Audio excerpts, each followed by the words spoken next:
What's up, guys? We are live somehow. I am actually tethered to my cell phone right now because somehow the internet in my neighborhood is off. So I am on the I'm on my laptop backup tethered to my cell phone. So I apologize about the connection here. But anyways, welcome, guys. Thank you so much for joining. I'll try and get my internet back on as soon as possible. Karen, if you're out there, I might need you as a backup, please, on my StreamYard. So please, if someone has a contact with Karen, please ask her to come on here. Anyways, thank you, guys. As long as internet permits, we are going to be live until midnight tonight because we wanted to go ahead and celebrate the Q4. And actually, I think my internet just went back on, so I'm going to see if I can just switch to another thing here. This is just ridiculous what I'm having to go through. But anyways, guys, we have tons of great guests coming on. I was able to bring people together. All right, cool. My internet is back on. All right, so let me just switch over here. Hold on. I'm going to switch back over here. Let me know in the comments where you guys are calling in from. Let me know. I'd love to hear from you guys. What state, what country, where you're at. All right, hold on. Excellent. All right. Hold on. I'm going to switch over. All right, here we go.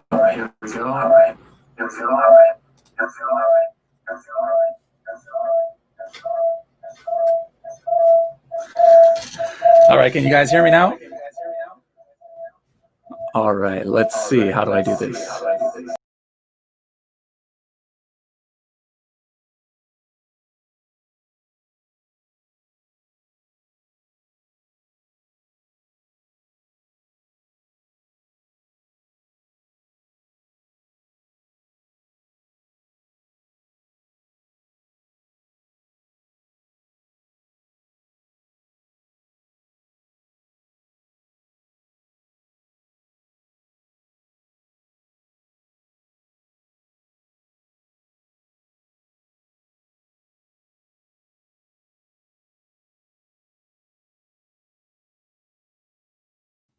Can you guys hear me now? Testing, 1, 2, 3. Can you guys hear me? How are we looking? Guys? Can you hear me? Let me know. We are trying to get set up here. All right. Let me know if you guys can hear me now. Test. All right, cool. Paul says yes. Whew. This is crazy, guys. This is crazy what we have to go through. Like it just shows you how reliant we are on the internet, right? And that's the beauty about Amazon. As Amazon sellers, the internet goes down in our house for even 1 day, 2 days. Do your sales stop? No, they don't, right? Sales keep going. If you're trying to broadcast live and the internet goes down, not a good look. So I guess I'm in the wrong business. I should be just an Amazon seller instead of a brand evangelist here. But anyways, thank you guys for sticking with me. We got this. And Keith is like, oh man. All right. Anyways, let's get started here. Let me see. I would like to put on a Zoom or like a background here for you guys. Let me know where you. Let's see. Let me call out where you guys are coming in from. We got Pakistan in the house, Ontario. What's going on? Daniel from Southern California. We got Michael from Ontario. I love it. I love it. All right. Let me bring Karen on here for a second here. Karen is going to join us. We're going to have some great training. We've got, guys, this just announced Kevin King is coming on. Kevin King is coming on later. That's pretty awesome, right? Let me send this off to Karen really quick. All right, here we go. All right, so guys, Karen is going to join us just to say hi, and then she'll be like back up a little bit later. What's up, David from New York City? Filippo's Greece from the UK. How's it going, everybody? How's it going? All right, so what I want to do is I want to know what some of your goals are for Q4. Today's is about celebration of Q4 starting and what we're going to try and accomplish during this time. So what are some of your goals for Q4? Would you like to double sales from Q3? You launching products? Let me know in the comments. We're going to have people who are going to talk about shipping, supply chain, so many good, great things people are going to be talking about here that all of us need to know about Q4 because this is a different beast. And for many of you, how many of you, this is your first full Q4 selling on Amazon? Let me know in the comments. Let me know in the comments how many people this is your first Q4 that you guys are going to be on. I would love to hear from you guys. All right, look at these comments. All right, we got Eric launching the first product. I love it. Paulina, first Q4. Anybody else? Daniel launching 10/9/2020. Congratulations, launching right in the middle of Q4. Goal is launching 2 new products, first Q4. That's awesome. Excellent, guys. I love it. I love it. I love it. I love it. How many of you, how many Q4s have you been in? Those who have been selling in Q4 already, which Q4 is this for you? Tony says first Q4 with brand. All right, Tony, quick question. What are you doing differently, Tony? So what are you doing differently that you didn't have the last time? Are you perhaps doing some like sponsored brand ads, some sponsored display ads that you weren't doing before? Did you make your store Amazon storefront? Let me know. Second for me says, all right. Michael says second for me. Excellent. Shaggle, fourth Q4. I love it. Shaggle is a veteran here. All right, we're gonna bring on Karen just to say hi to everybody. Here we go. Karen's coming on in 3, 2, 1. And there, Karen, what's going on? Hi, Bradley. You have no idea the last 30 minutes that I've had, Karen. When my, I swear, the last time, the last time that my internet went out, Karen, was the last Megathon we did, which was, I don't know how many months ago, like 4 or 5 months ago. Yeah, it was and right smack in the middle. Barkus had to take over because my internet went down. I've been going crazy here. Now you made me forget that I don't have my nice background up. So I know. I'm like, I got to get organized here. All right, so here, let me see if I can do this. Let me get my background going here. Karen's making me look bad with that. Oh, boom. There we go. Oh, now we look cool. There we go. All right, there we go. Now me and Karen are the same. Anyways, Karen, how did the weekly news go? You just recorded the weekly news for me. I hope that worked. No? I think it went well. Okay, so yeah, please download it and send it. But guys, we got some great news. What was some of the? Let's give people a sneak peek. I mean, I'm assuming you listened in on the recording. Yes. Yes. All right. So what are some of the highlights from the Amazon? What's going on in the Amazon weekly news as far as on the Amazon side, not the Helium 10 side? Good question. Okay, I wasn't paying that close attention. I was mostly paying attention to the sound, and so actually I can't help on that. Sorry. Oh, okay. All right. No problem. The first thing, guys, I think everybody knows, and this is part of the reason why we're doing this kind of like emergency broadcast, is the Q4, was confirmed. We talked about that in the weekly news last week. But now it's October 13 and 14, if I'm not mistaken. So that's coming out. Another thing that was relaunched again by Amazon, it's kind of, maybe it's out of beta, is the virtual bundles tool. So the virtual bundles for any brand registered sellers, that's something that's big and possibly could be utilized during Q4, guys. So if you don't know about virtual bundles, wait till tomorrow's weekly news comes out. There'll be a link to a kind of a test that we did on the virtual bundles. Another thing that I've never used before, but now supposedly has gotten easier, is the G10 exemption. I've never ever have you ever done a G10 exemption, or do you always use like UPC codes, right? Yeah, Karen? UPC code. I'm the same as you. I've never used a G10 exemption, but I know people do, and supposedly now it's going to be easier thanks to something that Amazon did. So that's great. Anyways, Karen, tell us really quick while we have you, because I'm going to have a guest come on soon, I believe. What was the thing that you announced yesterday that we has been around in the elite members and diamond members accounts, but now is available to everybody? Ooh, I'm so excited. It's the Keyword Manager folder. So now you can organize all of your keyword research in one handy location. So you can pull all of your top keywords from Cerebro and Magnet, and even outside keyword research from Google. and then just have a really nice place you can organize everything and sort it and then export it directly into Scribbles, which I really love because, in the past I was opening multiple tabs and I was trying to, choose just these keywords and then choose all my keywords and filter them all through Frankenstein. So it literally makes my life so much easier. So I'm super excited about this new feature.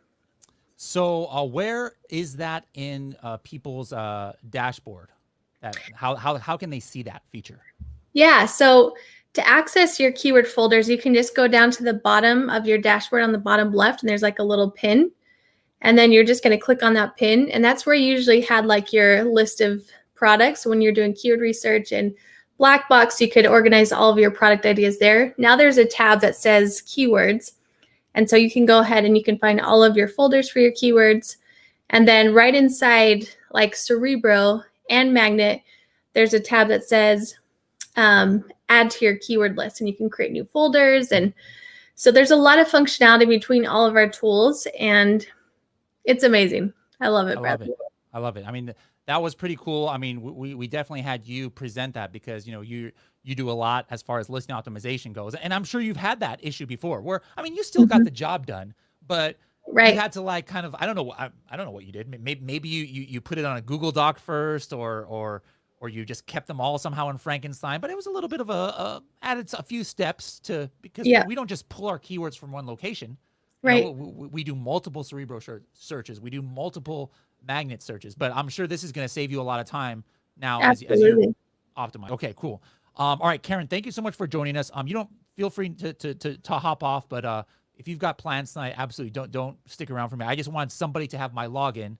Yeah. Just in case if my internet goes down again, I might call on you again, but please don't wait around. Don't put your life on hold for my stinking internet here. Do whatever you got to do tonight. But thank you for having my back here as always. Yeah, my pleasure. All right. We'll see you later, Karen. See you. All right. We've got our first guest who's going to be coming on in a second here.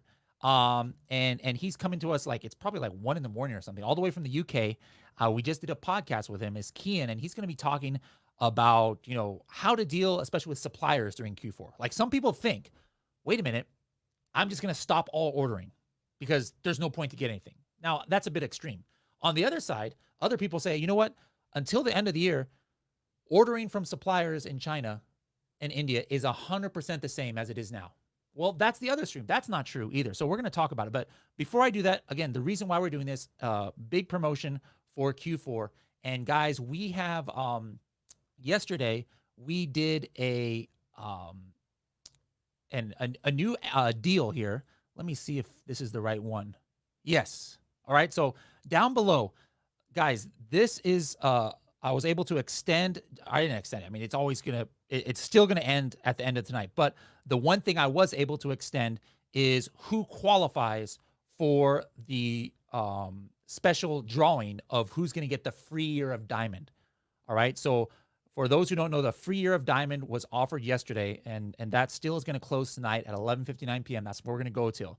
That's a $2,500 gift that somebody is going to get who one of the people who has signed up on this deal yesterday or today. All right. We'll get that. There's other gifts going out, like a one-on-one session with myself, just one, a one-on-one session with Vince, and a whole bunch of other freebies that we are giving out. If anybody stays on this Diamond plan until the next month, you're going to get hooked up with a little swag bag from Helium 10 that includes like a mask and a whole bunch of other things as well. So make sure, guys, there's only 6 hours left. No, I can't even count. 8 hours, a little less than 8 hours left until midnight. And we're going to keep going until then. And as many of you guys who are on the Platinum plan, fork over the $20 to get to the Diamond plan to use this. And if you don't like it, no worries. We'll give you your $20 back at the end of the month if you're not happy with ads and the other benefits that you get from the Diamond plan. So without further ado, let's go ahead and invite our first guest of the day. We saved the one of the best for first, not the best for last. We open with Kian and we close with Kevin. So like my stipulation was it has to be an awesome person and their name has to start with K. All right. I'm just making that stuff up, guys. All right, Kian, here we go. What's up? Oh, come on. What's up? All right. I'm sorry, Kian's having technical difficulties. He can't join us. You're gonna come on with a Lakers uniform with, oh my goodness gracious. All right. Bradley, this is just for you. It's just for you. Oh, come on. After man. you screwed me on the Come last on. podcast. You Too took out- soon, Kian. Yeah. Too soon. Well, actually, game one is tonight, so we'll see what happens. Oh my goodness. Yeah, All so right, guys. For Everybody everyone who knows doesn't I'm know, a Bradley's a Clippers fan, and Laker Clippers hater. got eliminated from the NBA playoffs. So, yeah. Oh, there we go. Hey, this is the team that hasn't failed me. It's the San Diego Clippers from the 1980s. All right. So San Diego Clippers haven't failed me yet, but the LA Clippers definitely have. Yeah. So, Anyways, how you doing, Bradley? Long time no see. how you doing, Brad? Like, Yeah. Kian, what's going on? Like, you usually wear a hat like me. Yeah, I got one here as well. I've always got a Better backup. not be a Lakers. Okay, good. Okay. That's a pink one. Yeah, I There think you I'll go. keep the That- hat that's on better. for now. Yeah. All right, so Kian, thank you for coming on the podcast last week, and you gave us some great Alibaba tips and tricks. And guys, if you haven't heard that episode, go download, Apple Podcast Player or Spotify, whatever you have, and just type in Serious Sellers Podcast, and you'll see his episode was the one, I believe that, what was it? Was it Saturday that it came out or last week? I think it came out. Well, I'm not sure actually. I don't know. Yeah, it's it's one of the last 2 or 3 episodes. So guys, make sure to check that out. He gave some stuff that even I've never heard of. Like, if you're American, like I couldn't even believe it. I was like, what? Well, hold on. I was like, hold on. Let me do this on my computer while you're talking about this because I've never heard about this before. But he gave a cool ninja technique on how to like use Alibaba, not necessarily to source, but to like find a good supplier. Like, so he gave some really cool filtering techniques on how you can find a good supplier on Alibaba. But we've got that on the podcast, so we don't have to talk about that again today. What I wanted to talk about is Q4. So I'm assuming you heard what I said right before you came on. Like there's these 2 extremes, that people have. So let me just go here. All right. So can you talk about where the reality is? It's not in the one extreme and it's not in that other extreme, but what should people, Amazon sellers out there have in mind as we get into October, November, December about ordering from suppliers? Yeah, I mean, Q4 is a really special time for the obvious reasons that that's going to be like a big sales period. But also bear in mind that like Chinese New Year is end of January as well. So like January, February, like factories going to be shut down for like a month. So like you need to get your orders in advance. Like not only because it's a busy period, but also because factories like shut down for a month. So I've got some orders that I'm placing right now, and factories are like, we can't do any more orders. We're full for Q4, and then now your next supply is going to be like March, April next year, and that's like 6 months away, and that's crazy. But it bulks up. So the way you can get around that is by giving like forecast orders, and like when you place your orders in like March or April, like you don't know like when you're going to be placing your orders for like Q4, but what you can say is like, hey, we normally place orders of like 2,000 or 3,000 units a month for every like 2 months, but you can say over the course of the year we're going to order like 10,000 units or like 15,000 units. So I want you to order the raw materials for 15,000 units, so you have all our materials in stock. So whenever we place an order, everything's going to be there available, and then you guys are like ready to go. And if it's a supplier that you have a long-term relationship with, then they can actually like finish all those like 15,000 units, keep it in storage for you, and then when you need it, you just ship it and you pay for it as they ship it. But that's only when you have like a long-term business relationship and you've like done many orders before. But if you're just getting started, like now is the time to build those relationships and to give your forecast orders for the year, so when you come to like Q4 that you're not stuck basically. Okay, that's some great info to have. Now, what else can you tell us? I mean, we're going to have Rafael from Unicargo to talk about, some of the shipping times. We know shipping times, change and things like that. But what else before we open it up to questions? And by the way, guys, start putting your questions in for Kian right now. Any non-basketball related questions, because obviously he knows nothing. I welcome all basketball questions as well. Oh, he's got the champagne. He's got Monster Energy over here. Look at this, so fancy. Dude, of course. It's midnight. Laker I mean, fans for are so dinner, bougie. you can have some drinks. Yeah. Why My not? goodness. Anyway, so what else can you tell us about Q4 that Amazon sellers need to keep in mind? But like also Q4, but not only Q4, but this week like is Golden Week in China. So from 1st of October till the 8th of October, it's a 1 week holiday. So all air freight, QCs, inspections, all that sort of stuff is like shut down for this week. So if you're trying to contact your suppliers, or like factories are still open, factories are still running, but like if you're trying to get air freight out, like this first week in October is like shut down. And as well, like Q4, like October, November was a critical time for the Canton Fair. And at Canton Fair, as you know, is like a prime like buying period and like where you get to meet all your suppliers and all that sort of stuff. But we can't go to China right now. So the Canton Fair is going virtual. And the second virtual or the second online fair is starting on the 15th of October. And that's going to be super exciting because I feel that like the Canton Fair made a lot of mistakes the first time around. They took it like they didn't really know the amount of audience that we're going to pull, and they didn't have the online platform like Alibaba does. So right now you should be focusing on like, okay, you should probably put your orders in for Q4 if you haven't done already. But if you're going to be developing items for next year, you should start putting your attention towards the online Canton Fair, which starts on the 15th of October, and get to that fair, because like Alibaba's got very good suppliers and they're improving as a platform. They're improving with suppliers there, but in my opinion, the best suppliers in the world are the ones which go to the Canton Fair, the real Canton Fair. And then now those suppliers are available online. So it's the biggest opportunity for Amazon sellers to get in touch with the absolute best manufacturers if you just register for that online Canton Fair. Okay, that's great to know. And the first online Canton Fair was as Kian mentioned, was before, and Kian wrote a great write-up on the Helium 10 blog about that. So you guys can reference that blog and you'll learn a little bit about how to manage that, because actually, for some that might be good, because some just never have had the opportunity to go on a sourcing trip, to China. So this might be some of your first, kind of semi face-to-face interactions with suppliers. Go ahead. It's good you mentioned that blog as well. So I don't know if we can like link it somehow, but if you go into like Helium 10 blogs and just type in Kian Gozari, I think that's the second last blog that I wrote. And I sort of wrote in that everything you need to know for the real Canton Fair, for the online Canton Fair, how to interact with suppliers, like how to develop the best products. And like, again, I think all those same principles are going to apply. And I'm probably going to do, maybe like when the Canton Fair goes live on the 15th of October, maybe we can do like a Facebook Live or something together, and I can do a screen share and we can go into it and do it like a real live demo. But that's it's very, very, very important if you want to align with the best manufacturers for your business. Okay, good. All right. So guys, start putting your questions in right now. What questions do you have about, negotiating with suppliers, about online fairs, about LA Lakers? No. No LA Fakers questions tonight, but questions about best kind of champagne, questions about how to, exchange rates, some people wonder like, hey, can I save money if I wait, or, things like that. Let us know. Kian is the expert on sourcing and also manufacturing too. He's got some great tips for that. Alibaba, let the question, bring us the questions right now, in whether you're watching on YouTube, LinkedIn, or Facebook. So another question I had for you, Kian, was, let's say for whatever reason, I found a product that I think might be good for the first part of December. Right now, it's October 1st, where you are, September 30th, still here.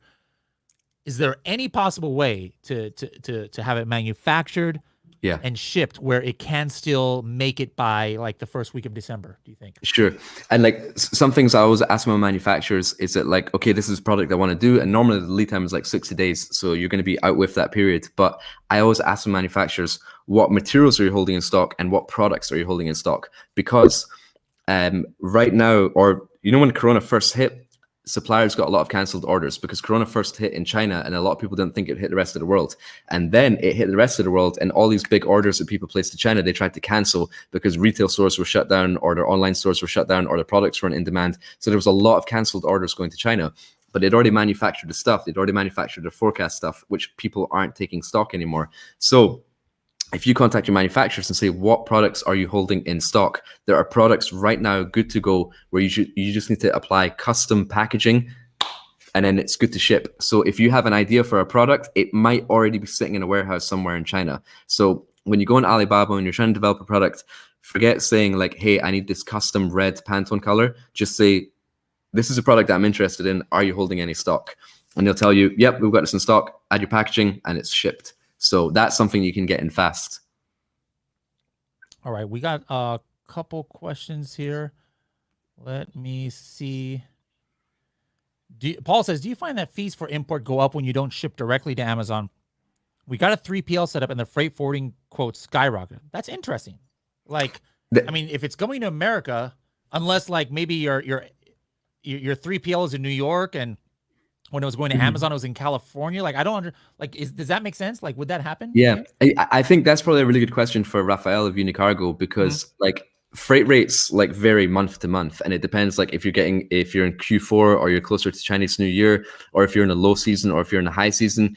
Shipping rates just depend on capacity. So like depending on the time that you're shipping it, it might be you get very good rates or you get very bad rates. Or if Trump likes to impose a tariff at a certain time, you might get a very good import duty rate or you might get a very bad import duty rate. So, and then also with all the restrictions that Amazon have put on with in terms of like what volume you can like put into their warehouse as well, everything is like variable. So like you can't really like plan. You just based on the current situation of when you want to ship and when you want to like send product in, you have to like really assess for yourself. Do I want to hold some stock in a factory's warehouse and import it later? Or do I want to import everything now, put it in a 3PL? Or can I put everything in Amazon right now? Or do I have to hold it? So every sort of like timing is different, but Raphael will be a great candidate to sort of talk about this more.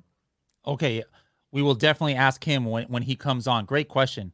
Darren says, do you recommend sourcing from Vietnam, India, or other countries? I'm not sure what country specializes in what product. I think he somewhat answered his own question right there, right? No, yeah.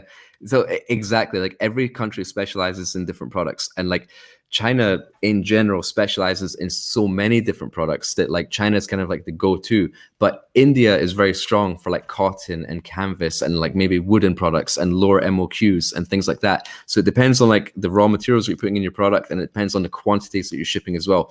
And it also depends on like to which country you're importing, because India and the UK are part of the Commonwealth. So because we're all part of the Commonwealth, there's no import duty. So if I import a cotton t-shirt from India, it's 0% duty. But if I import a t-shirt from China, it's 12% duty. So based on the cost, if they're the same, I want to import from India rather than China because the import duty is like, I'm saving 12%. So look at the import duty code, and then also look at what country specializes in what product as well. Because there's going to be certain products, like if you're into electronics, if you're into iPhone cables, like China are just the best for that. And you shouldn't be going to like other countries like India. But if you're looking at handcraft, if you're looking at wooden products, like it maybe like slightly higher quality, go to Vietnam. So it purely depends on the product.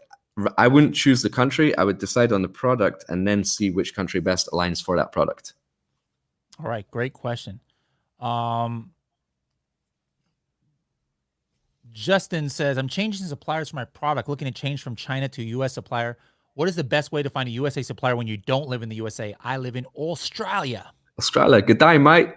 Yeah, I think so there's not necessarily like a great website for like US suppliers, and honestly like Google is your best answer. So I was doing like a lot of clothing manufacturing in downtown LA as well, just for like local brands and like NBA stuff, and just trialing different stuff. But like I didn't know where to go to for clothing, so I just typed in LA clothing manufacturers, Texas clothing manufacturers, and there's loads of like fabric mills and stuff like that pop up.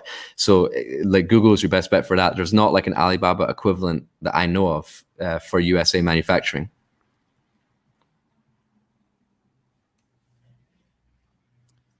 Would you say that India might be better for a lot of textiles than China, or either way, or what?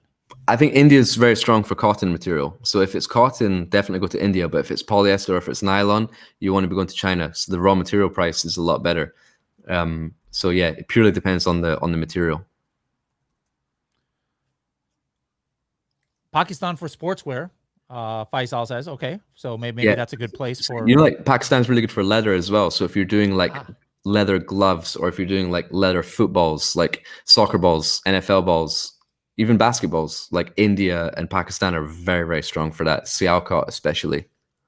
All right. By the way, guys, if you haven't seen it, there's a link above or below. For some of you, we'll see it'll just say Facebook user. And so the way we can get around that is you just hit that link in the description. It's StreamYard.com/Facebook, and then it'll allow me to see your name. All right. So make sure to hit that. Also, whether you're watching this on LinkedIn, Facebook, or YouTube, hook it up with a thumbs up right now.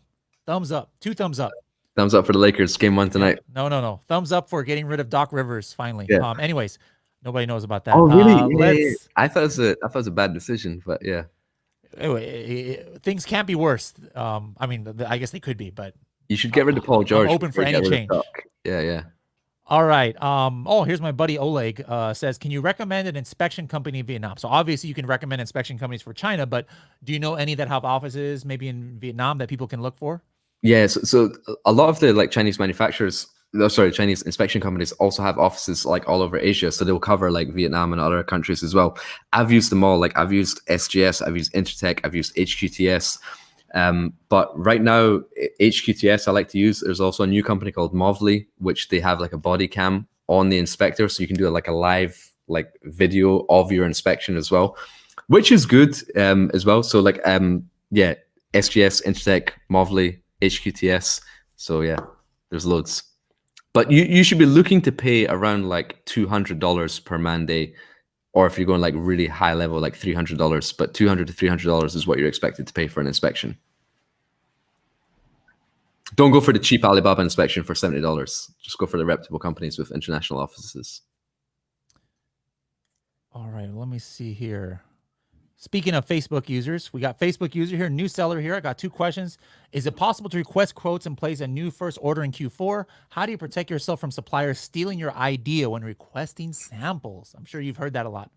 Yeah. So a lot of suppliers are like a lot of sellers are very protective of their idea. And I always say like, okay, before you get like super protective of your idea, do you actually have something of innovation that needs protected? Because sometimes your idea of a product came from someone else's product, and you're like, right, I'm going to change your color, I'm going to change your size. Oh, by the way, don't steal my idea. But you stole that idea like off someone else. But if you have something of actual innovation, which you've developed, which you've solved the problem for a customer niche, then the best thing you can be doing is like patent protecting that product in your home market. So if you're going to sell in USA, if you're going to sell in Australia, if you're going to sell in Europe, design patent or utility patent that product in the market that you're selling in, because it's not your manufacturer which is going to steal your idea. Your manufacturer is going to like manufacture your order, and that's what gets them excited. It's going to be like your competitor which sees your product, is going to steal your idea, and they're going to take it to another manufacturer, and that other manufacturer is going to steal the idea. So if you have something of innovation, then be willing to pay the money to patent protect it, and patent protect it in your home market. But another quick little hack that you can do is that even if you have no patent protection, on the label of your product, put something saying patent pending, and people will be scared to copy your product. Even if you don't have a patent pending, just put patent pending on the label. So like when someone buys your product and be like, oh, I want to copy that, they'll see something saying patent pending, and they'll be like, oh, actually, I better not copy that because there's a patent coming. But they don't even know the number because you've not even registered it. So just write that on your label. All right. I like these little hacks. By the way, guys, I know sometimes with some of my guests on the podcast, and you're on the podcast, you put it to like 1.5 speed or 2.0 speed. Don't do that for Kian's podcast. As you can see, his natural speaking speed is about 1.75 speed. So I'm about 1.5, 1.75 too. So our episode together, please don't try to speed it up. Yeah, you should put it on 0.8 speed. You get more bang for your buck when Kian comes, because you get a lot more words in the same amount of time. All right, let's keep going here. Eric says, I found a product which requires customization, and when I talk to suppliers on Alibaba, they all quoted a high price. What can I do? I gave up 2 product ideas due to high cost quoted from suppliers. So why is it a high cost? Like, and so can you charge a higher price because of like, is it customization? Is it added value, which is going to be a lot more in the production process, which you can then charge a higher price to your consumer. So therefore, like you might want to consider selling at a higher MSRP and you make a higher margin because of your specific idea and your specific idea that solves a problem. But if you want to just get the best price, the best thing you can do is get a very specific RFIQ or specification sheet and send that to as many suppliers as possible with all the correct information, like the thickness of the steel, the specification of the polyester, the dimensions of the product, down to the smallest detail. So everyone can quote you like for like. And if you find the absolute best supplier for your product, which Bradley and I covered on our last podcast, if you follow that process, you'll find the best suppliers, and then you'll start to get the market price for your product. You'll get prices $7, 7.2, 7.3, 6.9, and then you figure out what's the market price for your product. So you know what is the real price, and then you know how far you can negotiate from there. But it's all about having the very clear specifics of your product on one sheet that you can pass to your supplier and then get the market price. But if everyone's quoting a high price, that means that it's something complicated in the manufacturing process, which you can either decide, okay, it's too expensive, it's not fit for market, or you can charge a higher price for it. All right, let's keep it going. Now, you saw, Kian, how at first people were kind of shy asking questions. Now, like, they're just like, we open the floodgates here. I love it. I love it. Melina says, import duty codes. What's the quickest way to figure that out? It can be so confusing for some products. Would this be, maybe I should ask Raphael, would be best for that? Yeah, Or? ask Raphael, but also you can just put in HTS, harmonized tariff something S code. Yeah, but I know what you're talking about. HTS code, just Google that, and it's like hts.gov.us or something like that. And you can actually type in the description of the product, or if you know, the best thing is you can ask the supplier, like, what is the HTS code for this product? And then like type that code into the HTS code website. But it's very, very gray. It's very, very ambiguous. And you can also benefit from lower HTS codes because, like, for example, if you're importing like a microfiber towel, it might be 12% for a certain material. But if you change a material, it might go down to 3%. But the HTS code tells you all that stuff. And you can break down all the products and all the different HTS codes based on the materials. And then once you read that information, you might tell the supplier, hey, use this material because I'm going to pay 3% rather than 12%. So it's very important to get familiar with that website. And if you don't like that stuff, if you don't know that website, ask your freight forwarder. So ask Raphael, ask Unicargo, and then like before you ship a product, you can say, hey, I'm thinking about importing this product. What is the best import duty product code that you guys recommend? And then Raphael will keep you right on that. Raphael's a great guy, by the way. He's a really good friend of mine. And yeah, definitely listen out for him. He spells his name kind of funny, but other than that, so he's Ref rather than Raphael. He's Raphael, but it's pronounced Raphael. And I actually listened to the podcast because I didn't know that either, and I was going to ask him about that. But I listened to the podcast episode that you guys did together, and he said that like there was a spelling mistake on his like birth certificate, and then they just like kept it. Yeah, I love it. I love these little these backstories here. Yeah, it's cool. All right, let me give you guys a preview. I'm gonna let him kick back. Let me give you guys a preview of who's coming on. I'm gonna like put him on for like half of 1 second here. All right, he's got a big smile. Half of 1 second. Let's see who recognizes him, and I'm gonna take him right off real quick. All right, did anybody catch that? It didn't load. It was just a little. It didn't load. All right. Yeah. Oh, there we go. Okay, there we go. Timbo. So who is that? Put it in the comments if you figured out who that was and who's coming on right after Kian. He's already messaging me saying kick Kian off. He's I want to be on no, the thing. Like, we've not talked in a while. I've not seen him since like Austin. Okay, I'll bring him on at the end of at the end of yours for sure. Hello. All right. Do you think I still need the NNN agreement if I'm dealing with a sourcing agent? No. So I don't like using NNN agreements. And again, it goes back to that. If you have like an idea of innovation, then you want to protect it. But like NNN, like no one's out to steal your idea unless you have something of serious innovation. So like, don't bother about it. It's like too much like litigation. It's too much like red tape. It's too much documentation. The best things that come out of China are from the relationships that you have with your supplier. But if you give your supplier an NNN document, which is a non-circumvention, non-compete, and non-disclosure, you're basically telling your supplier, I don't trust you. It basically means that if you use any of the information that I give you, then I'm going to sue you. And like, we're never going to sue our suppliers. We're not going to go to a Chinese court. So it's best just not to use it. And it's best to operate under full trust. And if your supplier ever screws you, then you just move on to the next supplier. And they've just like, you've shown that they're not like proven that they're worth to be your supplier. But when you give these NNN documents, like it creates for a bad relationship. And the relationship is the most important aspect of your business in China. So I would say, no, don't use it. All right. To have the Made in USA product tag on textiles, does all materials have to be from USA as well?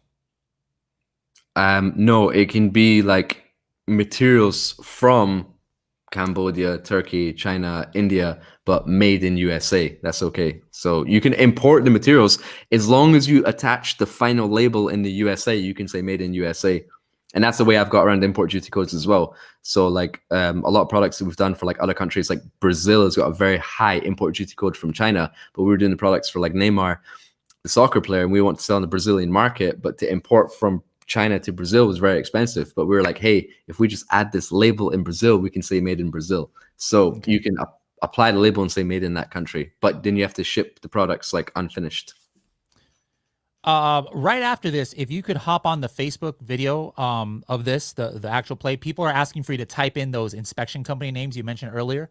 So okay. I don't think you're able to do that from this platform. So just, in a couple minutes once you jump off, there are some people asking about that. And by the way, Michael, this question we're going to ask Tim next. Tim has a lot to talk about this, about how you pay, how you pay the suppliers and in what currency. So we'll get some good insight from Tim on that. And Oh, here we go. This is a great question to end with before we bring Tim on here. This is just an all-encompassing one from Darren. I know you'll have many, but what is one of your just best tip for sourcing? So my best tip for sourcing, which is also my at the end of our podcast, which is my 30-second tip, is that you need to download the WeChat application on your phone. So if you've got your phone, get to the App Store, type in WeChat, and WeChat. Hurry up before it's about to go away, right? Yeah, Trump's about to take it away, and TikTok as well. So basically, get WeChat on your phone, and WeChat is where you have all your informal conversations with your suppliers. Anything to do with like price or delivery date or inspections, you want to email that. But if you want to like send photos, if you want to take a selfie, what's up? Then you send out those photos to your supplier, and you build, you build that basically like relationship, and like that's where you're gonna get biggest benefits. But do that through WeChat, and then like, whenever you want to get like a cheaper price or a faster lead time, well, they've already feel like they've got to know you. They've seen your picture. Like you when you go to a sport game, when you like show pictures of your family, you do all of that through the WeChat application. So definitely get that application on your phone if you don't have it already.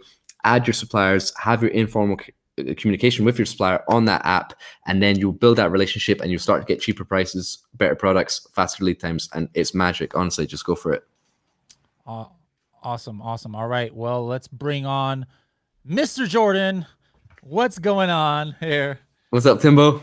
Ian, I think that we just kicked Bradley off and me and you hang out for a while. Yeah, let's do it. That's must-see TV right there. Ian, I almost kicked him off at the beginning because he's wearing that terrible-looking Lakers jersey, but I was like, Ian, I think the last time that I saw you, we were in Irvine, right, for the Helium 10 Elite thing? Was that the last time I saw you? Yeah, we had like an Airbnb. We were getting like burritos in the morning. Yeah, exactly. Well, good times, man. I missed it so much. That was so much fun. Yeah, it's coming, man. We'll get out of this COVID stuff. We'll be back on it. I can't wait, man. I can't wait. All right. Well, Kian, thank you so much for joining us. And then, guys, if people want to contact you, we have some more questions that we couldn't get to, but how can people find you on the interwebs? On the interwebs, I am Sourcing with Kian on YouTube. Sourcing with Kian, deliver a lot of videos on Facebook. Sourcing with Kian, I've got a community. I just answer any of your questions. If you got any questions, Sourcing with Kian on Facebook. I answer anything you want. On Instagram, I am Kian_JG. We're very, very social. So yeah, look forward to connect with you guys. Hopefully see you guys soon. Lots of love. All the best. Lakers in 5. NBA champions. Yeah, Lakers are out of the playoffs in 5. Oh, look, I kicked him off before he could reply. I love that. All right, Tim, what's going on? Where are you at? It seems like you're on the road there. So I'm in Miami. I'm standing in someone's backyard right now. We're having a Brazilian barbecue, and it's a golf course in the background watching the sunset go down. So not a bad way to spend a is it Wednesday? Wednesday evening. I don't even know what day it is. Not bad at all. So Tim, you've been doing a lot with Sellers Funding and Alta that we launched. But before we get into some of that stuff and getting the questions from people about that, I wanted to just let me just show you how Project X has been doing. Let me see if I'm able to share my screen. And while you're sharing that, I want to ask people, do you guys want a couple more episodes of Project X? Because Bradley and I were kind of talking about me flying out there and shooting a couple more episodes, and I came down with some non-COVID illness, had to cancel my flight, and then we were kind of talking like, is it worth it? And I think it is worth it, but I'd like to hear from you guys. Do you guys want a couple more follow-up episodes where we talk about the past stories and results and things we found, things we saw? I'm up for it, but if you guys, I want to hear you guys' feedback on that. Yeah, let us know, guys, in the comments. And if you have no idea what the heck is Project X, I don't know what rock you've been living under, but they've been living under a coffin shelf somewhere. But check it out, guys, on YouTube. And these are the results. I mean, this is we've been on Amazon for months and months and months. There have been like about 7 billion copycats, just like from episode 3 or something. Tim and I said, all right, people, we know you're not going to listen to us, but please do not try and copy this, because everybody and their cousin is going to copy this, and it's going to get saturated. But this is the beauty about being so early into a market. For the egg tray, for the coffin shelf, we were so early that we got such a stranglehold. Our sales are still pretty good. Now, you might be looking at this, wait a minute, you're down 18%. Well, that's thanks to Amazon suppressing the listing for like half of a week there for a ridiculous reason, but I got that taken care of. Anyways, but look at this, guys. This is a shelf that's shaped like a coffin plus an egg tray is grossing $25,000 to $30,000 a month at pretty decent profit margins as well. even though I'm like running all kinds of tests on this account and all kinds of crazy advertising things, Yep. we're still profitable, based on that. But what do you think, Tim? Remember, I've had people come and say, well, Project X, I don't get it because, it wasn't like $1 million case study that other people have done. But I'll tell you this, like, revenue doesn't matter, but scalability and ease matters. Could Bradley and I launch a product that started selling $1 million it'd take us 6 months and ramp up to doing $120,000 a month? I absolutely am 100% confident we could, but it would cost a fortune and it would be, a mountain of work. So the whole idea with Project X was to show people that ideas are fairly easy to find. They're in demand and low competition. There's not a huge barrier to entry. You can do it with a few $1,000s. And what is that profiting, Bradley? So like if we're selling 25, 30 grand, we're profiting $6,000 or $7,000 a month, right? Yeah. I'll have to pull it up here, but that's not a bad way to live, to sell a couple products that have very, except for all the people that watch Project X and copied it, there'd be very little to no competition. We'd be flying under the radar, and we could do that with 10 different products and make a lot of money, right? So just keep that in mind. We just want to show you that it's easy, it's doable, and replicatable and scalable. Yeah. So last month we profited about 5,000, and guys, like I said, that could have been much better. Let me just show it here. This is last month, August, gross about 30,000, profit about 5,000, and that's with like some terrible PPC numbers, because again, we were testing and doing some crazy stuff.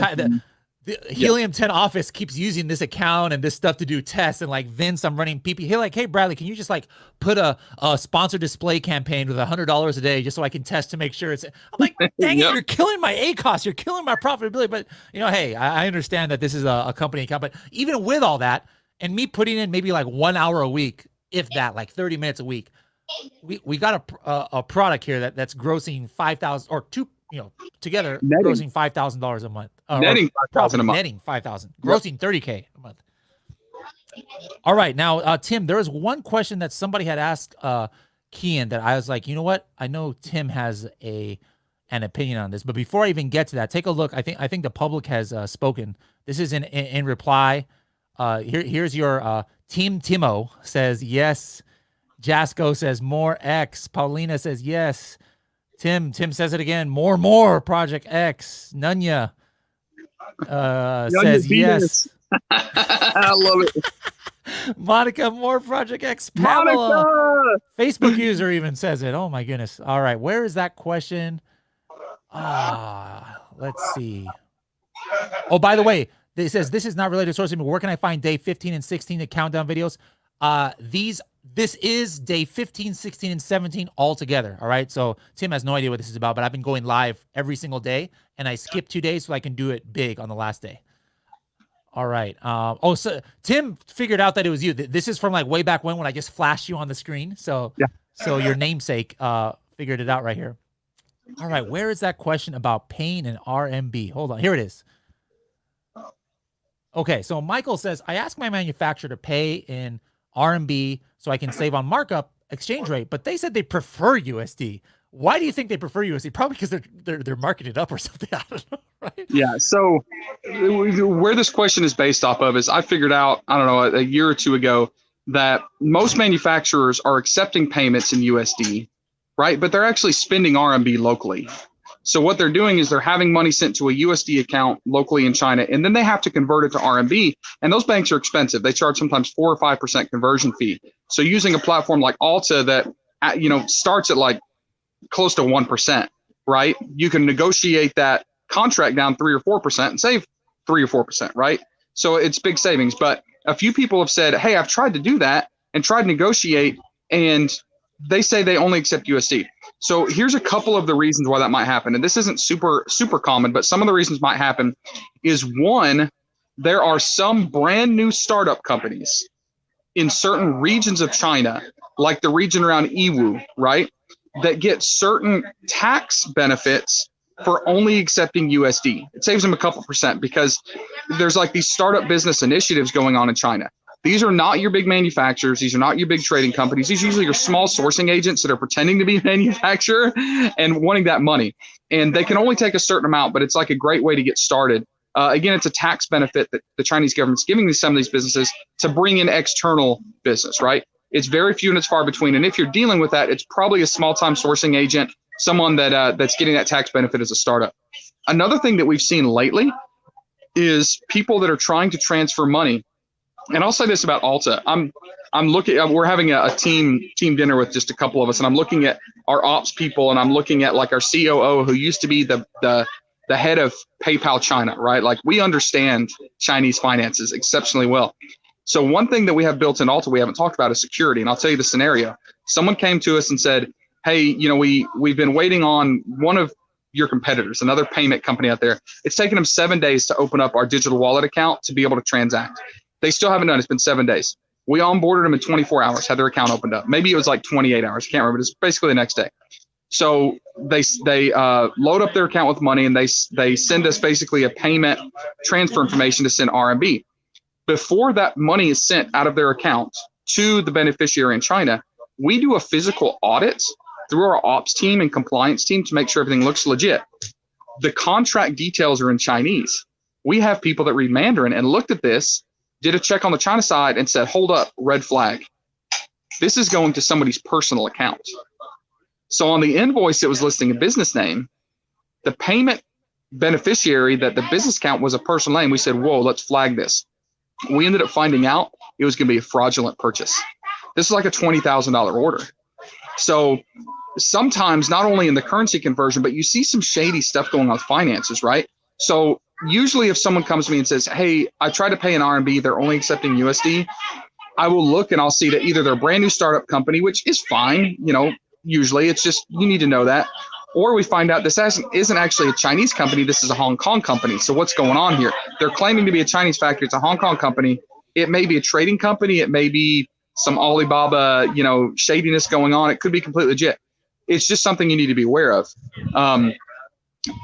Let me also add to that Chinese thing. One thing that the personal account, one thing that also happens is, on very rare occasions, there are certain provinces like the one around Yiwu that allows brand new startup companies to transact up to 250,000 US dollars in US dollars in a personally named account, right? So someone else comes to me and say, hey, they want me to only send USD, but it's going to their personal account. Well, that might not be a red flag, because we'll talk to them and say, where are you located? Well, I'm located in Yiwu City. Okay. Are you a brand new company? Like, are you just starting up? They're like, yeah, we just started up. So again, the transaction would be legit and legal, but it's just another indicator, red flag. They're like, hey, they're advertising to be a 5-year gold star verified supplier on Alibaba, but then we find out they're one of those brand new startup companies using personal accounts, right? So the finance world is fairly complicated. Well, let me take it back. It's not necessarily complicated, it's complex. There's a lot of moving pieces, there's a lot of things you have to learn and consider. My advice with the finances, kind of like my advice with logistics. Like, I have people in my mastermind group that spend, 50 hours trying to learn logistics. Guys, you don't need to anymore, because there are door-to-door shipping providers that do it all for you, that don't cost you any more as if you learned it all yourself. Don't worry about all of these different, who's going to be my drayage provider, at the port. Like, who cares? Use an all-in-one service just takes everything. Same thing with finances. Although it's complex, if you're using a good financial system that you don't have to babysit this and know all the nuances and crazy stuff, that you have a customer support team like you do with Alta, and send an email, open up a ticket, on the Alta platform and say, hey, take a look at this. Does this look shady? Like, our team will physically look at that and make sure, hey, this is a legit transaction, right? If you run in that thing, like I said, where they want USD, we can usually tell you why. And maybe that's just a piece of information you use, and you do send USD. It might also be a red flag for you and say, hey, they're claiming to be a 7-year verified supplier in Alibaba. They're a startup company. We need to rethink this whole transaction before I spend $50,000 to them. So there's a lot of added benefit in understanding all that. All right, good stuff. Good stuff. Now, Tim, we're gonna let you get back to your what is that? The beans? Do they have the beans there? The frijolada or something it's called? You know what I'm talking about? The black beans. All I'm looking at is the meat. I'm looking at the picanha, and I'm looking at the smoked Gouda. He's got fresh Gouda cheese in the smoker right now, like dripping, melted, ready to go. It's I love it. I love it. Good. All right, I'm getting hungry already. All right, Tim, real quick, some best, this whole thing that we're doing is we're kind of talking about Q4. All right. So, what is some of your best Q4? I mean, starting in believe it or not, 8 hours. So we're in Q4. I mean, 5 for you, but what are some of your best tips? It doesn't have to be restricted to the financial. No, what's that new word you taught me? FinTech, FinTech. world. or I mean, supply chain, sourcing, keyword research. What's your best Q4 tips for everybody out there right now? I think my best Q4 tip now is to sleep on every decision you're making. I was just talking to a good friend of mine, and she called and she's like, Tim, I need your advice. I need your advice. This is what I'm thinking. And I said, whoa, take a step back. If we make decisions based on emotion, they're not always the best decisions for a business. And right now, our Amazon outlook is very emotional. Like Amazon just dumped on us Prime Days in 2 weeks. And oh my gosh, we have to respond to Prime Day. It's coming. What are we going to do? Like nothing. Don't do anything. Right now, the e-commerce, potential this year is massive. But honestly, we're being hit with so many different ideas, options, shiny object syndrome on a fairly volatile platform. We don't know tomorrow if Amazon's going to start restricting inbound shipments. They're already restricted. What if they start restricting more? So if right now we're starting in Q1, it's probably too late to make a big change in what you're doing. Keep on carrying on. Think long-term. Your e-commerce business is not going to just be defined by the next 3 months. It's going to be defined by the next 3, 6, 9 years, hopefully, right? And right now we're seeing so many things like, for instance, Amazon is going to come out 10 times over the next 3 months and say, hey, Q4 is coming, or Prime Day is coming. Hey, Black Friday, Cyber Monday is coming. You need to increase your PPC bids. In my mastermind group, I've been telling everybody, don't touch your PPC bids. The only person that benefits from raising your PPC bids is Amazon, right? And right now, everybody does this crazy reactionary stuff because we think we have to respond. If you've already got your business set up, like keep calm and carry on. And if you think a decision needs to be made, wait till tomorrow. Sleep on it. Make sure this is not like a fearful decision or one based on like excitement for shiny object syndrome, right? Q4 this year is going to be crazy for a lot of people. Sales are going to be awesome. But you can't change on a dime right now and decide, oh, I need to invest more money. I'm going to order a shipment from China, get it in before December 12th. It's not going to happen, guys. The logistics chain is already extremely slow. The supply chain is extremely slow, and it's going to become more volatile. Every day I wake up expecting to see some crazy announcement from Amazon, and it's going to happen. The next 3 months are going to be nuts. My thought is don't freak out. Don't panic. Don't make crazy decisions that could cost you a lot of money or wreck what you already have. If your listing's been up for a year and you've got it fairly optimized, don't wake up tomorrow and go, oh my gosh, it's Q3. I need to re-optimize my listing. Because you go around and screw with too much stuff, and all of a sudden you realize, well, crap, I de-indexed for 20 keywords I was on. I've jacked up my PPC listings. It's going to take me 3 months to react. Keep calm. Take a deep breath. Do a little yoga, right? I know it's exciting. We're being hit by a lot of data, and we're being hit by a lot of people on YouTube videos and people on Facebook trying to offer advice. And Amazon, frankly, is hitting us with a lot of information and advice. Take all of it with a grain of salt. Do your thing. Remember that this is a 3-year plan, not a 3-month plan. We're all holding on for the ride because every day we don't know what's going to happen. So I guess that's my advice is take a deep breath, calm down, and make logical decisions, not emotional decisions. That's some good stuff. We didn't keep him to no 30-second tip there. That was a great 3-minute tip. Still technically a TST. All right, Tim, we'll get back to your the meat before it gets cold. And thank you so much for joining us. Everybody, don't forget, or just real quick, Tim, can you let everybody know if they haven't done so already, there's different functions in Alta, by Helium 10 that anybody can qualify for. Some people have the misconception, oh, I need to be a 8-figure seller to get into this financial stuff to get my $1 million loan. And yeah, if you're an 8-figure seller, yeah, you could probably qualify for the $1 million line of credit. But there are certain features that are completely free to see if you qualify for in Alta that could definitely help you guys in fourth quarter and on. So how can people, like 2 minutes or less, what are some of these things and how can people go to see if they qualify for it? The first thing is go to growwithalta.com, growwithalta.com, and it has a lot of information and a place to get signed up. You can open up your account. You can connect everything. You don't even have to connect everything. You can actually open an account, skip the onboarding process, and do a complete tour of the system and see what it's all about. But there are people that are arbitrage sellers in Q4 right now that need to buy more inventory, but they're waiting on Amazon 14 days for payments. We have daily daily payouts that are less expensive than competitors with less criteria than the competitors. It's super easy, super fast. We're onboarding. It's like dozens a day right now that love it, and we're getting rave reviews. If you're an arbitrage seller, that's great. If you are a big time seller and you need to start ordering inventory for Q1 because you're going to blow out in Q4, it's time to place those orders right now. We can do up to $1 million credit limits. We even have lending options for, we're actually lowering the threshold. Bradley, I don't even know if you've known this in the marketing meetings, but we're actually going to be soon lowering our thresholds to being able to lend $10,000 at a time when the threshold was $20,000, because we know that small time sellers need help too. There's digital wallets. If you're international and you're paying a lot of FX fees to companies like Payoneer or TransferWise, I know people that are paying 2% just to get their money from US, their US Amazon sales to whatever country they're in. We're giving people rates half that or less generally. Like it's amazing what we've been able to do because we've consolidated this and partnering with folks like Helium 10 has been huge. So check out growwithalta.com. If you have any questions, just go to growwithalta.com, hit the contact form and ask questions. Someone from the team will get on the phone, walk you through the whole process. It's big stuff. All right. Thank you, Tim, for joining us. And it looks like the people have spoken. We definitely need to do a little bit more Project X. So once COVID dies down, we got to figure out how we're going to do that. Bradley to put that out in Q4. So what that means is we have to film it probably in October to give us time to edit it. Do you think that we can make that commitment that before Christmas, we will have 2 new episodes of Project X? Let's commit to it if you will. I'm committed. I'm committed. I need you to say those words, Bradley. I need you to say 2 more episodes of Project X by Christmas. 2 more episodes of Project X, guys, during Q4. You heard it right here. Do you guys like how I locked in Bradley? Now that Bradley's promised it, even like the executives at Helium 10, they can't let him back out now because he said it in those words. So we're locked in. So we'll get you guys. I got the Helium 10 background behind me, so it's I'm locked in. I'm even going to guarantee this. On those episodes, I'm going to bring new stuff to you that I've never even shown Bradley. All right. So we're not just going to recap. We're actually going to bring new stuff to you. My guarantee to you, brand new stuff that I've never shared publicly and Bradley doesn't even know about. So you guys get ready. Exciting. All right, Tim, thank you so much for joining us and say hi to Fabio and Rafael, everybody over there. I will. All right. Take care. See y'all later. All right, guys. How's it going? You guys having a good time out here?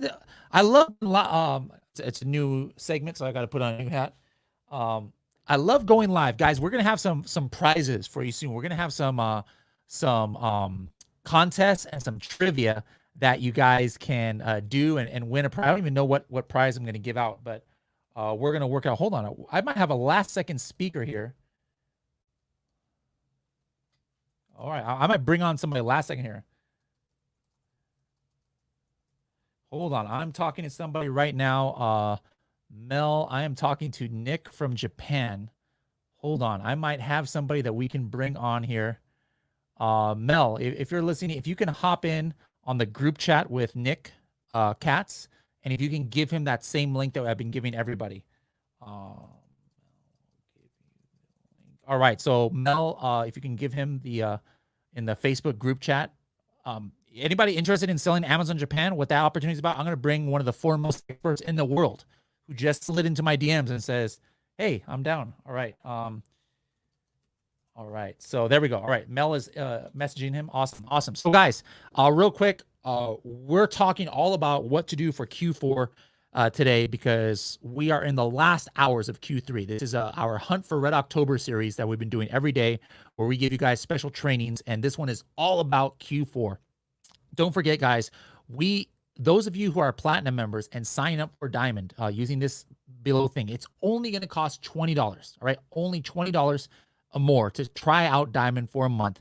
Try out the ads, because one thing that is going to be guaranteed that you need to crush in Q4, no matter what level of Amazon seller you are, is your PPC. And so having the Diamond plan gives you full access to that and a lot of other benefits too. Like if you want to get right into that black box filter that I launched yesterday, it's in beta for a few more days.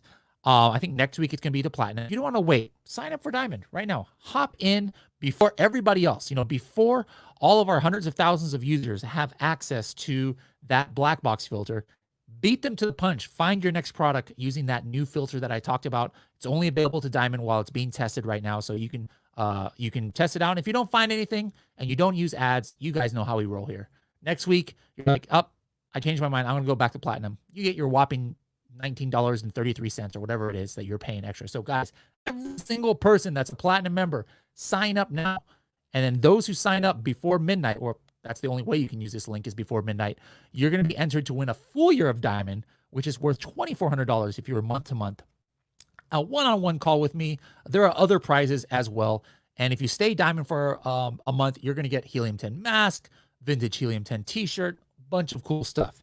By the way, guys, I have been doing I have been doing a 17-day live videos where I gave away a secret code. I gave away a secret code every single episode. All right. So I'm going to give you guys the 3 codes right now because there's 3 more. The people who did all 17 codes and sent that to customer service, if you guys are listening to this for the first time, you have no idea what I'm talking about. Too bad. All right. This is for all the people who have been with me, all 17 live videos I've done. The 3 codes, they're all Japanese animations. That's why I'm wearing this shirt today. This is one of the original Japanese animes. Who knows what this is? Who knows what this is? Let me know. Anyways, the 3 codes for today, I might say it one more time. The secret codes are Steins Gate is one. Steins Gate. Remember, this is to win the prize of one-on-one coaching with me. Boruto, Boruto. That's the second one. And the third one is Haikyu. Haikyu.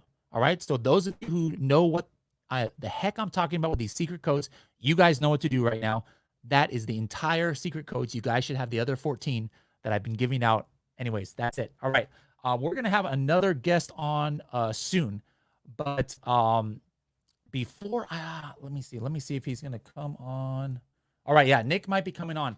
Let me know, guys. By the way, yesterday we announced that Amazon or Helium 10 was available in Amazon Mexico and Amazon India, but only for the core dashboard tools. Only for the core dashboard tools. However, I found out today that I think it's in beta right now, but we just launched the Chrome extension is now working in Amazon India and also Amazon Mexico. So anybody out there who is doing some product research for Amazon Mexico or India, you're the first ones to ever use our Chrome extension for X-Ray and the other ones other than I think inventory levels is not ready yet or profitability calculator. But if you're in one of those marketplaces, please start using X-Ray. Let us know what you think of it. Let me see kind of questions we've got. Anybody here? Nanya, the business says, my 2021 goals beyond Bradley's before and after SSP. Hey guys, guess what? Have you guys heard those before and after SSPs? We've got 3 guests that were, or at least 2 guests that were on that who might be coming in later on tonight at 10 p.m. Pacific time. I've got tons of guests, guys. We've got about 10 more. No, 1, 2, 3, 4, 5.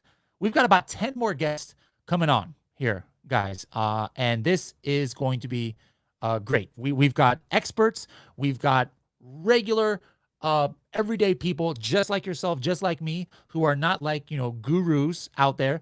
And they're going to be talking about their experiences as well and what their plans are for Q4. We've got people from all over the world coming on. We put this together last second because we want to make sure that, you guys are really prepared for Q4. So anyways, let's keep it going here. We got a question here. Mark says, aha, this is a good thing. This is actually not a Montreal Expos hat, believe it or not. All right. This is a minor league baseball team.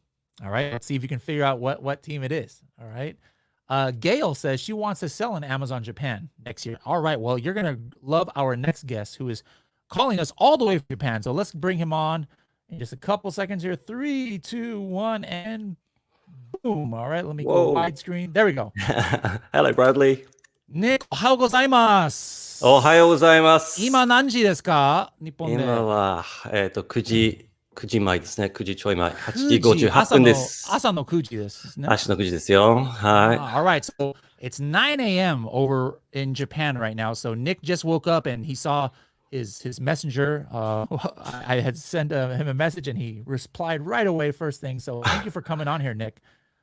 Thank you for being so cheeky, by the way, Bradley. I've actually been at work for hours, but there you go. But I have just seen the message. I just seen the message. I haven't. I am fully clothed even from the waist down. Okay, well, I cannot say the same, but let's keep going here. Nick, you also were on the podcast recently, and so a lot of people got a lot of great information about the Amazon Japan selling experience. So this is what today's theme is Q4. All right. Right. Since actually Q4 started for you a few hours ago because it's already Jugatsu, like first day of October for you. It is. Yeah. But in your experience for Amazon Japan, do you do any? How is Q4? Do you see similar increases in sales as you do with, like, for example, your Amazon Germany business? Yes, you do. By the way, Bradley, how long do we have for this? Because we've got about 15 minutes, 15, 20 minutes. Okay, I'll try and so so Amazon, so Q4 in Japan is different from Q4 everywhere else. There have been a few changes over the last 2 years. So going back 3 years, Q4 has been very, very light. There was no Prime Day, there was no Cyber Monday. 2 years ago, Amazon for the first time did it. It was a bit weird the way they did it, though. It was like a 1-day event, and it was about a week after the usual Prime Day and Cyber Monday. Or actually, maybe even more than that. So obviously, Amazon is trying to start this kind of festival of Prime Day in Japan, because it's never traditionally had it.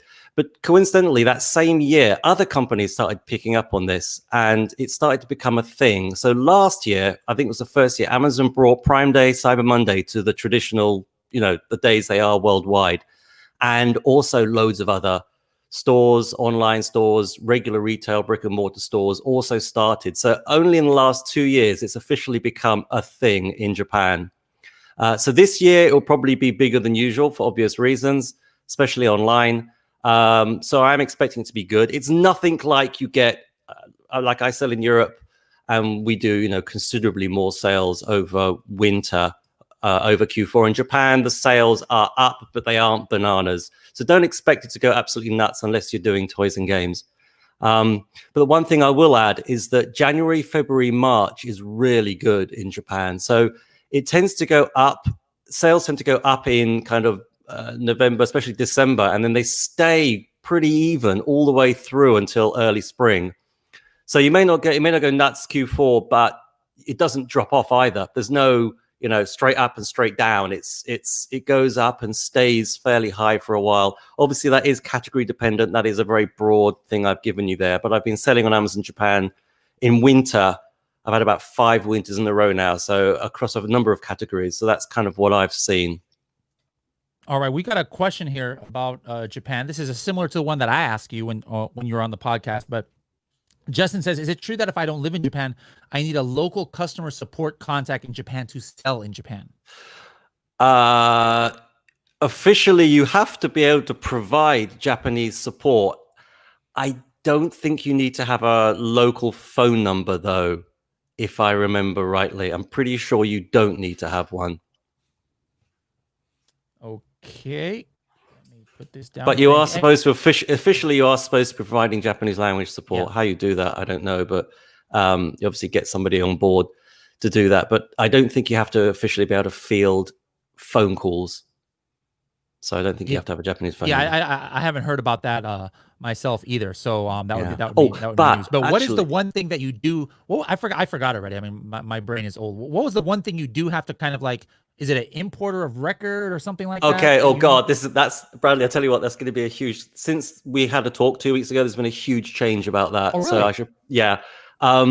So I should come back to that last thing. If you actually have your company registered as in Japan, then you'll probably need to have a phone number, by the way. But if you don't need to have a Japanese company, so don't worry about that. With regards to IOR, there's been the whole thing has blown up in Japan. An IOR is an importer of record. You're not allowed to send goods directly to Amazon without having a Japanese company kind of being in charge of the goods. As an IOR, Japan has always recommended having an IOR. From about 2-3 weeks ago, the customs office in Japan is no longer allowing IORs. So basically, the problem with an IOR is that it's an importer that doesn't actually buy the goods. The goods don't ever actually go to the IOR; they go directly to Amazon's warehouse. Yep. But on the shipping invoice, you have down the Japanese company name if customs have questions or problems. So that is now not being allowed. If you've got an Amazon fulfillment center on the address, it's being flagged, and everybody is. It starts off just being a few people and sea shipping. It's now gone to everybody is being stopped, and in the worst case, the goods are being returned. The customs office is requiring something called an ACP, which is we're not going to have time to get into this. An ACP is like a proxy importer. It's like they're not the importer. The foreign company is the importer, but the ACP is basically has a contract with them that says we are allowed to work on your behalf. That you have to sign a power of attorney. It's a bit like a lawyer being able to speak on your behalf. That's what an ACP is. So they also don't receive the goods. The problem is the customs office are telling all the ACP companies, you should probably stop it because the tax office is going to go after you hard. So everyone's stopping. So we used to do ACP in IOR. We've now just recently stopped doing it. Okay. Sorry, dropping the ball there. I think the moral of the story here is it's not a walk in the park necessarily, but at the same time, it's not 100% impossible. Or it's certainly not impossible. Stretch of the imagination. Yeah. This is all happening kind of as we're talking. So. Yeah. If anybody wants to reach out to me, there are kind of workarounds, and that certainly are ways of doing it, but it's not as simple as, so any information you read up until literally a month ago will now be wrong. So yeah. And guys, we fun and games. The only thing consistent in Amazon is change. Exactly. And so you gotta be ready. You gotta be ready. And screwing people over Q4 or just making big changes Q4. This yeah. Yep. No worries. So I think, guys, Japan is still, listen to the podcast, you'll see it's still a wide open marketplace. Very, not as many saturated categories, as might be in USA or even Europe, nowadays. Not to say that, Europe and USA are completely saturated, by no means, but it's kind of like Amazon Japan is kind of like maybe these other marketplaces were, 2-3 years ago or a little bit more. So there's definitely still some opportunity. Nick likes to talk about the opportunity, even though he knows that the more people who sell on there is the more competition for him. But exactly, I know it's bad for me, but yeah. But what was that? Tell us. Go ahead. Well, just come back to that IOR change. That is going to knock out probably, I don't know, 95, 99% of all foreign sellers. Like, it's going to knock out a huge amount of people. So the opportunities are going to drastically increase. Yeah. Sorry. Okay. I love it. All right. What are you doing you also have a big business in Amazon Europe. So what are you doing differently, if anything, for example, for your Amazon Germany business? How has Amazon Germany Q4 been in the past for you? So Amazon Germany is actually really, really good. Amazon is good because they have the tradition of not only Christmas sales, but also things like Prime Day. I should probably add the thing about Japan. Another problem with Japan is that they don't traditionally have Christmas. It's not a Christian country. So obviously a place like Germany is a Christian country, or there are lots of Christians there. And they do celebrate Christmas, even if they're not Christian, and they give more gifts. So Germany has always been good. So I focus a lot more on things like, Prime Day sales. Actually, although I'm not going to do it as much this year because I do hate Prime Day. I think it's a stupid system, but I do kind of focus more on making sure the listings do show boxes and present worthy, and really stress that a lot more. Although I probably should do that more in Japan as well, but I do focus more on that for the markets that I know that are going to be more gifty. Okay, and I do have products like that. Yeah. You or your kids into Japanese anime a lot at all? They're not. No, thank God. Sorry, Bradley, if you are. Yeah, I just got into it, and I'm so obsessed that I made this whole competition here with Helium 10 all about the code words were Japanese animations more. So I'll have to check that out. I'll have to enter it and see if I can win some animation stuff. Love it. Anime stuff. All right. What's your last tip for everybody who just in general about Amazon Japan? Like, we obviously had a lot longer on the podcast to go over this, but if there's like one thing that sellers, wherever they are, whether they're American sellers, European sellers, Australian, whatever, they're interested in selling in Amazon Japan, other than what we've mentioned already, what's like the number one thing that's different, maybe, that they need to keep in mind? I'll mention something different this time then. I think the fact that profit margins generally are higher in Japan, and also sales are a lot more stable throughout the whole year. They're really, really stable. That's the thing I love. A lot more kind of blue ocean products. I've had products selling for 4 years, 4 or 5 years actually. So I think it's more consistent. It's not as bananas as it is everywhere else. Sales wise, competitors wise, it's a lot more. It's a lot easier. Would be my giveaway. Okay. I love it. So if people want to reach out to you more, Nick, to get some more information, I know it's like you have a Facebook group and some other things. How can people find you out there? I got a Facebook group. It's Amazon Japan PL. And I'm actually going to write a bit about, I haven't written enough about this IOR problem. I'm going to write a lot more about that. Or you can reach out to me at or just go to thejapanguy.jp, thejapanguy.jp, all one word, it's .jp, not .com. And there's a contact form there and you can contact me through that. All right. Thank you. Nick-san, 本当ありがとうございます。お疲れ様でした。お疲れ様でした。All right, we'll see you later, Nick. Thank you very much for coming on. Okay, bye. All right, there you guys go. I told you I got a wide variety of guests today. We just talked to somebody about selling on Amazon Japan, and maybe that should be on some of your 2021 goals, your bucket list. What's on your Amazon bucket list? All right. Hey, I want to have a successful Prime Day. Hey, I want to launch in Amazon Europe. How many of you have that as a bucket list goal? I want to sell on Amazon Japan. Great marketplace, a lot of opportunity. It just got really hard for a lot of the people who were selling on there. So as long as you can work around those issues and those obstacles that Amazon is bringing up, you could have a really big opportunity to sell on Amazon Japan. For those who don't know, there's like 16 Amazon marketplaces around the world, right? Do you know as far as how much the revenue that it generates, where Amazon Japan is? It is kind of tied for 3rd/4th place out of the entire world of Amazon marketplaces. Number 1, obviously, is USA. Number 2 is Germany. And then it fluctuates between 3 and 4 for Japan and the UK. All right. So it's a big marketplace, guys. So if you can crack the code and are able to get around the language barriers, get around these importation barriers, that could be something that you could do. Probably not in Q4, but maybe Q1, Q2 of next year. So reach out to Nick, see what's involved. He can help you. And maybe your product can be sold in Amazon Japan. All right. Let's keep it going now. I'm going to do something a little bit different. Let me know in the comments. Does anybody want to play a game? Do you guys want to do a super hard Helium 10 trivia game and have the winner get Helium 10 mask and vintage Helium 10 t-shirt? How about that? Does that sound like a good, I'm just making stuff up here. I'm not the one who ships these out, so I know the team can take care of it though. Let me know. Would you guys like to win a Helium 10 face mask and a vintage Helium 10 t-shirt by winning a contest? Let me know. Gail says yes. All right. Gail Thien says game time. Nanya says, okay, all right. I'm going to try something. I don't even know how this works. Let me push play here. I am going to host this. Hold on.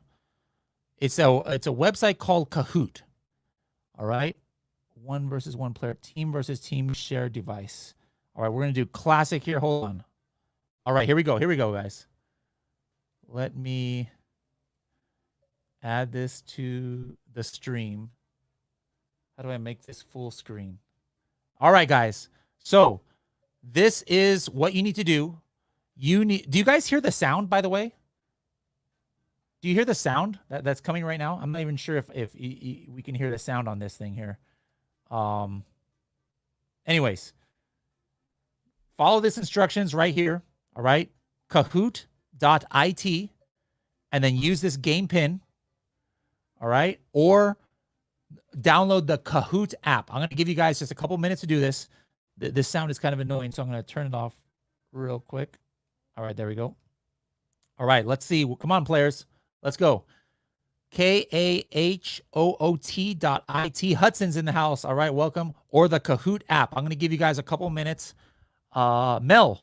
Now, I'm not have Mel do this. Mel will probably win, but it's pretty hard. This is a hard test. I just gave this to the Helium 10 Elite members. If you are a Helium 10 Elite member, you cannot take this quiz, all right? Because it's not going to be fair.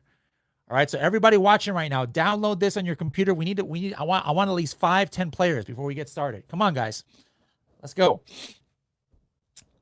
Hudson's going to be playing for himself. Park is in the house. All right, Park, welcome.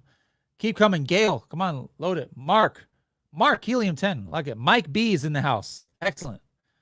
Gail, did you sign up? Justin, did you sign up? FaZe, sign up. We got Mike, Park. We got 2 mics. Kaz, Shanik, Excellent. Let's get a few more players, guys. This is going to be a hard test. I hope I hope I did this right. I have never ever in my life used this app before, so I hope this is going to work okay.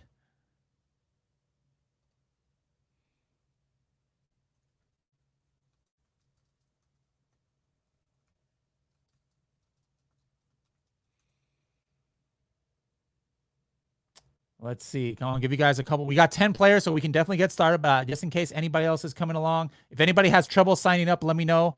Amir says, I'm on mobile. Should I jump on my computer? No, you can do it. You can do it there.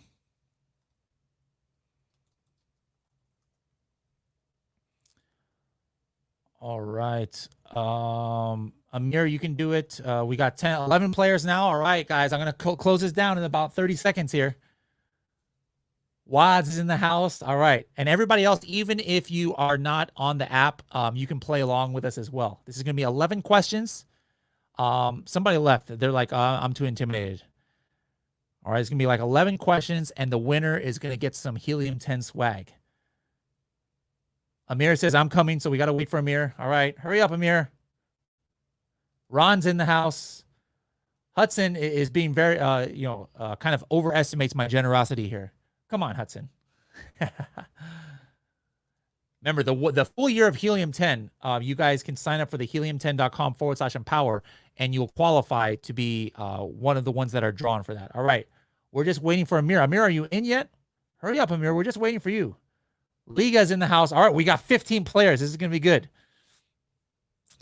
By the way, guys, could you, no sound from Kahoot? Okay, no problem. No sound. Maybe I'll just turn on the sound here.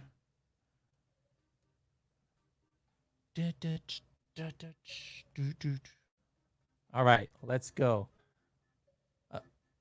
Kaz says, what am I playing for? You're playing for Pride, Kaz. No, you're playing for some free Helium 10 swag.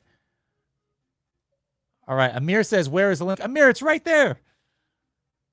Kahoot.it. Come on, Amir. You're holding everybody up, Amir. What's going on? Even Yanni came on. Come on, man. All right, here we go. We're going to start in 30 seconds, Amir. If you're not on, you're not going to qualify for it. Steve-O is on. All right, we got 20 players. This is going to be good. This is going to be how well you know Helium 10. A couple Amazon questions, but it's mainly Helium 10, like old school questions. So it's multiple choice. So you'll still have a way to guess. All right. So some of these you might not even know, haven't been around Helium 10 that long.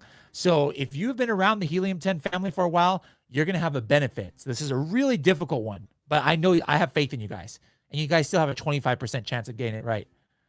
All right, here we go, guys. Let's go ahead and get started. Helium 10 Elite Trivia. It's going to start in 3, in 2, in 1. Here we go, the quiz. What was Helium 10 Elite called before? What was Helium 10 Elite called before, guys?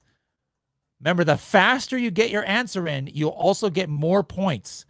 The faster you get your answer in, you are going to get more points. Oh, a lot of you guys didn't get your answers in quick enough. Here we go. The actual answer was Illuminati. So one person got that one right. All right, so who's in the lead? Ron is in the lead with 645 points. Remember, try and get your answers in really fast because that counts too. Here's the next question, guys. Index checker in Helium 10 was formerly known as what? Index checker was formerly known as what?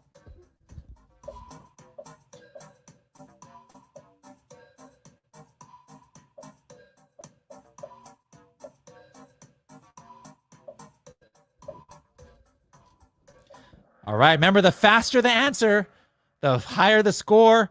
The correct answer is 5K checker. All right, 4 of you guys got it right. Let's check the scores, guys. Let's check the scores. Oh, Kaz jumps to the lead. Kaz jumps to the lead. All right, you guys ready for the next question? How you guys doing out there? How you guys doing? Dean says it's still hard. This is a hard test, guys. This is a hard test. All right, let's go. Here we go. Cerebro checks for keywords ranked in the top how many organic positions? The question's at the top.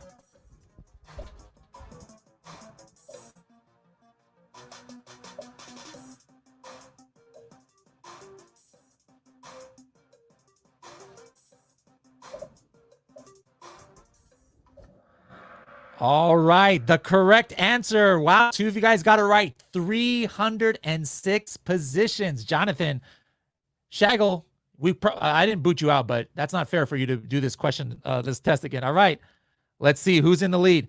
Oh, Mike jumps to the lead. Mike with 1,583 points is in the lead. Kaz, number 2, Liga number 3.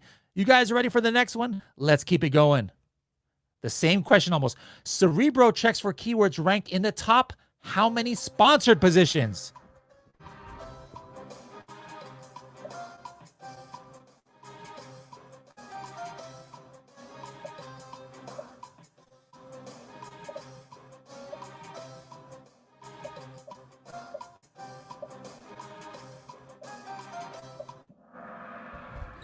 All right. Everybody got their answers in on this one. Let's see. All right. 3 of you guys got it right. Who were the 3? Let's take a look. The answer is 92. Cerebro checks for keywords ranked in the top 92 positions for sponsored ads. And, oh, look at this. We've got a tight race. By the way, Emma jumped up 8 places.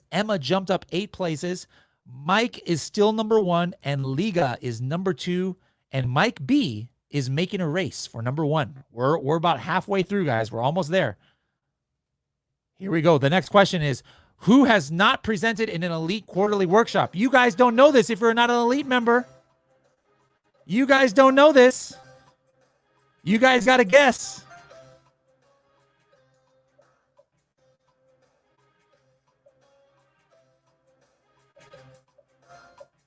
Just guess. All right. Most of you guys got this right. All right. So what this is talking about, and this is good that this was for the Elite members. Like I said, we just had an Elite workshop. We have Elite workshops 4 times a year, and that's why I gave them this question. But you guys missed out. If you weren't an Elite member, you guys got some very high-level advanced information today about Amazon. And the other 3 here, Tomer, Wilfried, and Michelle Barnum-Smith, have all been on the Elite workshops, but not Mark Casey. Let's see who got it right. Oh, Mike B jumped over Mike. Oh, my goodness. Mike B started from the bottom. Now he's here. All right. All right. Here comes the next question. Are you guys ready? This is like so close. This is like so close here. All right. Let's keep going. All right. The question is, what was one of Kevin's last 7 hacks? Again, Elite members, you've got the special insight into this. All right. But this is the kind of information you can get. If anybody votes B, then I know you guys are just fooling around here. Come on, guys. You can guess. It's a 1 in 3 chance that you get this one right. All right. Good job. All right. 2 people got it right. Yes. So Kevin King gives 7 hacks every time we do an Elite workshop. And he talked about how to reset your honeymoon period. Super valuable information. That was in the last Elite workshop there. This is the kind of thing that you guys are missing out on. Let's see who got it right. Oh, Mike said, hey, Mike B, I'm the real Mike. And I'm at number 1 at 2268. All right, he's pulling away. Mike's pulling away from you guys. Let's go back to the Amazon questions. What type of campaigns can you see suggestions on in ads by Helium 10? What type of campaigns can you see?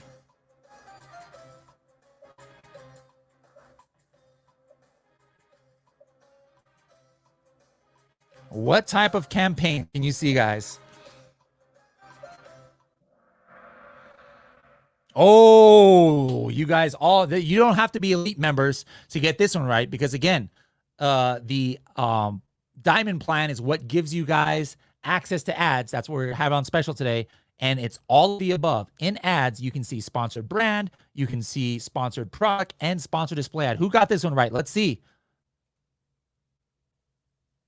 Mike is still pulling away. Remember, guys, the faster your internet connection is, and the faster you can get those questions answered, your score goes up. So Mike is pulling away. Come on, Mike B. Come on, Liga.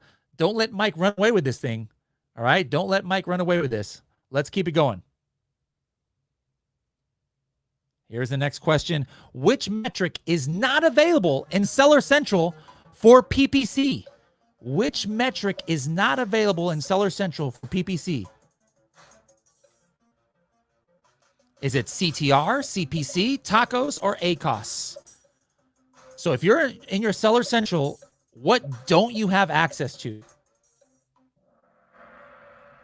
Oh, again, most people got this one right. Excellent. Jonathan is playing along on YouTube, and he got the right answer. All right, let's take a look. Is it still Mike? Is it still Mike? Oh, Mike is on fire. He has a 3 streak. He's still pulling away, guys. Come on. Mike is on fire. Liga is still there. Andy jumped over Mike B. All right, remember, in Seller Central, you can see things like ROAS, ACOS, but you cannot see tacos unless you download it and then download your sales too. And Helium 10 ads, you've got it. Let's go to the next advanced question here. Here we go. Here's the question.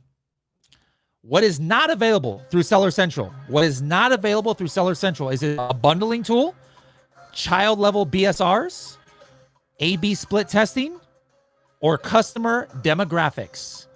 What is not available in Seller Central? Amazon Seller Central. Nobody got it right. See, I thought I would trick you guys. Child level BSRs are no longer available on Amazon USA. It's just a BSR for the entire variation. So what does that mean? That Mike is still in the lead. Liga, right on. We got only two questions left, 2 or 3 questions left. Let's keep it going. How many marketplaces does Blackbox work? We just launched 2 more. We just did this yesterday in yesterday's webinar, guys. How many marketplaces does Blackbox work? Like that means Amazon USA, Amazon Canada, Amazon Mexico, et cetera, et cetera. How many marketplaces does Blackbox work?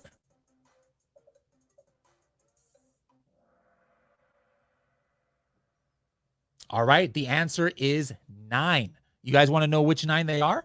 Amazon USA, Mexico, Canada, Germany, UK, France, Spain, Italy, India. There we go. 9 marketplaces. Let's see who got it right. Oh, man. All right, guys. Mike just pulled away. This is the last question, and it's about Helium 10. All right? It's about who knows the founders of Helium 10. All right? Here we go. This is the last question. Can you catch up to Mike? Here we go. Last question of the day. Who was the co-founder of Helium 10 along with Manny Coates? Is it Bradley Sutton? Is it Kevin King, Boyan, or Guillermo? Who is the co-founder of Helium 10? Like I told you guys, only OGs know this. Only OGs. How long have you been with Helium 10?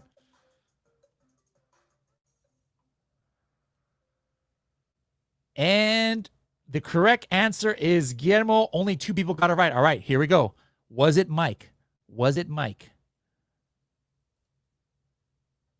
Here we go. The trivia. 3rd place, Liga. Congratulations. 2nd place, Andy. And Mike ran away with it. 4,700 points. Awesome job, Mike. Runners up, Mike B and Ron. All right, I love it. All right, guys, thank you for joining us in our first trivia here. That was some high-level trivia that you really need to be like diehard Helium 10 to know some of those answers. But great job. Mike, if you can reach out to Mike, hit me up really quick in the comments of where you're listening to, because we got to figure out who you are, Mike. And then Mel will get your information so we can get your special prize out to you. So there we go, guys. If you thought you knew really a lot about Helium 10, that one might have set you straight and to let you know what you have to, what you didn't know. But some of those things are important. You know, it wasn't just random questions. Like talking about Cerebro, we talked about Cerebro, 306 organic positions. And a lot of people have been talking recently, oh my goodness, my keyword rankings all over the place. It goes, from page 1 to like page 6 and then back and forth. So that's why it's important that we are showing you where the last time we checked, it is ranking for across a lot of different pages, because it could have been a page 1 keyword for somebody one day, and now all of a sudden it's page 6. So we show you all 306 organic positions that we have done, as well as all of the 92 sponsored positions as well. All right, so Kaz says, what is the discount code for the Helium 10 upgrade? Let me show that to you guys right now one more time. That is helium10.com/empower. Or if you want to get 25% off of 2 months, if you want to get 25% off of 2 months instead of the other one, there's this other code that we've been doing for this Red October, and you can use Red October 25. Red October 25. If that doesn't work, just tell them that you were on this broadcast. All right. So there's 2 different codes that you guys do, and the Red October 25 enters you in to get the group training with me. All right. You get group training with me. Everybody who signs up under Red October gets that 2 group training sessions with me in the second month, as well as 25% off 2 months, not just 1. Now, if you are like, you know what, I'm not so sure that I want to use Helium 10 Diamond for 2 months, then I would suggest using this one right here, the helium10.com/empower. And the code for that, if you're just using the code, would be empower40, but this is the better link to use. So guys, sign up now. As a matter of fact, you know what?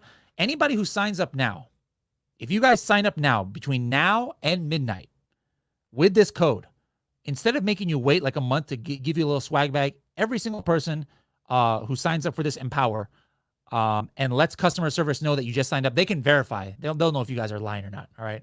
Don't try and be smart. Once we verify it, we will give you, I'm going to send you personally the Helium 10 mask and this shirt. All right. So those who sign up now, and from now until midnight, and you let customer service know as soon as you sign up, say, hey, can you guys verify that I just upgraded? And Bradley said that he could hook me up with a shirt and mask. Let them know, and I'm going to hook you guys up. All right. If you're watching this on the replay, I'm sorry, because that deal is not going to be that deal's not going to work anymore. All right. Midnight, it is going dead. We're not one of those companies that says, oh yeah, this deal is gonna expire, and then like 5 months later you can still get the deal. That's not how we roll. All right. That's not how we roll. All right. Let me keep it going here. Our next guest is on, and Molina says the Red October code you worked yesterday. Yes, Red October still works. Red October 25. That code works as well. All right. Our next guest is another former podcast guest, and his specialty is kind of like the wholesale model on Amazon. Now, today's theme is all about Q4, so we're going to talk about that model on there. And here we go. We got somebody just saying, Bradley, yes. We having a conversation here. I don't know what's going on here. Anyways, we're going to bring on the man, Dan. Dan, add to stream. There we go. Dan, how's it going, my man? Hey, how's it going, brother? How's it going? I'm doing just delightful. So thank you for joining me so late. I know it's like, what, 8:30 over there where you're at? Yeah, I got confused on the PST versus EST. I thought we had to go to like an ice cream store's soft opening tonight, so it's pretty cool. Just got back. That's good. I don't think things will ever get back to normal, but that's something that nobody would have said 2 months ago. Yeah, we went to a soft opening for ice cream. So I mean that was, they were all closed, so that's good, right? Right. I mean, they were doing all the things like taking precautions with spacing and all that stuff, but it was pretty cool to kind of see stuff getting back in action. I love it. Now, we are talking about Q4 today, and we've got a lot of private label sellers here, but we've got a lot of people, might be on this broadcast that are interested in or are currently, selling under the wholesale method. And so, first of all, can you define, because, it's kind of evolved over the years, what people think about or what people is considered is the wholesale method of selling on Amazon. So if you could explain that a little bit, and then let's go into how you and other, people in your wholesale community, how you have to do things, if at all, differently in the Q4 rush. Sure. No, I think I think this year is going to be pretty interesting as far as like the whole dynamic of what should I be doing in quarter 4, right? Like, so To talk about wholesale a little bit, there's multiple ways you can do wholesale, right? Like you can purchase from distributors, you can purchase from liquidators, you can purchase from brands directly. Like what wholesale really means is purchasing product from another company. So it's a business to business transaction. So it's important to distinguish here that we purchase our products wholesale, then we take those products and we sell them retail on Amazon, right? So we're technically a retailer who purchases product wholesale. So once you have that kind of fundamental background, you understand that wholesale is just B2B transactions. The way that we specifically do wholesale is slightly different than most other people. Like most people they'll look for a distributor or a wholesaler and try to go through their list of things and find what's ultimately good, what they can make money with. We target specific products. We look for products that are underperforming on Amazon, have room for growth, and like we actually use Helium 10 black box a lot, like being able to kind of like isolate down with filters and filter out and really dig into the right people and brands to talk to. So once we identify a product that's selling well, we try to establish contact with that brand directly and set up a relationship to become an authorized retailer of their products. Okay, excellent. So, guys, if you want more details on that, get a little bit more into the nitty gritty, make sure to look for the Serious Sellers podcast episode that Dan kind of explained it. But this model works for a lot of people and big money too. Like one of Dan's students, we also had on the podcast, Stefan Yell, who is a former Stanley Cup winning NHL hockey player, and he took Dan's course and learned that method, and he's doing. I forgot what he said on the podcast, something between $1 and $2 million a year gross using this, exactly what Dan was talking about. Now for you and your community, what all, if anything, are you guys doing differently, for October, November, December, now that we're in the Q4? So I don't think that this is unique to wholesale, really, honestly. I really believe that the logistics challenges in Q4 are going to be they're not going to discriminate no matter how you buy your product, whether it's wholesale, arbitrage or private label. So one of the things that we've really done is we expect a massive logjam in Q4. Like my expectation is that you've already started to see limitations going into place. You've already started seeing a lot of those preventative actions. And what they're doing is they're trying to build capacity to be able to fulfill and receive Q4 orders. So our expectation is that window, like typically, what we try to do is mid-October, we started to really try to push the kind of that last bit of remaining inventory in. We're moving that back to the beginning of October to make sure that everything is received and what have you. Now, another challenging component is whenever you are, like for a lot of people who are launching SKUs or stuff like that, there are the quantity limits in some cases where you're only allowed to send in 200 of a unit or whatever. And one of the things that we're really doing, and I think this is, again, applies whether you are retail, arbitrage, wholesale, or private label, like it doesn't really matter.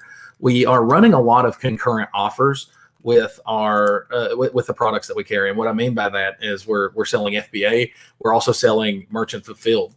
Now, my expectation is that I think that right now, if you're selling products on Amazon and you're especially really wanting to have a good Q4, I think it's a really good time for you to go out and start making connections with prep centers or third-party logistics companies that can ship orders directly.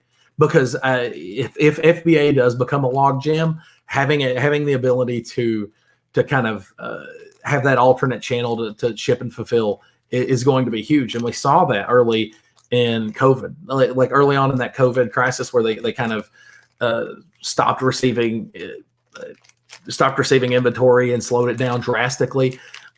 We were able to, with our prep center, we were able to run our concurrent offers then, and a lot of our competition were sold out in some of the categories, like particularly one category I'm referencing, like it just comes to mind.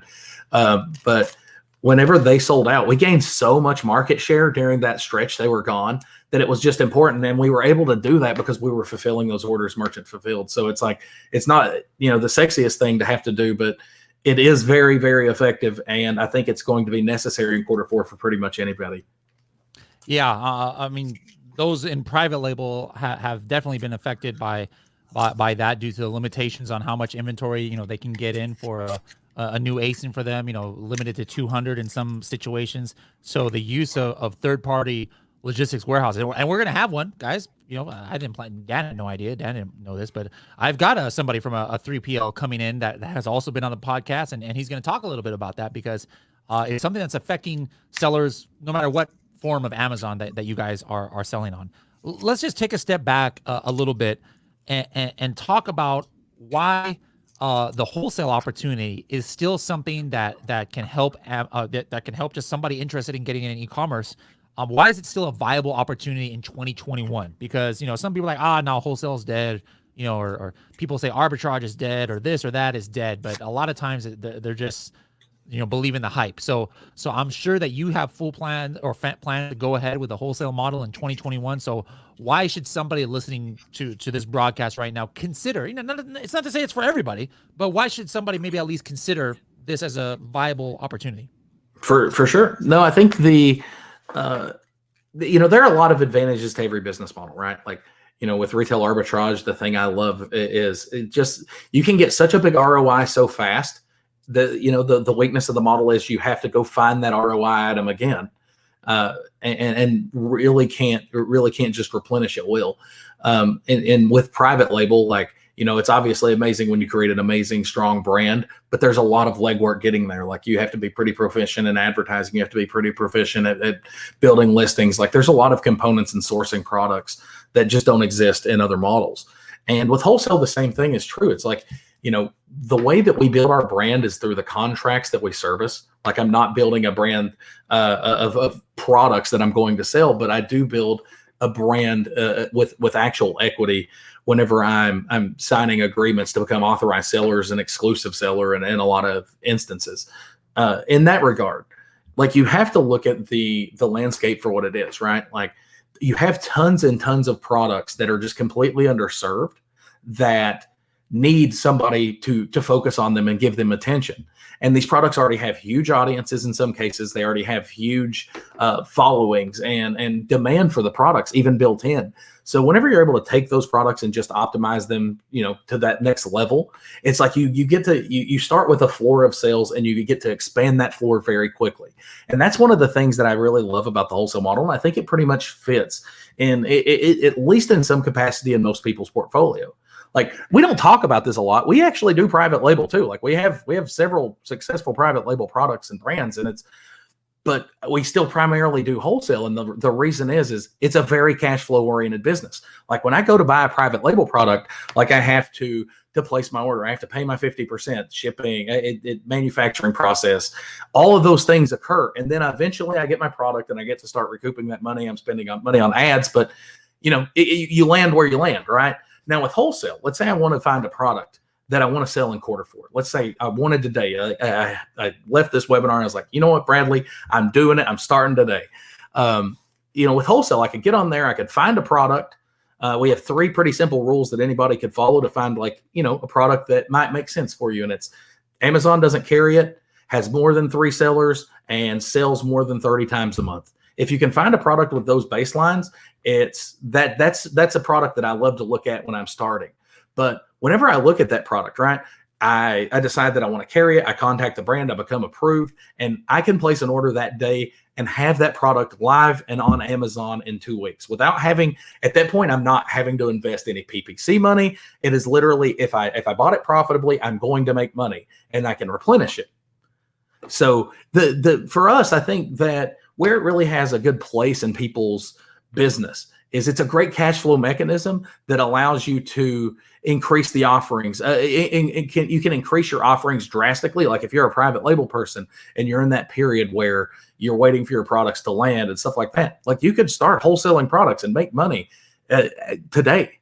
It's very, very good in that capacity. And, when done correctly, working with manufacturers to become approved sellers, it does, I hate really tossing the word like passive. It's not truly passive, but as far as our business model goes, like, we really do, we really focus on delivering a lot of value early on in the process. And then once we've done all of the things to really kind of optimize it for success, and we have our ads running, and we're changing some of that occasionally, but it is pretty much just make a phone call, place an order, they send it directly to Amazon, and that's it. So it's like, there's a lot of upfront in getting started with finding the right people, starting those conversations and getting accepted. But once you are accepted, it is a pretty great place to be particularly if you're like an exclusive seller. All right. I like it. The thing you mentioned, especially that's one of the biggest differences with private label is that, you're kind of how long it takes to actually get up and running. It'll take me a couple weeks for product research. Hey, that so far we're the same private label wholesale. It might take that, might take a little bit less. But then what happens when you find a product? Okay, now I got to go find a supplier. Now I got to go get samples and wait for the samples to get. Now I got to send the samples back and give them my changes. Now I got to start the production. All right, now it's going to take 45 days to produce. Now it's going to take about another 30 days to ship, from China over here. But in the wholesale, by that time, that's 2-3 months. I mean, you've already maybe on your second, third shipment, and you've turned over your inventory a couple times already. So that for sure is a benefit. I got some questions here for you here. Sure. Anybody else who has questions on the wholesale? We got a few more minutes here that we can go. We got from Shonik, do USA wholesalers deal with Australian overseas sellers that sell in the USA market? How to find them online? It's actually crazy. I'm going to answer your question, but your software is amazing, man. Like I was leaning over here to read the question, and then I just saw it pop up in the screen, and I was like, "Holy crap, that's great!" Yeah, absolutely, Shonik.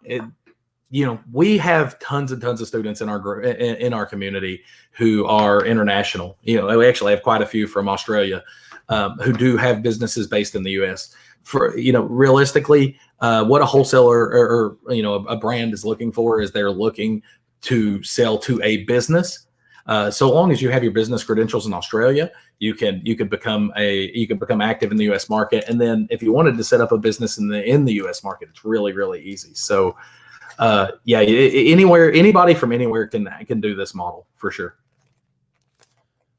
All right, let's keep it going here. Caleb says, "Hey, love the Serious Sellers podcast. Much love from Scotland. I hope you heard Dan's episode. Make sure to go check it out if you haven't." John says, "Hey, Dan, thanks to you, my wholesale Amazon is growing well in the first 3 months. But what do you say about Amazon not rotating the buy boxes before? It makes me hesitate taking on new brands." Interesting.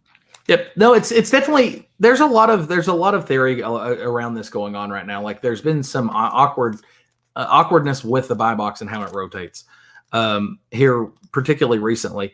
Now, our take and kind of where I've seen a lot of people going is there's a lot of changes going on at Amazon right now. When they make massive changes, there are problems in their coding, and they have to smooth this out over time. My expectation is it's going back to normal because it does them a disservice. Like the less people compete, the more prices go up.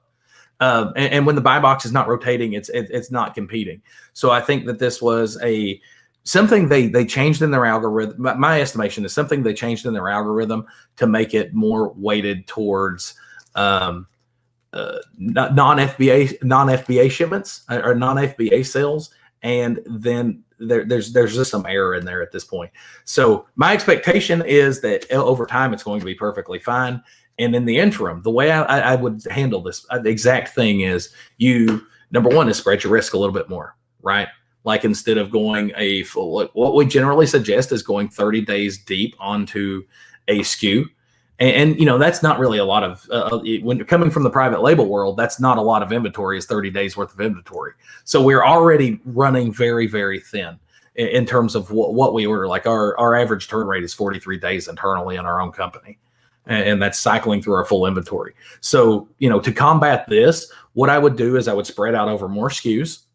I would lower my orders to about a 14-day supply. That way, if you get stuck on a particular SKU, you're only getting stuck for 14 days. I would increase advertisements on products that are selling on particularly anything where you can get a profitable ROI or ROAS.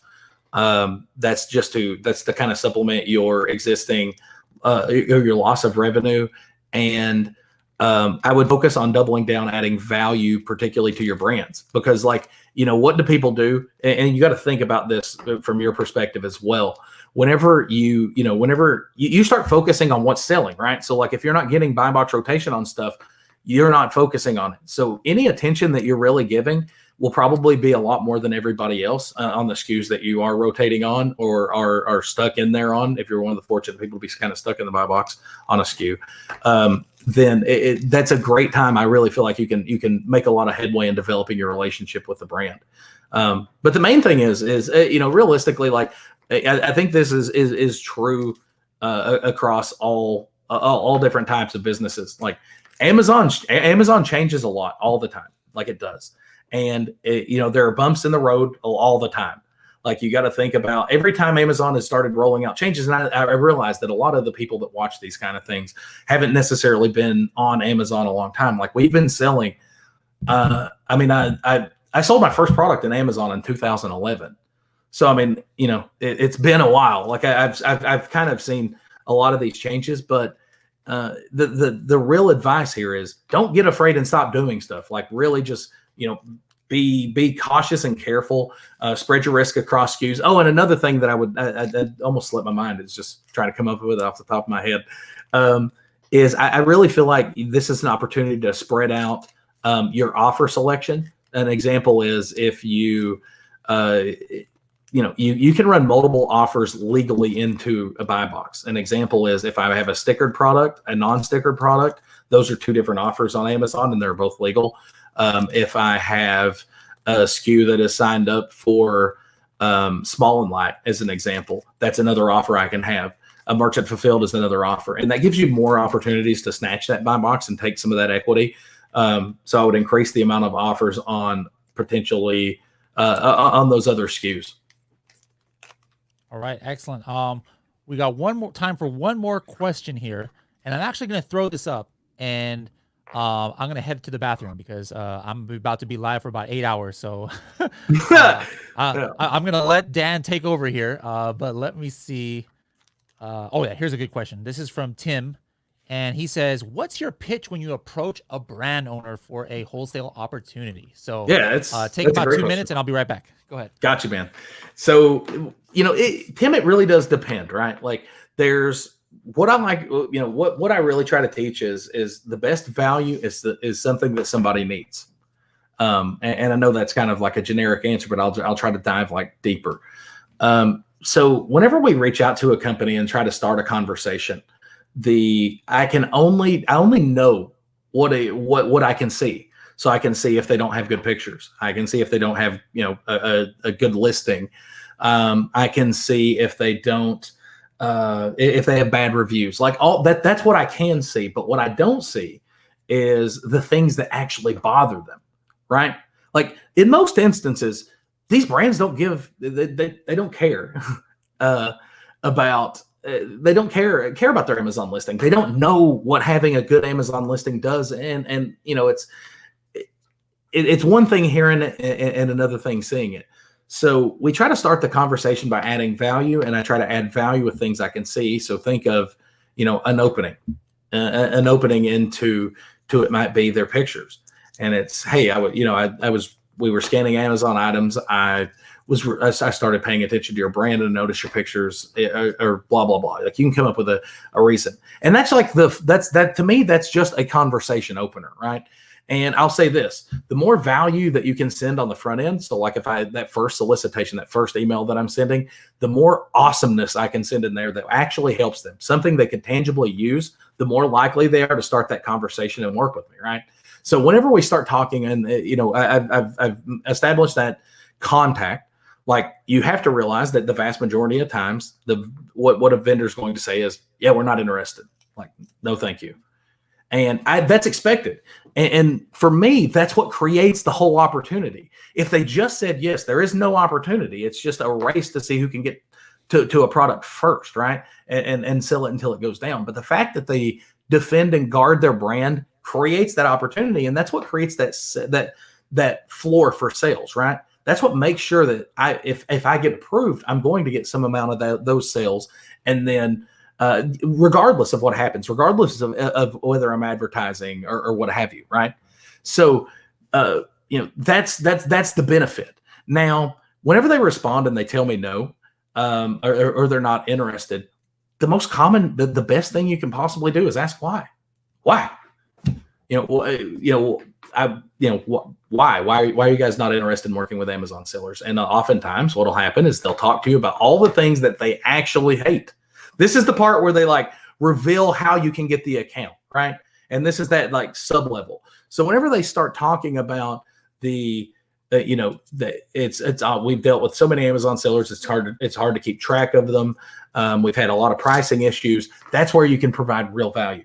And something like that might look like, oh, I definitely get it. No, I completely understand that you guys have had a lot of struggles with this. We've worked with brands in the past that had similar problems, and they had a lot of luck by implementing a MAP policy. I could give you a preliminary one, like I could give you a preliminary MAP policy and see if it might be something that fit for you guys. You could talk to your attorney team, and then you've opened the door. You've started the conversation, and now they're interested in talking to you. And, it's all about finding that second level or the things they care about and value and trying to help them solve that problem. And if you can do that, you can be great at wholesale.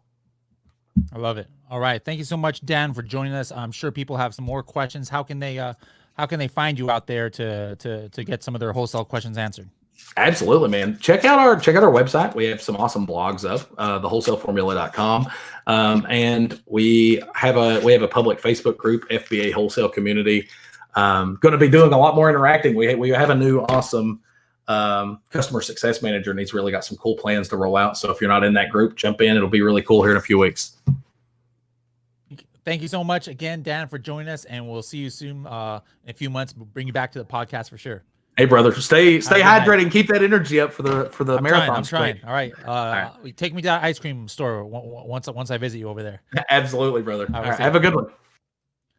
All right, guys, we are not even a fourth way through what we're doing tonight. You guys, let me know in the comments. You guys learning something? You guys learning something so far? Who have we had? We had Kian, who talked about suppliers, and how to source during the Q4. We had Tim Jordan, who gave us some great financial advice and who gave us some other advice as far as Q4 goes. We had Nick Katz, who came to us all the way from Japan and talked about the Japanese opportunity, not just in Q4, but just in general, with some even breaking news about some new things that were going on in Amazon Japan. And then we just had Dan Meadows, who talked about the wholesale opportunity. So we've just had completely different kinds of guests so far. And that was my goal with this. The one same theme is that, hey, we need to be ready for Q4, whatever kind, wherever we're going to sell, whether it's in Japan or USA, wherever we're going to source from, whatever method of selling that we're going to use, private label, wholesale, etc., we need to be ready for Q4. So just to give you an idea of some of the guests that are going to be coming on, the rest of this evening, we've got Anne, who's going to be coming on. I believe she's in Costa Rica. She, great story. Used to be a big time lawyer in the UK, and then decided that lifestyle wasn't for her. And then now she's making or grossing over seven figures from Amazon and living on the beaches of Costa Rica. All right. So we're going to have her on later on. We're going to have Sean from a 3PL. All right. A couple of our guests so far today have talked about the importance of using 3PL warehouses, especially during Q4 due to some of Amazon's inventory restrictions. We're going to have somebody talk about videos. How about videos? Like, did you guys remember that weekly news from last week where now Amazon announced that even if you don't have a sponsored, even if you don't have brand registry, you can put sponsored videos in your Amazon listing. Well, how are you going to make those videos? We're going to talk to an expert on that. We're going to have somebody who used to be in the military and thought that he was going to have to work as a Walmart greeter. Literal, true story. After he got out of the military, he retired, discovered Amazon. He's not a Walmart greeter. He's grossing mid six figures yearly on Amazon. And we've got, by the way, Mel, if you're still on here, Vince just sent me a Slack here. He was asking about what is the code. So if you could just, Mel, if you could Slack to Vince, tell him I'm on a live broadcast right now. Slack him this code right here, the helium10.com/empower. And I think the actual code is empower40, if I'm not mistaken. Empower40. So Mel, please Slack Vince that. And the rest of you guys, here, use this code. Remember, anybody from now until midnight signs up for this code, we're hooking you up with a free mask. What else? Who else do we have coming on? We've got someone from PickFood coming on, talk about A/B split testing. We've got someone to come on who's going to talk about how to translate your listings for other countries, and if there's anything you need to do differently in some of these other countries during Q4. We've got somebody who's going to talk about the Amazon India marketplace. We have a shipping expert, shipping and logistics expert who's going to come in from one of the biggest shipping companies in the world that deals with Amazon sellers. We've got 3 different sellers who are brand new to Amazon, just launched or about to launch. We're going to have 2 or 3 of them on the podcast later. The podcast. You see, I'm so used to saying podcast. This is not a podcast. We've got somebody who's going to talk about trademarks. We've got somebody who's going to talk about product launches. And then last but not least, at the end of the night, 11:30 p.m. tonight, we are going to have Kevin King, the man, the myth, the legend, is going to be on taking all your Q4 questions. So we're going to have a new guest right now. And remember, if there's a new guest, I have to change my hat. So we're going to change my hat. I'm not sure what color hat to wear. So I'm going to bring her on here. We're going to bring her on in a couple seconds. She gets to pick the color of hat I'm going to wear next because these are important things that must be discussed. Ann, how's it going? Hi, Bradley. How are you? All right. Your favorite color, Ann? Pink. Do you have one? This will have to do. Amazing. Purple's even better. All right. Purple. All right. So, Ann, you are you still in Costa Rica right now? I am still in Costa Rica. Thank freaking goodness. Californians can visit there starting tomorrow or something, right? Starting tomorrow. So it's time. Everybody's got to come visit. All right. Now, guys, I mean, I don't know what rock you've been living under, but if you don't know who Ann Ferris is, she's a big deal, guys. But believe me.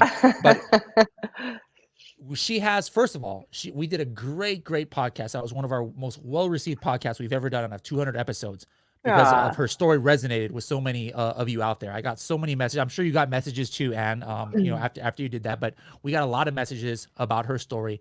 So just go to helium10.com/podcast, type in Ann Ferris, and you can come up with her podcast episode. And she's also written some of our best guest blogs on our blog. So once you type in Ann Ferris on our website, her blogs should come up as well. And you did a couple like on you know, being a mompreneur and raising kids and just a lot of great things. But we first of all we want to focus right now, because this is what the theme of today is on Q4. So this is like your second, third, fourth Q4 as an Amazon seller. What has worked for you in the past? And what has not worked? Like, what can you tell us? Like, I am never doing that again. You know, I did that last year. Or talk a little bit about it. Well, actually, Q4 is not a huge time for me because my products are kind of things that people buy for themselves, that women buy for themselves, and it's more expensive. So actually, January is way better for me because people are using gift cards. So I think number one, it's really important to know your market and know who's buying from you and for what purpose. Because for me, for example, my first December, and actually in December, I went to Peru and my sales had been going down and I was expecting them to go up, and I'm in Peru and I was freaking out. I thought that was my first year and I thought, this is it. You know, the bubble has burst and my Amazon sales life is over and that's it. And I was totally freaking out. And then I hit 100K in sales in February for the first time ever. So I think it's really important, if your product is not super giftable, specifically if it's something that people tend to buy more for themselves, then make sure that you know that, and don't freak out if people do not, that if your sales go down. And then a strategy for that, if it's something that people tend to buy for themselves, is that you want to hit it really hard right after Christmas and in January, and you can do sales then and promote on your social media about using your gift cards. Like, hey, who got Amazon gift cards for Christmas? And that they can use their gift cards to, you know, celebrate, to buy something for themselves, to treat themselves, you know, for example, if you sell products that are like kind of spa type of bath bomb sort of a thing, that might be, you'll probably sell well at Christmas too with that, but you can also hit it really hard asking for the gift cards. Another thing that I'm doing this year to try and promote, and I was actually just meeting with a girl who works for me and saying, can you, let's start trying to get on holiday gift guides. So this is something that you can do with social media. So there's actually, I was talking to her about 2 ways to do it. So number one, with bloggers in your niche, you can look on Instagram or just on Google and look for bloggers. And I've had bloggers message me asking if I want to be on their gift guides. So some people will want payment for that. I tend to be really cautious about paying for influencers because I haven't personally seen a huge rate of return from that. If someone wants me to pay them $500 for a couple of Instagram posts or a blog post, unless they're a celebrity where people are really wanting to do everything that they do, I think you might get extra interest, you might get a few more followers, but to get $500 in profit, I mean, you're going to have to be selling at least 1,500 units. So I think that it's good to be careful with that. But a lot of people will do it for free. They just want to be, they want to have good products to promote. And a lot of people they promote like their Amazon affiliates, which means it's like a blogger. So they might have their own Amazon store, which is not selling their own products, but it's like, hey, check out my recommendations, and Amazon gives them a kickback for everything they sell. So for me, a lot of my products are $60 plus. So people really want to recommend those because they get a higher percentage from Amazon than if they were selling like a 20 or if they were promoting a $20 or $30 product. So you can do it with bloggers, but you can also reach out to sites that are like rating sites. And this is actually something that I learned from someone else in the Amazon space. I didn't know. I'm listed on some like baby registry sites, for example, as, in different niches of things that I sell within the baby space, but they've just done that based on, they look on Amazon sales and who's got reviews. But you can actually reach out to them as well and say, hey, I see you're rating this, or, I know you did an amazing holiday gift guide last year. I would love to be included on that. These are my products. This is why they're awesome. If you'd like me to send one for you to test, if you'd like to do a giveaway, that's a great thing you can do with influencers too. And that's a way to kind of ask them to do it for you for free, is by saying, that you'll host a giveaway, or you can give a discount code specifically for their followers. And then they're giving their followers some kind of advantage. So they're less likely, to expect to get a lot back from you in that regard. Wow, that's a lot of good tips there, guys. Good thing this wasn't a podcast for our 30-second tip. That was like a Sorry. 5-minute tip. No, I'm glad. That's why I didn't tell you to keep it short, because we still got a few minutes here. So that's really good. I hope you guys are writing this down. If not, don't forget that this is going to be on a replay, so you can just go back to whatever page you are and rewind that, because that was some golden points. Now, you mentioned something that reminded me about the podcast, and you talked about how your products are a little bit more expensive than others. So I love that. This doesn't really have to do with Q4, but I think this is an important strategy, because so many people who are getting on Amazon, sometimes they think, oh my goodness, it's all Amazon is a race to the bottom. I got to undercut these other sellers. Now, you took the opposite stance when you started on Amazon. Can you talk about, when you looked at the market, and then why you decided to price it how you did, and then what the results were from that? Yeah. So from my own experience, I am a huge proponent of, number one, higher priced items, and number two, in whatever niche that you're in, to not, even if your item is on the lower end, to where if people are selling for $15, you sell for $20, but you're offering something way better. I personally think that now, especially now, because, post-COVID, or we're not post-COVID yet. God, I hope we will be soon. But in this era where so many shops are closed and people don't want to be going shopping, Amazon used to be the site that people went to Amazon because they were looking for something that was cheap. I see you, Bradley, taking the selfie. You're like, dang, I look good. You do look good, B. I'm putting it on Instagram. Don't mind me, guys. But I think Amazon used to be a site that people would go to because they're looking for something that is specifically cheaper than what they could find online. Now, with number one, it started with Prime shipping, that everybody wants to order off Amazon. Also, people are really busy. Like me, when I was working as a lawyer, I'd shop on Amazon because I need a supplement, I need shoes, I need face cream, and I just want to buy it all in the same place because I have 5 minutes to order all these things in between doing something else.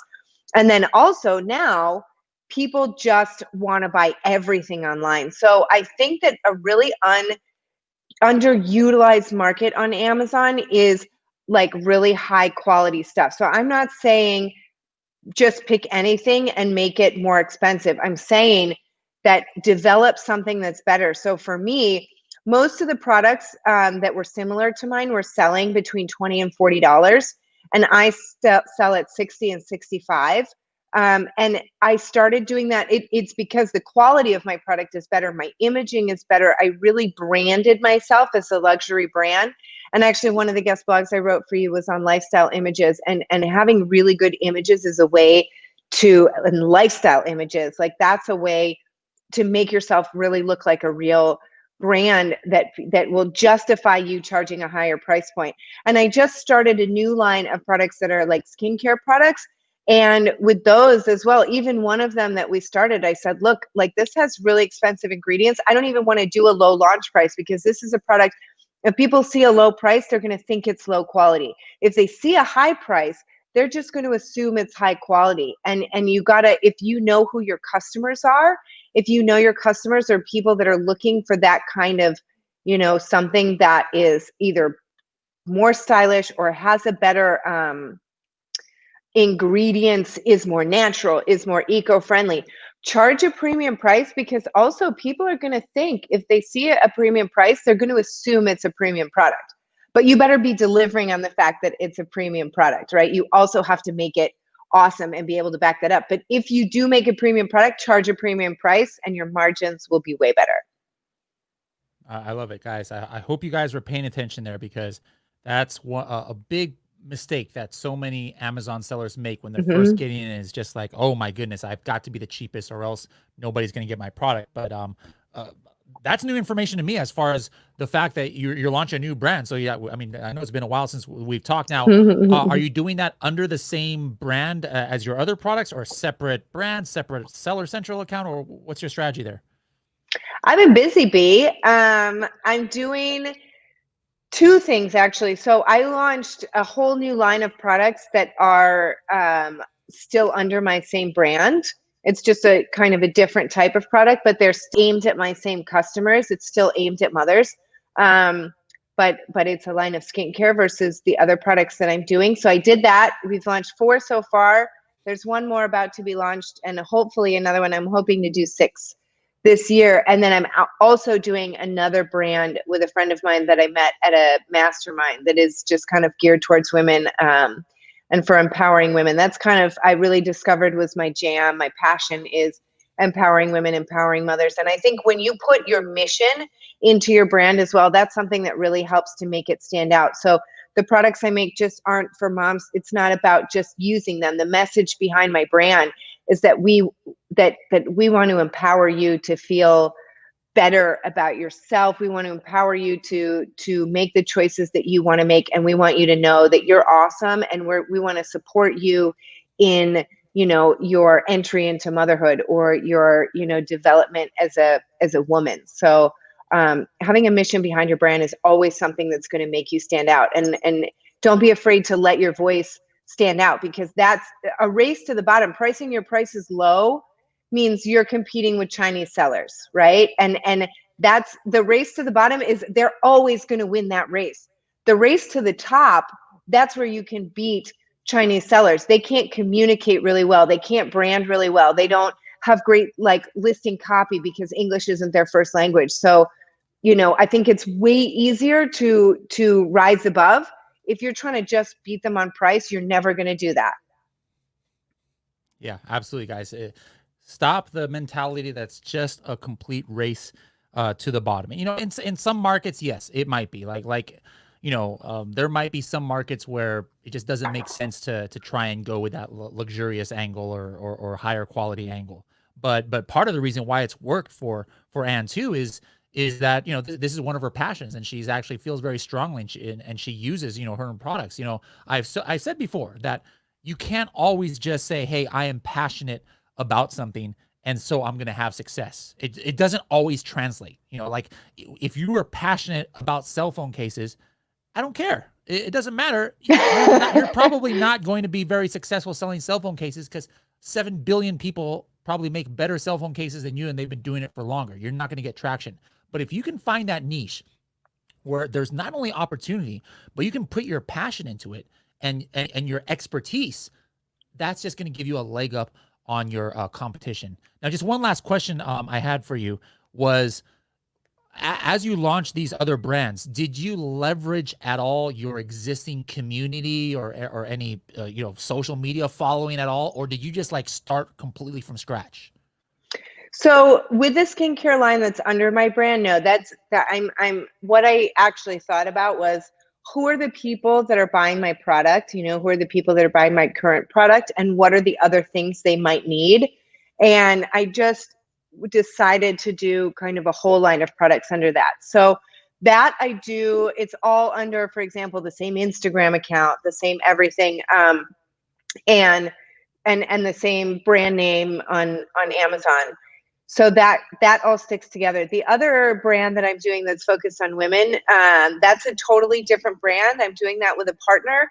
And that's not launched yet. I have new samples coming tomorrow. I'm so excited. But actually my partner has a social media. She has an Instagram account with 300,000 followers that's focused on yoga. And she's switching that around, but it's the kind of women who are into yoga are also into the things that we do. And the mothers that follow me are also going to be into the kind of products that we use. Because basically, you know, Jessie, my partner, she's the same age as me. We're into the same things. We're mothers. We're women, you know, we're women who are trying to like evolve and grow into ourselves in our 30s and 40s. And I think that's really a few years before you're in your 30s, Anne. So you're good. Yeah, right. And you know, I was literally a kid just emailed me. So cute. He's under 18, still living with his mom, and he messaged me on Instagram asking me about his, like, could I recommend some books on the psychology of marketing and marketing to different people? And I'm like, well, who are you marketing to? And he wanted to do baby products, and he's under 18, still living with his mom. And I was like, look, I'm going to give you the real answer. I'm not going to give you I don't have anything to sell you. So I'm going to tell you the truth. Do not sell baby products, because you don't have a voice. And if women are going to message you and they're going to have questions, I would be really mad if somebody's trying to tell me about motherhood and baby products and they're a man, regardless of age, but especially if they're under 18, you know. And I think it's really important, if your brand, you are deep in it for a long time, you're going to have customers, they're going to message you questions. You want to be able to talk to those people. And also you want to be able to enjoy it. That's what I said to him. You got all these moms asking you questions. You're not going to have fun. Like, sell to people your age and be the face of your brand, because man, you're 17 and you're a freaking entrepreneur starting an Amazon brand. Like, that's freaking cool. So sell to kids who are gamers or whatever and be like, look, dudes, I'm one of you. Like, come and listen to me. You know, I think it's important to, you know, try and do something that you can be the face of and enjoy it and have fun.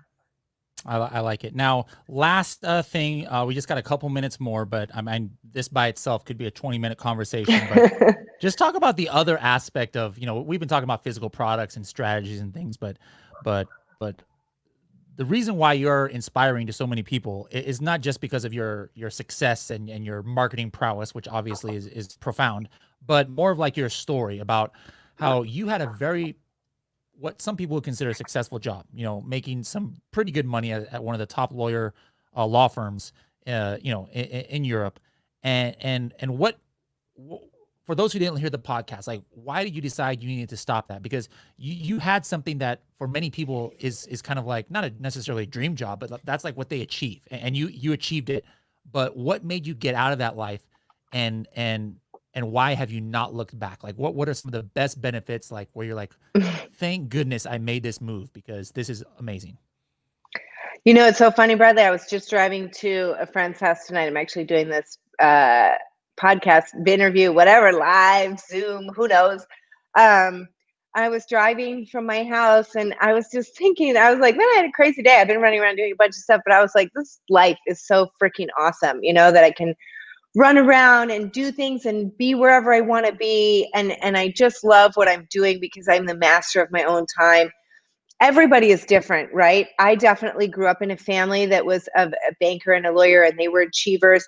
And I thought I had to go down that route, but it wasn't right for me. I did it. I worked at the largest law firm in the world, and I worked at their most successful team with their most successful partner. And I was good at my job, but I was working, 100-hour weeks, and it was horrible, and I was really stressed. And I just realized, I just had this moment of, you get one life, like we get one chance, and that wasn't it for me. And I said, screw it, and I moved. And I changed my environment, and I love my environment, but then I wasn't making any money. So I started Amazon, and now, for me, luckily, it was just a thing that clicked. Like, I love the technology. I love learning new things. I love following along on these type of trainings. You have to turn it into something that you like. At first, all the learning is really hard. There's a lot to learn, but if you got to change your mindset and think about it as a puzzle piece that you're putting together, and like one step at a time, and then you get it, and it's like, frick yeah, like there I am. And then the creative side grew into it, and my mission, it wasn't like I started off thinking I want to like empower women and do all. It was like, first I found a product, and then that kind of fit, and then the whole thing, it's like, it's a constant kind of a growth story. And I've grown into who I am, and my business has grown into what it is based on my personal growth. But why I love it now, I live on the beach, I play with my kids, I work on my business, I make a bunch of money doing something that I love, I support a community that I'm absolutely obsessed with, and that's it. You got to be in a place where you're obsessed with your customers, and you're obsessed with serving them, and you're obsessed with delivering more than anybody else will, because you really care about them. That's where my success comes from, is that I love the people who buy from me, and I really want them to be fulfilled and happy as human beings. And I want to support them in any way that I can to get there. And that's the thing, that it's not the money. It's that like gets me in my heart and makes me a happy person. I love it. And thank you so much for joining us and telling us a little bit about your story and some of your tactics from an experienced seller. The last time I talked to you, I think we had talked about what your projected sales might be towards it, but it was pretty early in the year. Like, do you have an update on this? Like, what are you going to hit across, both the one that you're doing on your own, and if that other one had started with your partner, like what the total gross sales might be this year? Well, with my brand that I'm doing with Jesse, that won't launch until next year. So, okay. But with my personal brand, I'm still in 7 figures. It got everything, because of COVID, was a little bit slower than I thought it was going to be, but it's all launched, and it's all starting to get, I'm building momentum, and I'm building reviews. My first product in that line has almost 100 reviews. And I think when you get to 50 and then 100 reviews is when you can really start to make profit on those. So I'm probably going to be at $1.5 million this year. My goal was 3, but I also thought I was going to be launching a lot earlier. But I definitely know for sure that we'll be able to hit 3 million next year. I also launched in Canada, the UK, Italy, and Japan. So those are kind of picking up steam. Canada's been an amazing market. I did like 10K in sales my first month, 15K my second month, without doing any PPC, actually. Crazy. So I think Canada is a good market if people want to try, depending on what you sell. That picked up a lot faster than the UK for me, for example. So now when you put your Canada listings up, did it show the review counts from your USA listing?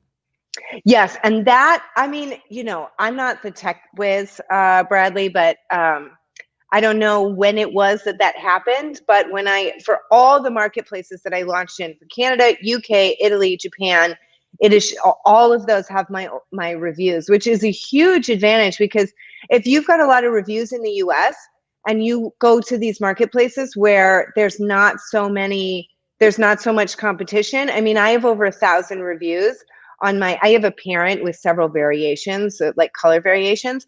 So when I launched, I mean, most people had 100, 200, and bam, there I am with 1,000 reviews. It was like, it was a huge help. So if you've got good reviews, I think, and a product that's, it's especially like Japan. I mean, if your product's made in China, it's like 2 days, you get it to Japan. It's awesome.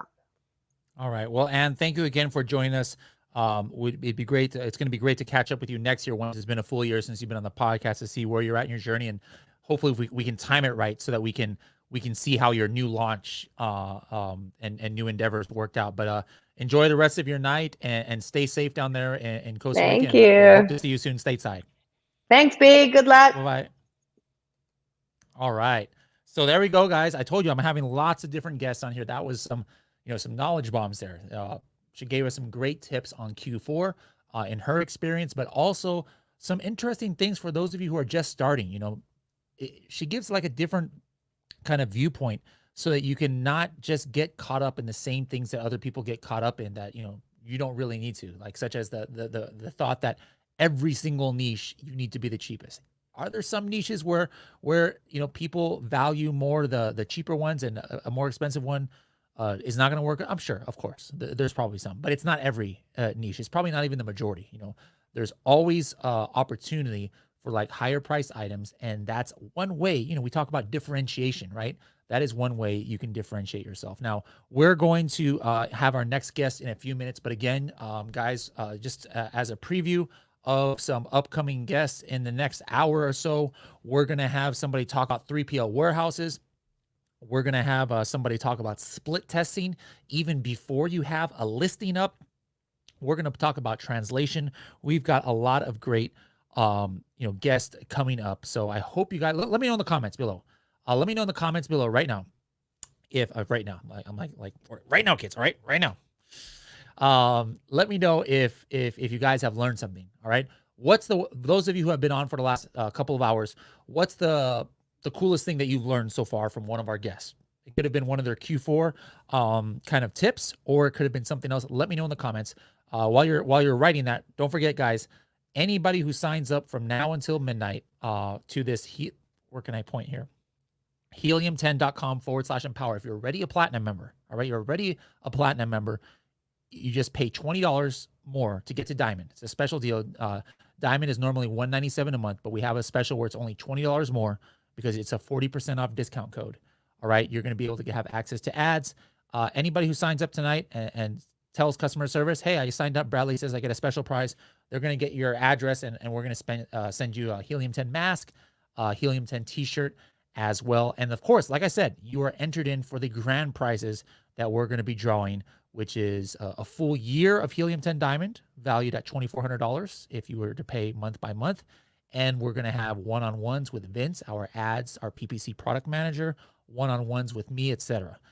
If you don't like this deal below, remember the one that we've been doing all along for this whole entire Hunt for Red October, countdown to Q4.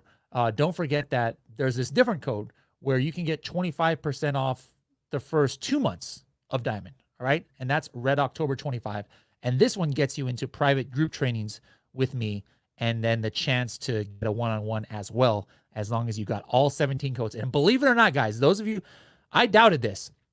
We've got some diehards out there already. Since I've been on here, 2 or 3 people have submitted all 17 of those secret codes that we did. They've submitted all 17 of those already to customer service, and they've already qualified for that one-on-one. So I can't believe it, guys. You wrote down 17 Japanese animations over the last 3 weeks. That's pretty incredible. So you guys definitely deserve those one-on-one. So anyways, guys, let me just check the notes here. Let's see. All right. I can't find the comments. All right, here we go. Here's the comments. John says, I thought millennials gave up on cheap what are you talking about, John? First of all, who's a millennial? We haven't had any millennials on. All right. I'm not even Gen Z.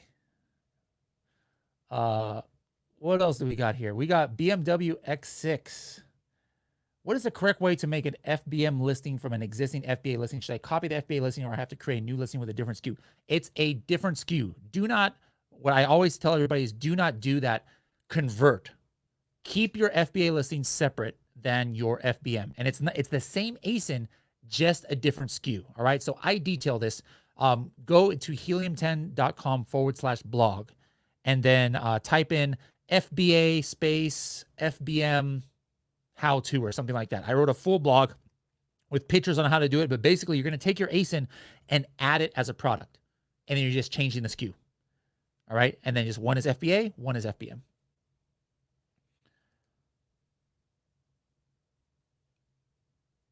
Oh, Christian is back on. Christian says, this is so reassuring and uplifting. Thank you. Been cringing at other competitors racing to the bottom. It's been hard not to follow, but I've been constantly reminding myself that I have a premium product and that I should stay at the top along with my passion. I love it. I told you guys, Anna's an inspiring person. I love hearing messages like that. John says, go Ann, great luck. Excellent. Nathan says, this is what Nathan took from the whole thing. Don't sell baby if you are a man. So I guess, yeah. Unless, if you're, now here's the thing. What she meant was not necessarily don't sell at all, but you can't be like the face of your brand if you are like a dude, depending on the product. All right. She is actually one of the faces of her brands. Like she puts herself in her lifestyle photography and she's on their social media campaigns.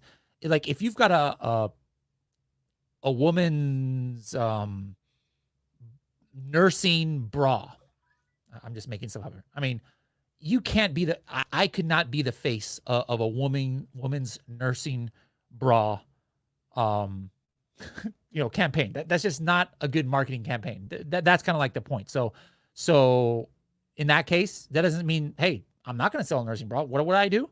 I'll hire an influencer to be the face of the brand, right? Let me see if our next guest is coming on soon.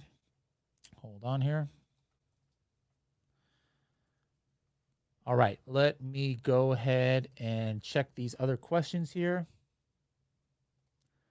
Great info about the Japan market and expanding into more than just the USA, like Canada. Yep. Thanks for providing the useful idea of premium pricing for a premium product. I like it. Learn, as always, go asymmetrical. All right, Molina says, question just launched. If a first child ASIN got a 1-star review, got hair on me because my hat was on the ground here. Is there any way to hide that when the other child ASINs launch later?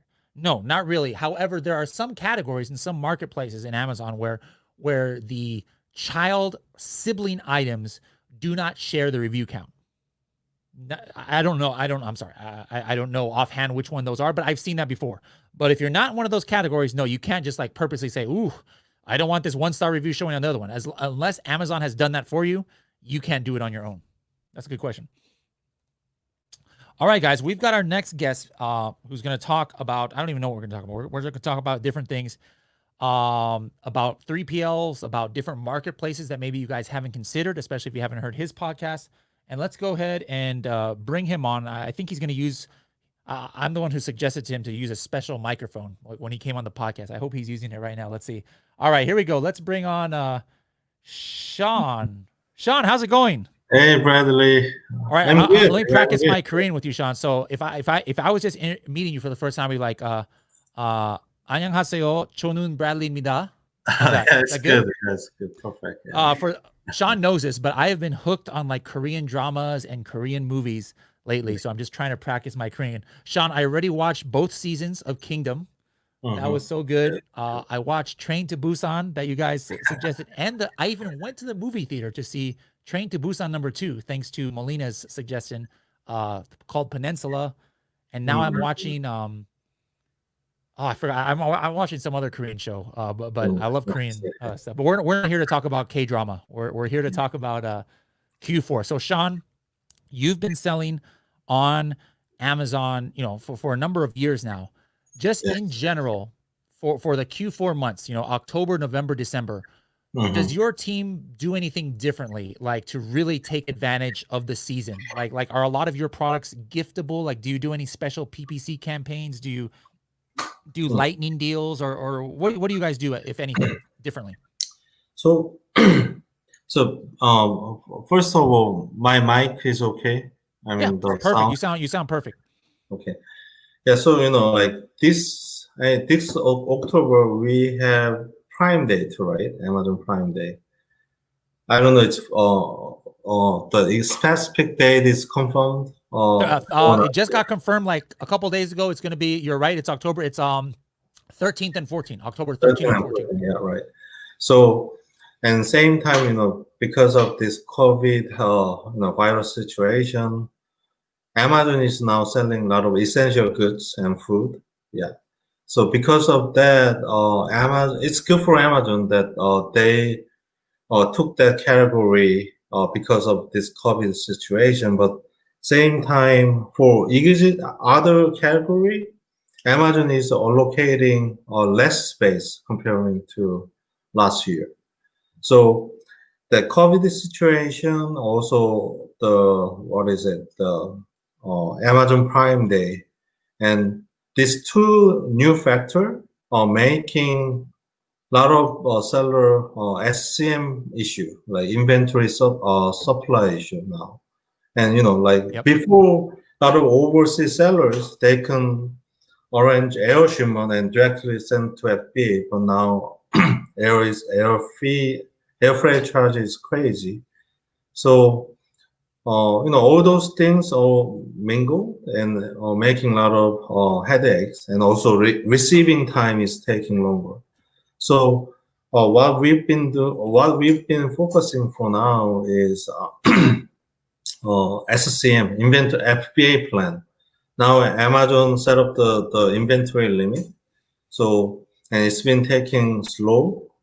So any like good sellers, we plan for end of year sales forecast, and whenever we have room to send it, we prepare the shipment and ship it out. So I think like maximizing selling opportunity with the current with the stable inventory FBA inventory plan will at least it will cover a lot of it will be best investment at this season comparing to any type of marketing. So I think that's the very basic thing we need to do it. And second thing is the holiday season is coming, so promotions and lightning deal, and also connecting social media or deal site to Amazon. Those activity also we are working on it too. Yeah. Okay. That's good. That's good. Now, overall, I know we're still kind of early. You still got the busiest time of year coming up, but have you projected across all the brands that you manage what your overall sales are going to be by the end of this year? Sales volume wise about monthly about for the full year, for what you're going to end 2020 with, like across all your channels. 30 million. $30 million. Okay, so guys, Sean knows, has a little bit of experience here in Amazon and outside marketplaces, which is actually what my next question was going to be. So you that 30 million obviously is not going to come all from Amazon, but I know one of the newer marketplaces you've been focusing on is Wayfair. And yes. So Wayfair actually, for some of your, I think you were saying your furniture products. Is it actually still selling even better than Amazon for those same products? Yes. I think one of the furniture product that we've been selling, that product when we have last time had the Helium 10 seminar or something, we've been selling that brand about 50 daily, but now it's over 100 per day. So it's double. On Wayfair for one brand, you're selling 100 units a day for some furniture. Yes, and also we've been adding more SKU to expand like furniture product segment, like chairs and like sofa. The little or small sofa or lightning furniture, lamps. Yeah, so it's since it's been working, it's been moving fast. Sales was going up and the volume was going up, and so same time, it's taking a lot of space too. But since it's been now moving with the volume, brand owner side, there's more room to launch different SKU. Also, because you've got that history now with Wayfair and have successfully launched products with them, then it's easier to expand that out. You're saying, kind of. Yes. Also, like the container shipment that we import from China, before it was, let's say, 1 container per month, but now at least 3-4 container per month. So everything is now making better efficiency, logistic cost, and inventory allocation, new product launching, also like negotiating power with Wayfair. It's all connected. Yeah. Interesting. So how long did it take you to get like approved initially for Wayfair? Because I think, people hear about Amazon, obviously. They know about Etsy, they know about Walmart.com, and they know about eBay, but then I would say that 95% of the people on here are like, what? Wayfair? Like, I never even heard of that. Like, I've never bought anything from Wayfair. I didn't even know it existed before you talked to me. But is it really hard to get approved on Wayfair? Or yes, because there are so many applications they are receiving every day, right? So they need to filter it out. I think Walmart is same too. So they are checking about brand. Yeah, do they have existing website, or what's the current selling channel? Also designs, and Wayfair is, it's different. It's not marketplace. Wayfair buying it and sell to the channel too. So the product is has a good pricing, selling price, and all that is their decision point. So to start the Wayfair, I think one important thing is, instead of just sending application, at least making certain presentation file or portfolio about your brand, product, or selling and retail price, and why your product is better. Also, if it's possible, then selling price to Wayfair, all that will make those people, Wayfair people, to decide. That will be pretty helpful. Okay. Yeah. So it's a little bit harder than maybe other, like you can't just get an account in a couple of hours like you can on Amazon. Yes. But in those situations, people, like, they can go to companies like you who already have a Wayfair account, and then maybe leverage your relationship, right? To get onto Wayfair, like if they get denied or something. Okay. Now about what you do for you started out before as you had a lot of 3PL services, and I'm sure in the past few months you I would assume, I'm just assuming, that you probably have had more requests for 3PL services than you ever have before, because of what's happening in the Amazon world now with the inventory limitations and people not knowing, if they're going to be able to, send more than 200 units to Amazon. So in your experience with some of the brands you're managing, the people that you do 3PL for, how long does it take for that inventory restriction to be lifted? So like, maybe what they do is they send 200 units directly to Amazon because it's a brand new product. And then I'm guessing the rest they send to you, to your California warehouse. And then they start selling those 200 units. Now, after how long does that 200 units get lifted so that so that you can send more inventory to Amazon? Yeah. So, like what you said, we got more inquiry from overseas about 3PL service. Yeah. And same time, even though, we moved to bigger warehouse, but there's a lot of new clients inquiry. So we are now being selective. I feel sorry about that, but being selective about faster set-through business partner we've been selecting or pausing it now because already 80% of our warehouse is filled with all the new clients. So we are slowing down about taking new clients, but and also because of this COVID situation, FBM needs is going up. Also, Walmart.coms and House, Overstock, other open market SE volumes been going up too. So for us, other fulfillment to direct customer volumes been growing up. And since for that we've been getting a discount, we can leverage to give that benefit to our clients too. And what was another question you asked? Sorry. It was kind of like when people start selling, like how long does it take for it to open up? Like in my experience, it's been, or this was like a month ago, like 10 to after 10 to 14 days, as long as they're selling consistently a few units a day, now that limit gets higher, right? Oh yeah. That it's really different. I think it's more like case by case because we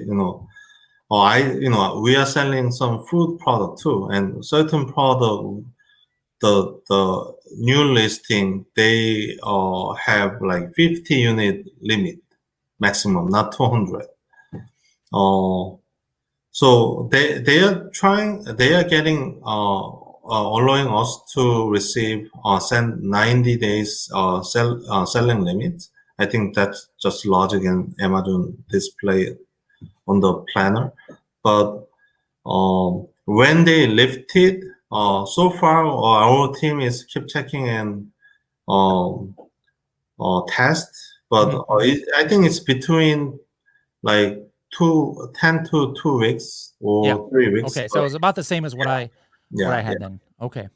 All right. Well, Sean, I already have some questions here. Some are asking, what's the name? So like, how can people find your website, your services, so they can see if they need 3PL or maybe help to get on Wayfair or anything else you guys offer?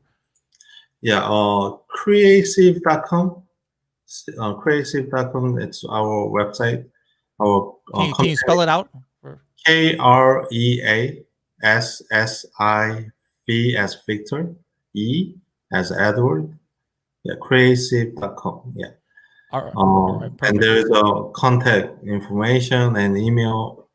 And also about the Wayfair thing. Yeah. Good thing for us is we've been building up the histories and now getting good relationship too. So Castlegate is a Wayfair service, something like FBA. Oh, so I didn't know about that. Instead of shipping from our warehouse, ship from Wayfair warehouse. Yeah. Are you using that now? Yeah, we got invited and confirmed. So depends on product type. Also, of course, Wayfair will charge for those transactions too. But we definitely for certain aspect that's quite useful and powerful, like Amazon Prime. So that once we build certain volume and history, then it will be enabled for new account too. Or for us, it took more than 1 year to. Wow. Okay. And I'm assuming the delivery time is faster under if that happens, and a little bit more margins because you're not having to deal with all the overhead of storing it and shipping. Yes, okay, that's interesting. Yeah. All right. Well, Sean, thank you so much for joining everybody. Again, the website for Sean is Creasive, Kreassive.com. They're in. Well, it's not really Torrance. I always say Torrance because that's how I used to know your old office, but your new one is in LA. Yeah, it's in LA, California. Near LAX airport. Yeah. Okay. Yes. Excellent. Excellent. All right. Well, Sean, once things open up for Korean barbecue again over there, you owe me some samgyeopsal and some bulgogi that we can go out. All right. Yeah. All right. Okay. Thank you, 감사합니다. Bradley. See you later. Thank you. All right, guys. Another one. Another great session down there. How many of you guys, just out of curious, everybody who's watching this, we're broadcasting live on 5 different channels right now. So wherever you're watching on it, let me know. Did you guys, if you hadn't heard this podcast before, did you know about the selling opportunity on Wayfair.com and that you could sell even, more than 100 units a day just on one brand of furniture on that website? I don't know. Maybe I'm the only one, but I never knew about it because I've never bought anything on Wayfair before. So I didn't even know it existed, let alone the fact that there's a third party available. So there might be another thing that you guys can look forward to, and then take some cues from what he was talking about as far as his Amazon business too, because he's totally managing over $30 million of e-commerce sales. So he definitely knows what he's talking about. And then 3PL, I've been talking about 3PLs for a long time about how good it is to use. So guys, or Tim says, interesting stuff about Wayfair. Molina says first time hearing about it.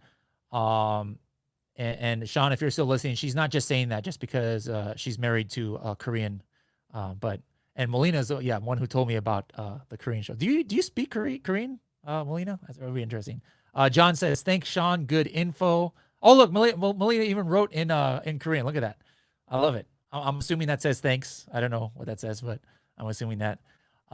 Anyways, guys, let's keep it going here. Shanik says, didn't know about Wayfair. Looks interesting. All right, guys. So who is upcoming next? We've got in a little bit somebody, hopefully who's going to be talking about videos. We're going to have somebody who's going to talk about, his Q4 strategies, talk about some split testing that we can do. I think it's a perfect time to split test possibly for what your, holiday campaigns might be. And don't forget, coming up later on tonight at 11:30 p.m., we're going to have Kevin King on, who's going to ask your questions. All right. Facebook user says, your cap looks great. All right, cool. Yeah, this is Republica ng Pilipinas right here. All right, guys. Let me know. We're going to open it up for some questions. It's time to change the hat because it's a new session right here.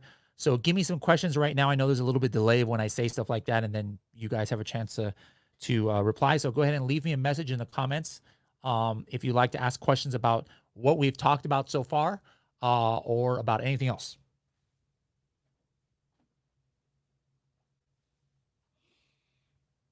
Oh, look at this. I'm even matching with the gray. All right. Steve says, yes, the Philippine crest is what that was. Yep. And there's the website. Sean is on Facebook there, creative.com. There it is right there. All right.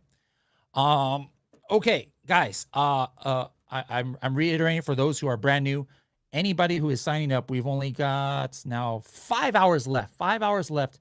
Anybody who signs up for this deal right down here, helium10.com/empower. If you're a platinum, it just costs $18 more to get diamond. Sign up between now and then, now and midnight. And message customer service. You're going to get a free Helium 10 mask as well as vintage Helium 10 t-shirts. So if you guys haven't jumped on this deal, make sure to do it. Let's keep it going here. Let me check the status of our next guest. Where's the messages? All right, cool. He's still at the doctor's office, so hopefully he'll get out. All right, we got one question here. Do you use phrase search terms? I see a lot of people suggesting only auto and broad, then exact. Yes, Dylan, I do not use phrase. I use the auto. We have the 4 campaign kind of setup. The 3 I set up in ads is the auto, the broad, and the exact. And then I also run a product targeting campaign for every listing that I run PPC on. I just, why don't I use phrase? It's just, I don't see a reason to limit, as long as I don't do like one word broad. Like I don't go that broad. All right. So like when I go broad, I'm still using a lot of times a 2 or 3, even sometimes 3 word keyword. So I almost get the same effect as if it were a phrase. I just don't see the personally to use phrase. That's not to say that phrases are bad or anything like that. You do what works for you, but me, no, I don't use that. Christian says, Bradley, are you part Filipino? Yes, I'm half Filipino. Pinoy ako. Mestizo ako, I should say. Usman says, can you summarize what you have talked? Oh my God, Usman, why are you being lazy, Usman? You got to go rewind this and watch it. I can't. There's no way I could summarize. We've dropped some knowledge bombs today. So Usman, you've got to go back and listen all over again. Come on, man. Facebook user says, can you pick your 3PL or Amazon assigns one to you? You absolutely 100% pick your own. Amazon does not assign 3PLs. All right. So you pick who you, I mean, I personally, I am my own 3PL. I store things. I have a 2,000 square foot warehouse behind my house. So for the Project X, I just store everything right there at my at my warehouse.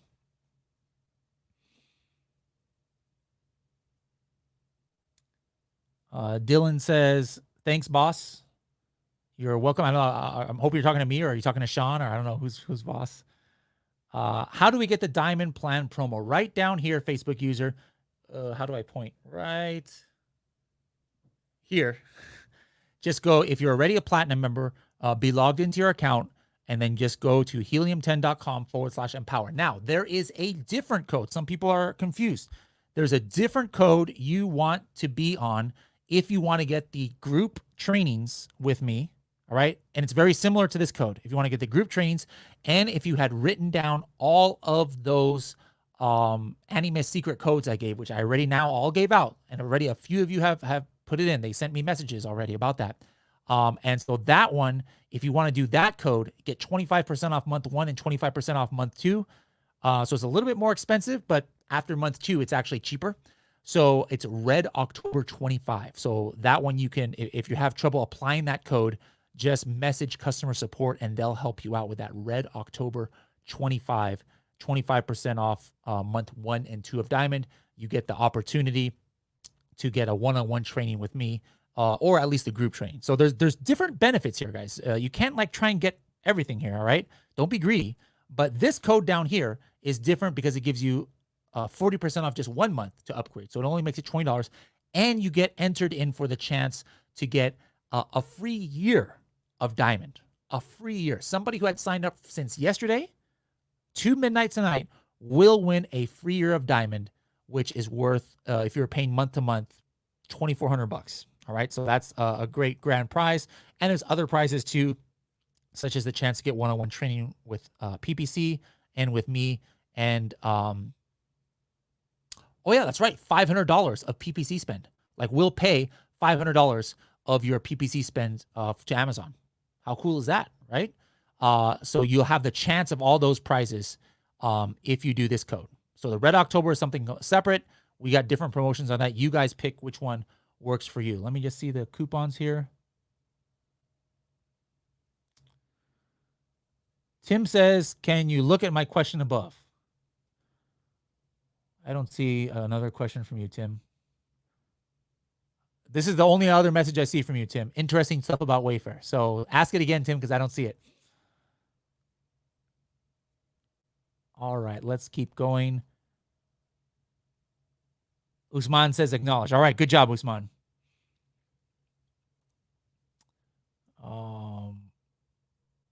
How do you get the contact information of the 3PL? I mean, there's plenty out there. I mean, we just had one on the show right now. You can message them and say, hey, you got the space. How does things work? You just type in, Amazon 3PL warehouse, and tons of ones will come up. Now, I'm not saying, hey guys, go just pick anybody from Google. I would highly recommend just finding somebody who can like vouch for one or something like that. But there are a number of reputable ones. Creasive is one of 200 at least that people use. That's just the only one that I've personally used in the past. All right, so that's why I mentioned them. But there's plenty of great 3PL warehouses. But I would just suggest using one that somebody else has used successfully, and then talk to them about if it's a fit. Guess what, guys? As much as I say that 3PLs are great to use, it is not necessarily for everybody. All right, some situations it might not even be profitable. So you gotta do your due diligence. Whoa, a whole bunch of more messages came up here. Steven says, drink some energy drink. I can't even keep the focus on the live stream, and you have been talking for hours. Amazed with your dedication. Yes, thank you, Steven. Steven, you don't even know that I did a 6-hour elite workshop this morning too, since 9 o'clock in the morning. So that's the thing. Here's a life hack for you. Whether it's selling on Amazon, whether it's doing Zumba fitness, whether it's working for Helium 10, my suggestion to you is whatever you choose to do for your gainful employment, for your monetary benefit, make it something that you absolutely love doing so much that you would even pay or did pay to do it before. Now that might seem like gibberish. Hear me out. I've done this twice in my life now. For those of you who don't know, I used to be a sumo wrestler. I weighed over 260 pounds. The doctor said I needed to lose weight and I need to do something. So what I did, I went to the gym and I hated it. I'm like, this is ridiculous. I'm standing on this little thing that moves and it's boring. And then I was like, what's all that cool music? I was like, Zumba, what's this? This is like 11 years ago. So I go in there, it's a Zumba class. I'm like, this is pretty cool. I can do this. This is much better than a treadmill. So I started doing Zumba like 3-4 times a week as a student. So I'm paying the gym. Like, I love this thing so much. I'm paying the gym to do Zumba classes because I love it. I got pretty good in it, fairly decent, I should say, not pretty good, fairly decent. And they told me, hey, you should become an instructor. So I did. I got certified. I became an instructor. Now I was teaching Zumba classes. I was being paid to do Zumba classes. How cool is that? So I was being paid to do something that I loved so much that if I wasn't being paid, I would have paid, and I did pay just for the privilege to do it. How many professions can you say that in? Go up to any accountant who works for a CPA firm. Say, do you love what you're doing? You know, what's your salary? Oh, you're making 60 grand a year. Do you love doing this accounting so much that if your boss said, hey, I don't have any money to pay you, not only would you keep working, but you would tell him, hey, I'm going to pay you as long as you just let me please work here. That's crazy, right? So I had that once at Zumba. I thought it would never happen again. And then 3-4 years ago, right? I'm as a consultant for Amazon sellers. I'm paying money to use Helium 10 and to you know, as an employee to help run an Amazon business. I'm paying. All right. Now Helium 10 finds me and they're like, hey, come work for us. Now somehow I'm being paid to do something that I thought was so useful that I was actually paying monthly for it. And now this is my job. And so, like, to me, you know, people are saying, oh, what are you doing here, Bradley? You've been on for like 14 hours. This is not work to me. This is fun. I love interacting with you guys. And here's the second part. This is the part that really is almost unattainable. Is after you hit that thing of, are you paying or are you being paid to do something that you would pay to do? Is it something that really makes a positive impact in people's lives?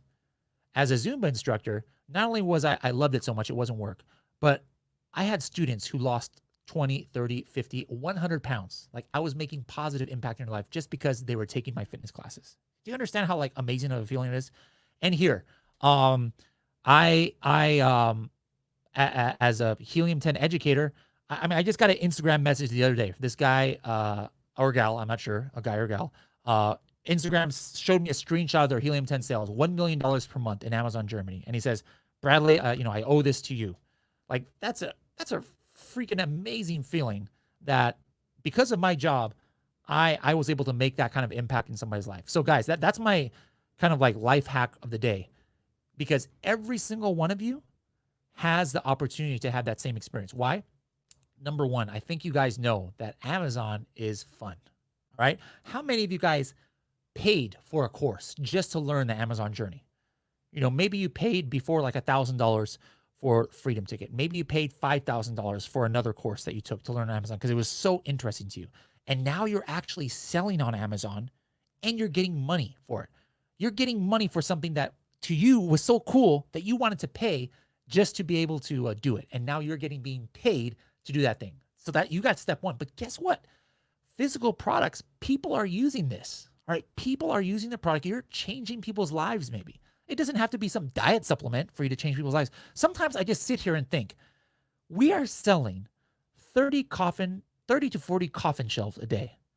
We've sold thousands of these. I'm like, there are literally 7,000 houses in the United States where somewhere on their mantle or on their desk, there's a shelf shaped like a coffin that they look at every day and they're like, wow, this is such a cool thing. I'm so cool for having this shelf that I can put my little crystals in. There's another 3,000 people who in their refrigerators right now have a wooden egg tray that Tim Jordan and I, came up with on Project X, and they're feeding their family, or they're displaying it. They're putting eggs in this, and we made that product. That you guys know, you guys who are already Amazon sellers, you know what that feeling that I'm talking about, right? So guys, that's why I love e-commerce. You guys, you don't know how privileged you are. And most of you guys can understand, like Ann Ferris used to be a lawyer. She was making 6 figures as a lawyer. What some people would think is a life. No, she wouldn't go back to that at all, even if she wasn't making as much money as she is right now. And those of you who came from the corporate world or came from the 9-to-5 or working for the man, right? You guys understand what I'm talking about. Is when you sell on Amazon, it's just much more, so much of a fulfilling journey. I'm sure you guys would agree with me. So those of you who have done it already, keep up the good work. And those of you who are just considering selling on Amazon, take these words to heart, because it's a unique opportunity in this world that we live in to have this kind of thing that pays you money for something that's so fun and can be so life-changing for not just you, but just the people who buy your products. Anyways, I'm sorry for rambling. Half the reason is because our next guest is not here yet, but that's cool. If there's one thing that I can do is I can talk till the cows come home. I don't even know where that phrase comes from. But anyways, let's see here. Oh, shoot. We got more questions here.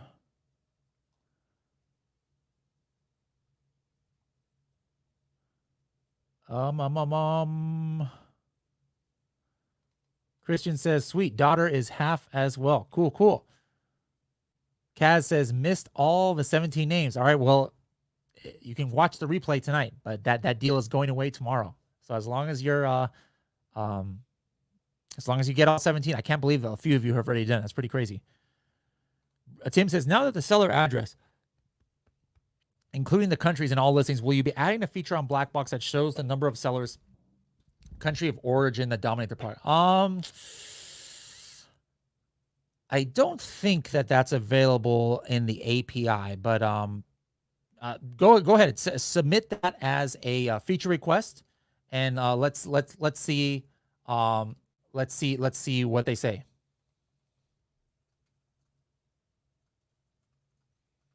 All right, I'm just communicating with our next guest. Let's keep it going here.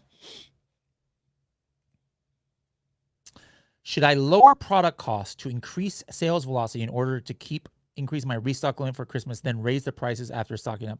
That's a dangerous thing there, because what happens, Amazon loves it when you lower your price. They'll be like, hey, lower it down to $5. Do whatever you want. But then when you start raising it up, you might run into situations where you could lose your buy box.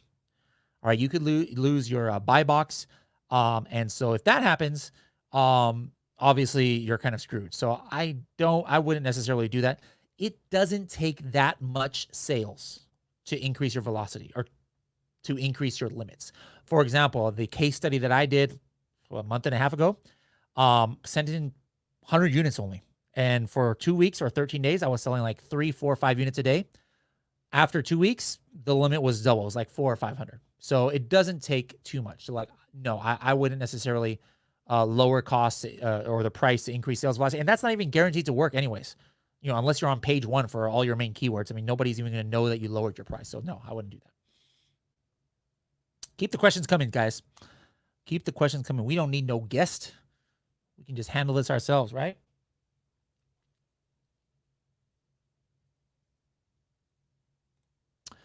I've only ever done product targeting PP.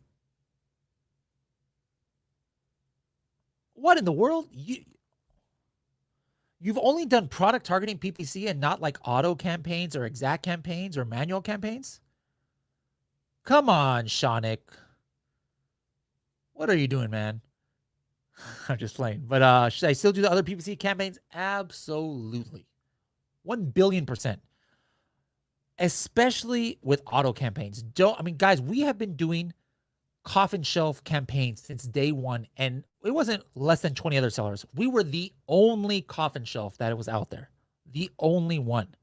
Now, I say 1 million people have copied us. There's still only like 10 coffin shelves PPC is even more important. All right.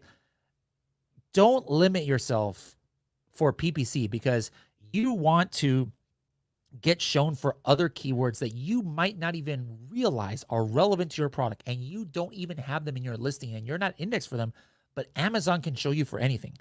Absolutely always run a broad campaign, always run an auto campaign, and then have a manual campaign that you can funnel these keywords that Amazon finds for you. Because that is super important. Super, super important, guys.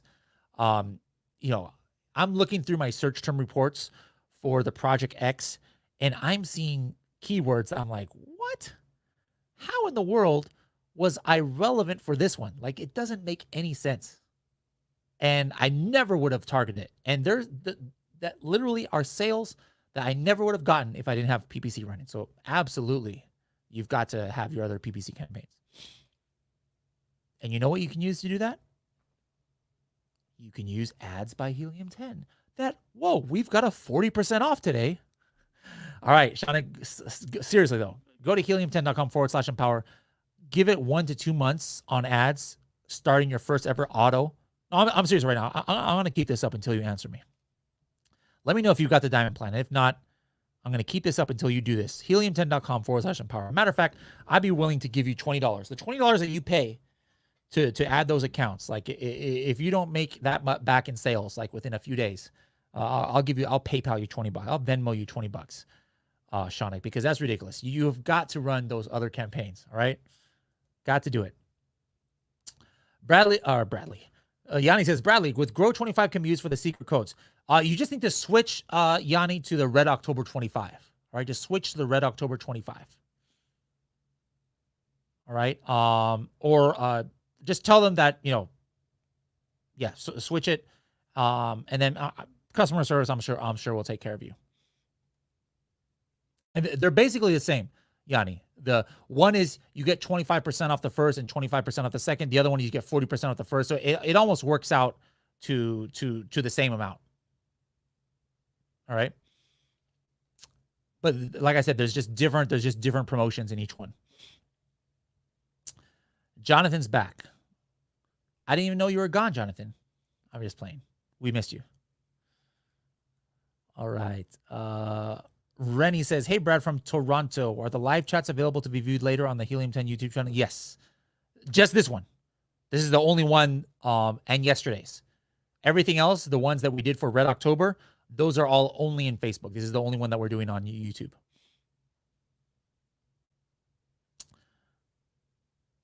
Oh, shoot. I lost the messages again. Anthony says, kill story, 200% agree. Love it. Jasco says, truth. Molina says, I'm so happy I got the upgrade. Setting up ads for all of my products was so quick and easy. Thanks to everyone who worked hard on this. Looking forward to the cool things coming in Q1. That's really great, Molina.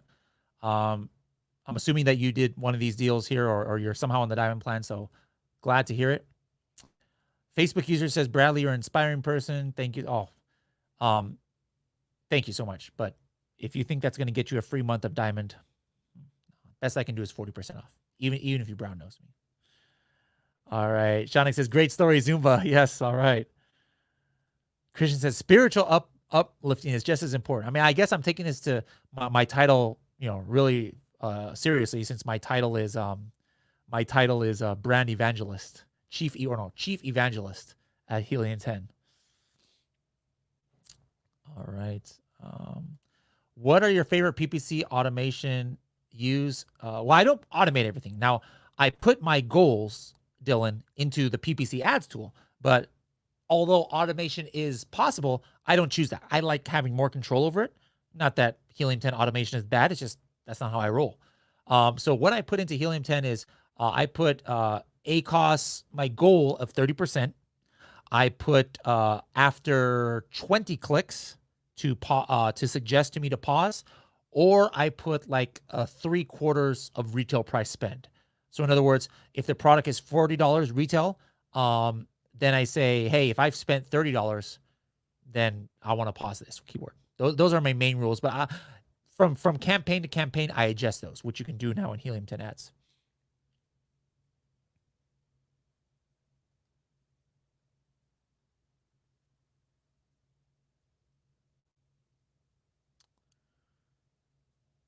Even for a loss. What do you mean even for a loss? All right. Shaunik says, awesome, I'll upgrade. Thank goodness. Good job. And you remember, if you upgrade tonight and tell customer service you upgraded, I'm sending you a mask and a shirt as long as you give them your name and address. Quinn says, or Keen says, when you're testing products by running PPC as you did with the egg trays and Project X, did you look at click-through rate and what's an acceptable click-through rate for this purpose? Tim Jordan did. Me personally, I don't. Not necessarily that's a bad, but my brain can only handle so many metrics. But I believe what Tim was looking at was at least some buyer intent. If you've got like 0.003 or some ridiculous thing like that, well, obviously maybe you're not very relevant to that keyword as you thought. But if I'm getting like 1-2% click rate, 3% on something when I have like not a great image and 0 reviews and a high price, whoo, that's sexy to me. That's what I love to see, because it's like, man, if I can get this kind of click-through rate and people are clicking on this when this listing is garbage, then what are you going to get when you have an optimized listing and once you actually get some reviews? So yeah, in that sense, click-through rate is definitely something you can look at. How to use Helium 10 for product research? Oh, you got 5 hours? Black Box is where I start. And remember, yesterday we launched something for the Diamond Plan in Black Box for Keywords. Right? Black Box for Keywords is a brand new way to find product opportunity. So what I would suggest doing is go to, oh, my butt is starting to hurt here. I've been in this chair all day long. Ouch. This is a gaming chair. It's supposedly for the gamers who spend like 16 hours in front of the thing, but it is not comfortable. Oh, all right. What was I saying? Oh yeah, Black Box, and then watch the Learn videos in Black Box, or go to academy.helium10.com and just take our full product research completely free course, 100% free.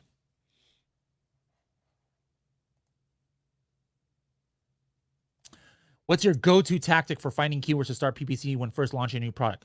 I use the top 10 keywords that I designated as my most important keyword in my keyword research phase, all right, which is using Cerebro, mainly using Cerebro, a little bit of Magnet. And I start with those. But then what I do is I have the auto and the broad campaign find me those other keywords, So I use the ads tool, which is the promotion that we have now. And I set up the 3 campaigns, Dylan, the ones I told you about before, the auto, the broad, and the exact manual. Now I put the rules. I'll be like, hey, if I have 1 sale or 2 sales on a keyword that you find, please suggest to me that I add it to the manual campaign. And then so Helium 10 is going to tell me when those come up in my auto and broad, and then I just hit like 2 buttons and I move it right to my exact campaign. And so I can always find keywords that I didn't even realize were important to my listing that way.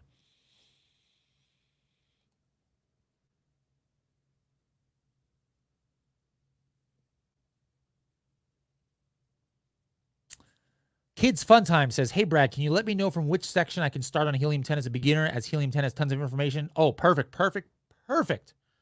One URL for you. And this will be this is the beginning, middle, and end of how you can learn Helium 10. 100% free. Academy.helium10.com. Sign up right there. It's a separate login than your Helium 10 account. 100% free. Take that full course over the next couple weeks. You will be a Helium 10 expert after that. Because, yeah, you're right. We have the most tools in the space. So that's how it is.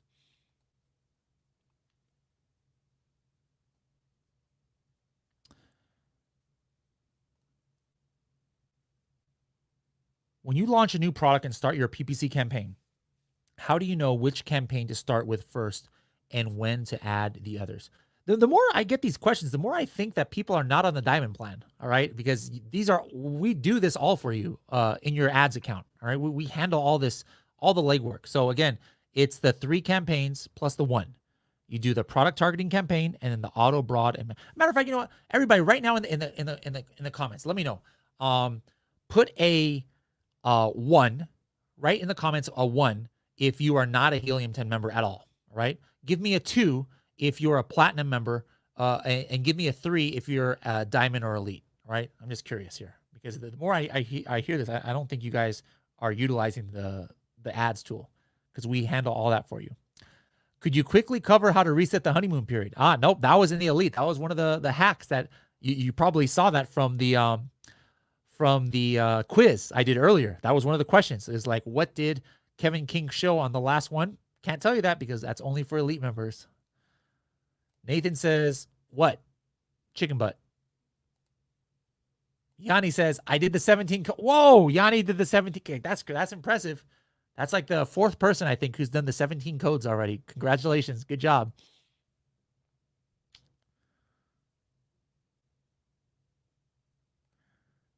Are you able to provide advice on cartons? Is it the first time, or how should we decide what size of master cartons to use? How many per carton? Different manufacturers seem to select just different sizes. Let my manufacturer decide or take control. All right, guys. Pay attention. This is important because I've gotten messed up on this. Two things. You got to make sure what is Amazon's quantity limit. I think it's, I want to say 150 units per box, per master carton, or 100. One of those two, I think.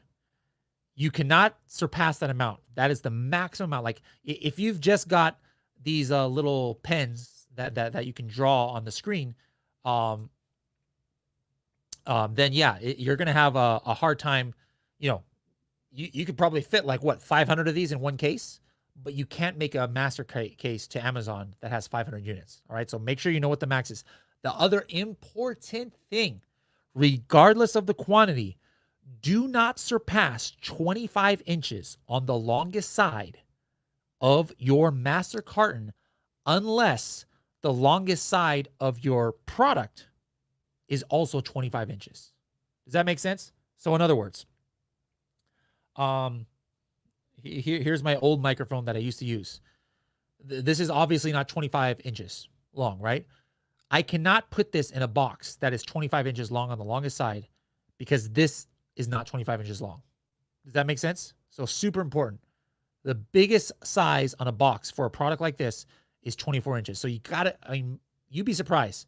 I thought the manufacturers knew that, and then they didn't know that, and I got it, and then I got dinged from Amazon. I got a bunch of hate mail from Amazon saying, if you do this again, we're gonna suspend your FBA, blah, blah, blah. And I got charged money. Like I got charged, like, I forgot what it was, like $10 a box or some ridiculous thing like that, because it was on the coffin shelf, as a matter of fact. They stuffed a whole bunch of coffin shelves, like 20 in one box. And so the box was longer than 25 inches, but obviously the coffin shelf is only 14 inches. So they're like, hey, this is against the rules. So there, hope that helps somebody.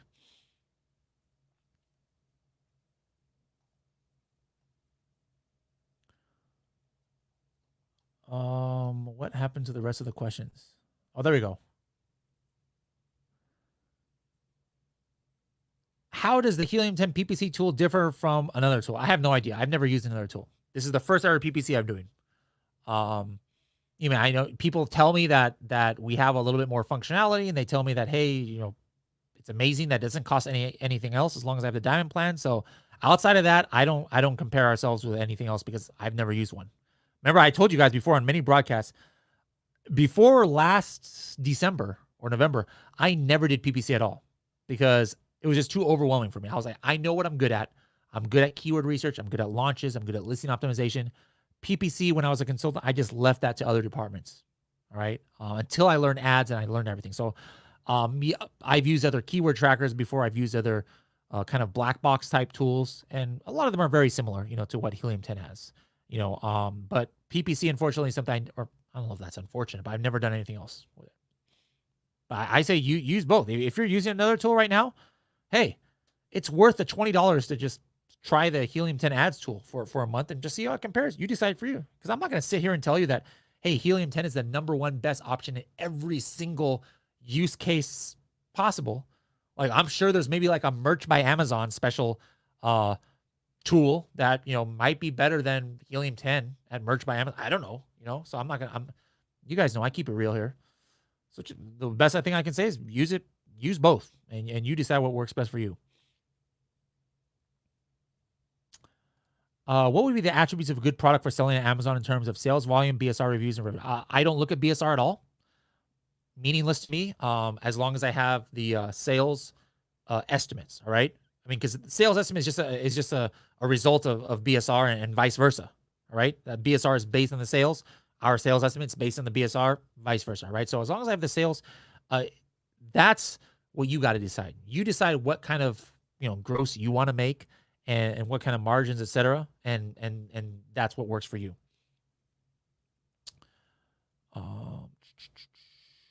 Dylan says, in your experience, has A+ content increased conversions dramatically, about to be brand registered? I mean, it depends what dramatically means.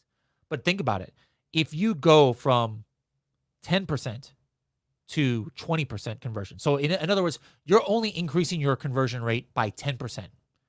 Instead of 1 person out of 10 buying your product, 2 people out of 10. It might not sound like much. But guess what? You're doubling your sales. So in that sense, hey, 10% conversion rate increase is pretty big. Does A+ content increase your conversion rate 10%? I don't think so. Not in some cases, maybe, but not really. But think 2, 3, 4%. These are the kind of things that you do, and it adds up. Don't just kind of like focus on just one thing that's going to improve your conversion rate. Do all of those little things that will increase it 1% here, 2% there, 3% there, etc. All right. Facebook user says, wow, 3.5 hours. Have we been on here 3.5 hours? Who is this? Whoever this is, it's somebody who did not click StreamYard.com/Facebook so I can see the name.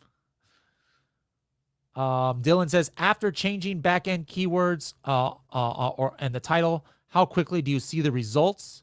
It depends what results you're meaning. If you're wondering about indexing, backend keywords, it'll affect my indexing usually within 30 minutes max, right? Otherwise, something might be wrong. Title, bullet points takes maybe a day sometimes. All right, let's take a look. So I said give a 1 if you're not a Helium. Excuse me. I said give a 1 if you're not a Helium 10 member, a 2 if you're a platinum, 3 if you're a diamond. So we got Nathan is platinum, Jasco, Thien, Keen, Rayon, Jonathan's diamond. Look at all these platinum. Guys, come on. Everybody who put a 2 here. Okay, we got some more 3s here. 3. There's a 3 there. So these are all on diamond as of yesterday. Shonic. Hey, Shonic, I thought you were signing up for diamond. You should be a 3 by now. DJ Khalid is a 2. Okay, everybody who put in 2s. Guys, seriously. What's holding you back? The only reason you should be a 2 right now or a 1 is if you're not selling on Amazon yet. And that's fine. I've told you guys before, I'll never tell you guys to get something that you don't need. And if you don't have an active product on Amazon, you don't need Diamond Plan. I'll tell you that right now. I keep it real. But if you got a product on Amazon and you're running PPC, guys, just try it out for a month. We're going to talk to somebody in a couple minutes here who has been trying out the Diamond he did try out the Diamond at least for a while. We're probably going to bring him on a little bit early because our last guest is still at the doctor's office. So maybe we'll finish this one and then if Rob comes back. So Mel, if you can tell Rob that we're going to start our other session early. So if he can come back by like 7, if he can be done by 7:50, we can still bring him on, Mel. I'll let him know. So we're going to bring back one of my favorite podcast guests ever. Here we go. The one, the only, not Tron, but Sharon. Sharon, how's it going? Hey, Sharon. Actually, I got to do it in like 2 syllables, right? Sharon. Yeah. Sharon. Yep. How you doing, Sharon, what time is it where you're at right now? It is 9:30 Central Time, Texas. 9. All right. Now, first of all, everybody always raves about how supposedly young I look thanks to my half Asian genes. Sharon, how old are you? I am 42. See, Sharon's older than me. So if anybody else thinks that they look young, or if I ever start getting a big head, like, oh, I look young because I have my hat backwards and stuff. I just need to look at Sharon and realize that he's 42 years old, and looks like he's about 23. So what? I need to make sure that I adopt your whatever diet you're doing or whatever skincare you're doing, because that's pretty incredible. I appreciate it, boss. All right, so. Sharon, you were on the podcast before and you had a great story because, you were in the military and you thought you were going to do what when you retired? Yeah. So, I did 22 years in the military and I did not take advantage of education because I was out to sea and forward deployed. And when I got out, I figured I would complement my pension with being a Walmart greeter. Walmart greeter. What does that pay in your area? I mean, every state is different. My gosh, it's probably like what, 7.25, 8.25 an hour, or something like that. Yep. And that was what you're going to do. I mean, you had saved up a little bit of money to put as a down payment on a house. Yeah. But then you discovered the Amazon opportunity. Convince your better half to take a little bit of that house money, right? And invest it into your education to get on Amazon and your initial one. And now we're about a year later. I know we're getting close to the end of the years, and you don't know exactly what's going to happen in Q4 yet. But what do you think you're going to end your 2020 as far as gross sales? 400,000.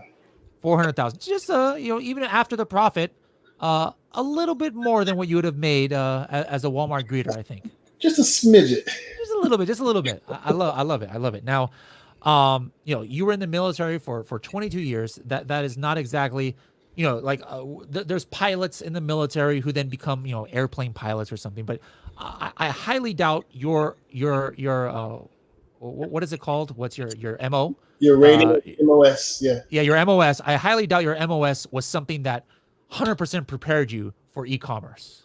Oh no, it had the rate itself had nothing to do with selling at all.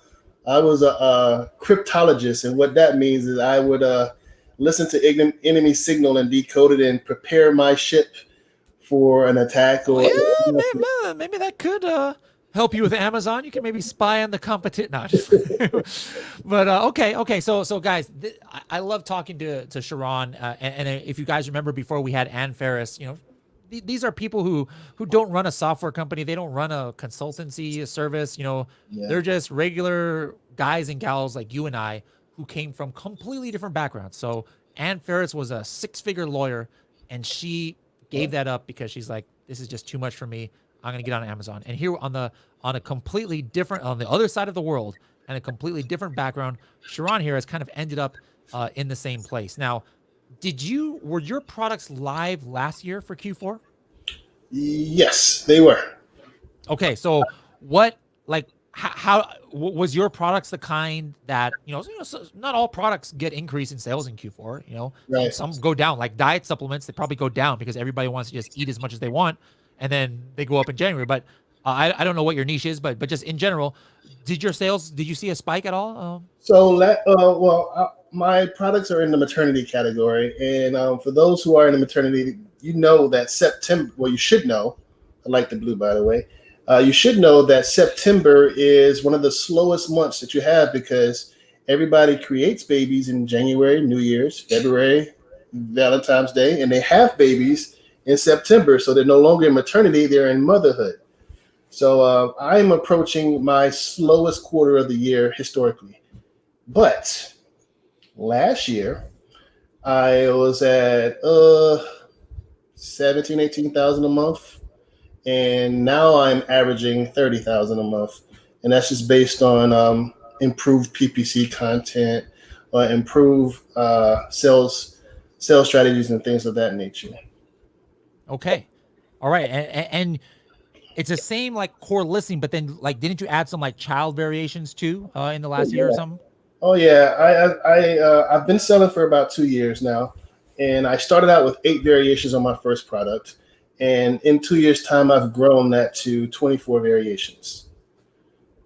For one listing? Yes, sir. Ooh, 24 variations. Yeah. Is it just one kind of is it just color, or is it color and size? Is it one of those double variation things? Multiple variation types, yeah. And does the 80-20 principle apply to it? Are you getting most of your sales from just a small number of those, or is it pretty evenly distributed? Thankfully, the distribution ranges from, I don't know, it's not 80-20. It's they all evenly distributed. Some sizes, some colors, some variation types sell better than others, obviously, but they all bring in a significant portion of my gross revenue per month. Okay. All right. Excellent. Now, what are your plans, this year? In as much as, just like you said, theoretically speaking, it should be a slower time of the year for you. Yeah. But are you going to try and test anything this year in order to try and maybe offset, that, or are you just going to go business as usual? So my offset was to launch my second product, which I did in February, and February, and I launched that with 4 variations. Unbeknownst to the world, we didn't know Corona was right around the corner, so I sold 600 units in 51 days, and I'm like, well, this is the one. And then quarantine hit, Amazon slowed down because of essential versus non-essential, things of that nature. And I didn't get it back up until just last week. So what I'm testing is, and I relaunched it with 6 variations instead of 4. So I'm hoping that the sales from my second product will carry me in the 4th quarter when my first product slows down a little bit. But, you know, I guess I should be modest because my slowdown is I was making 50 and 60,000 in the summertime, and now I'm making 30,000 with my first product. So it's not that. Okay. So, hey, and what kind of net, or what kind of profit percentage wise are you making from those numbers? So I include a lot of different bills when I hit my net profit margin. So my profit margin right now is around 27%, 28%. That's pretty good. Even after the PPC and stuff? Yeah, that's after advertisement and everything. Okay. All right. Excellent. Yeah. Now, is your product something that is giftable at all, or that people would gift during Christmas season? I wished that it was, but it's not likely based on my 2 years of fourth quarter, my 2 fourth quarters prior to, and what I've learned with the X-ray tools and the graph tools of Helium 10. It's just historically a slow moving product in the 4th quarter. Okay. Well, one thing I would suggest, that you could do, of course, of course you're using Helium 10 a lot. I know.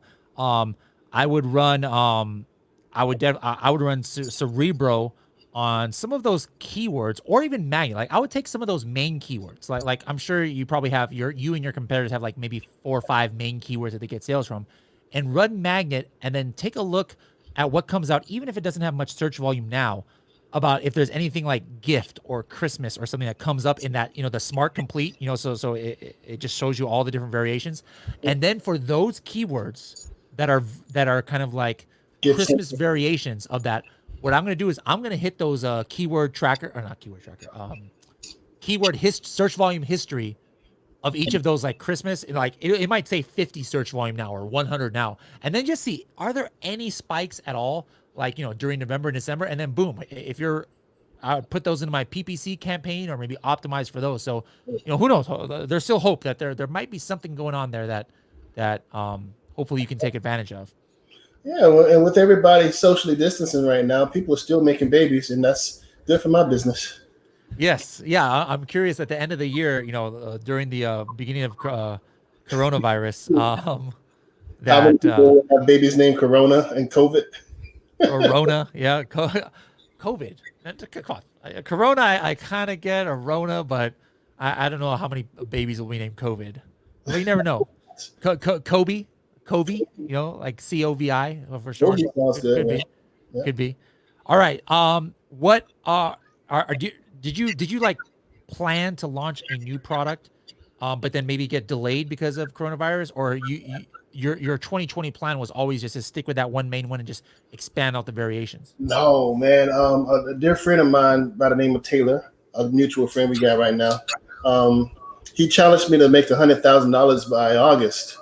The previous year before this year in 2019, and so I had a 4-product plan to reach that goal, and COVID just messed that up completely. So, but that's still the goal. I want to shoot for $100,000 a month in gross revenue, and I plan on doing that by increasing my second product up to maybe 20 variations here pretty soon, and then maybe a third product. Yeah, because the second. So you have 2 separate listings then right now? Yes, sir. Okay. All right. Cool. So yeah, who knows? Maybe by the first quarter of next year, you can hit that challenge that Taylor put on you. If you don't do it, do you need to like somehow put your hair in a man bun? I hope not. Okay, yeah. That wouldn't be a good look for you nor I. I don't think this would work for the the man Next bun. time you see me, I might be a shaved head because I'm getting tired of this afro. Yes. During the hot months, having a lot of hair, like that could be. But hey, maybe there's a product idea right there. I bet anything, hair clippers and those things like probably boomed during coronavirus. Oh yes, I know it did for a fact because from my coaching job, I had a couple students say, "Hey, what about hairstyling, clippers and scissors and all that stuff?" And it was definitely a situation, but you have to be cautious about that because the influx in sales was pandemic induced. So I tell them to do the historic on the search volume to see what it looked like back then. Look at 10 of the main products of that main keyword and look at their year-long historic sales and see what their BSR was before the pandemic. See what it was after it, things of that nature. So definitely a spike, but not a situation to create a business around. Okay. All right. Yeah. I mean, it's some people, you can make a lot of money off of these fads or things that just spike for a little bit, but then it's not necessarily a long-term solution there. Yep. Oh man, I got so much carbonation, I keep burping here because I've been just downing these energy drinks trying to stay awake. My God. I'm in my 10th hour of broadcasting today. Man, you putting in the work. Shout out! I just got a message from Anto and Noemi are watching now. And Chris. They're going to be coming online in a couple of hours, but they're going to come on at 1 a.m. their time. Those are some troopers right there willing to come on the live broadcast at 1 a.m. You know what I found out though, that the 1 a.m. and the midnight hour people are usually the people selling in the UK because you definitely have a lot of people over there. That's morning over there. Yep. All right. Now, what I know you're a coach as well, and you have a lot of students. Don't give anybody's super secret strategies away, but is there anything that you feel comfortable saying that you've heard oh, that's a kind of unique idea for Q4? I wouldn't have thought about that. Just some general things that people are planning to do, whether it's PPC related or maybe they're changing one of their images. I'm not saying this is terms of service or anything. Definitely not the main image, but maybe their life, this is definitely terms of service, okay? But maybe they're changing their lifestyle image to show that it's a gift, or something like that. Have you heard any cool strategies that anybody in your community is going to use? One of the things I suggest, I don't feel too comfortable giving other people stuff, but one of the things I suggest is know your product, know your category. For instance, mine is in maternity. So I know sometime in May, around Mother's Day, I need to change the theme of my listing, right? Where bullet points are centric to mothers, specifically around Mother's Day, or the title may have something about Mother's Day in it, things of that nature. So with that being said, if your product is holiday centric, change your lifestyle pictures to holiday stuff because people love to be in the mood for shopping. And if you can accommodate that by making it cozy in your listing, then do so. Also, the back-end search terms. If you don't want to change anything because the one time you change something in Seller Central, everything just goes to hell with them and you have to fix it all up again. Just change your back-end search terms to be more relatable to holiday shopping. All right. Good advice. We got some fans from you here. We got Josh says, bring on Sharon. And then again, Sharon is the man. Thien says, OMG, he looks 25. I told you it's not just me. I'm not just trying to butter you up, man. I'm keeping it real. Thien says, you look 25. I appreciate it. Shanik says, thank you for your service. I'm retired U.S. Navy. Oh, yeah. Facebook user who's too lazy to click StreamYard.com/Facebook so we can see your name says, well, I was in one of the videos in your 9U group yesterday, and the racehorses, they actually have a special link to do the same exact thing that I'm trying to get people to do. But guys, click that link up above or below so I can see your name. Oh, Kaz has a good coronavirus name. Co David. Code David. There we go. All right, Code David, what's going on? Okay, here. So Cass says, if you change your title, won't that affect your BSR? So one thing is, we got to get out of the mentality of thinking about BSR. Yes. BSR is sales. Like, if you know your own sales, stop saying BSR. Say, will my sales go up or down? Because BSR is just a number, guys. What's the number that is more important? Your sales. All right. So they're a product of one another. So for me, what I would if your question was, does changing your title affect your sales? Sometimes it does. All right. Sometimes your keyword rankings might be different, but you're trying to, what Sharon was saying is, you're trying to impact your sales in a positive way. Like, you think that you might get some more play because people are just browsing the short titles on our mobile browser, and they see, Christmas, I don't know, whatever, Mother's Day or something like that. And then they're like, oh, I'm going to get that. So theoretically speaking, it's going to increase your sales, not decrease. Now, if you are page 1, position 1 for this 30,000 search volume keyword, and that's the first 3 words of your title, Sharon, would you change that title? No, I was actually going to say, make sure that the first phrase, keyword, or whatever it is in your title is the most highest searched keyword for your product or your category. I mean, if it brings in 45,000 people and that's the top threshold of your keywords, make sure that's the number 1 phrase that you're telling Amazon, this is what I want to index for. I did that about 6 months ago, and I added 35,000 searches a month to my listing. And coincidentally, I went from 25 to 35,000 the next month. Excellent. Yeah, keywords, guys, is the name of the game. I mean, it's not the full story. I mean, there's other factors at all, but it's just common sense. How are people going to find your products? Even if we're talking PPC, we're still talking keywords. These are search terms that you're targeting, or because of keywords in your listing, Amazon is relating you to other products that have similar keywords in their listing. So, I mean, at the end of the day, keywords is just a big part of the whole Amazon journey. So, all right, Sharon, what's your goals for next year? Like, do you remember what month you were on the podcast? I'm episode 112. 112. Okay, so that was probably, that's an easy number to remember, because that was one of my favorite groups back in the day. 112, where the players dwell. Anyways,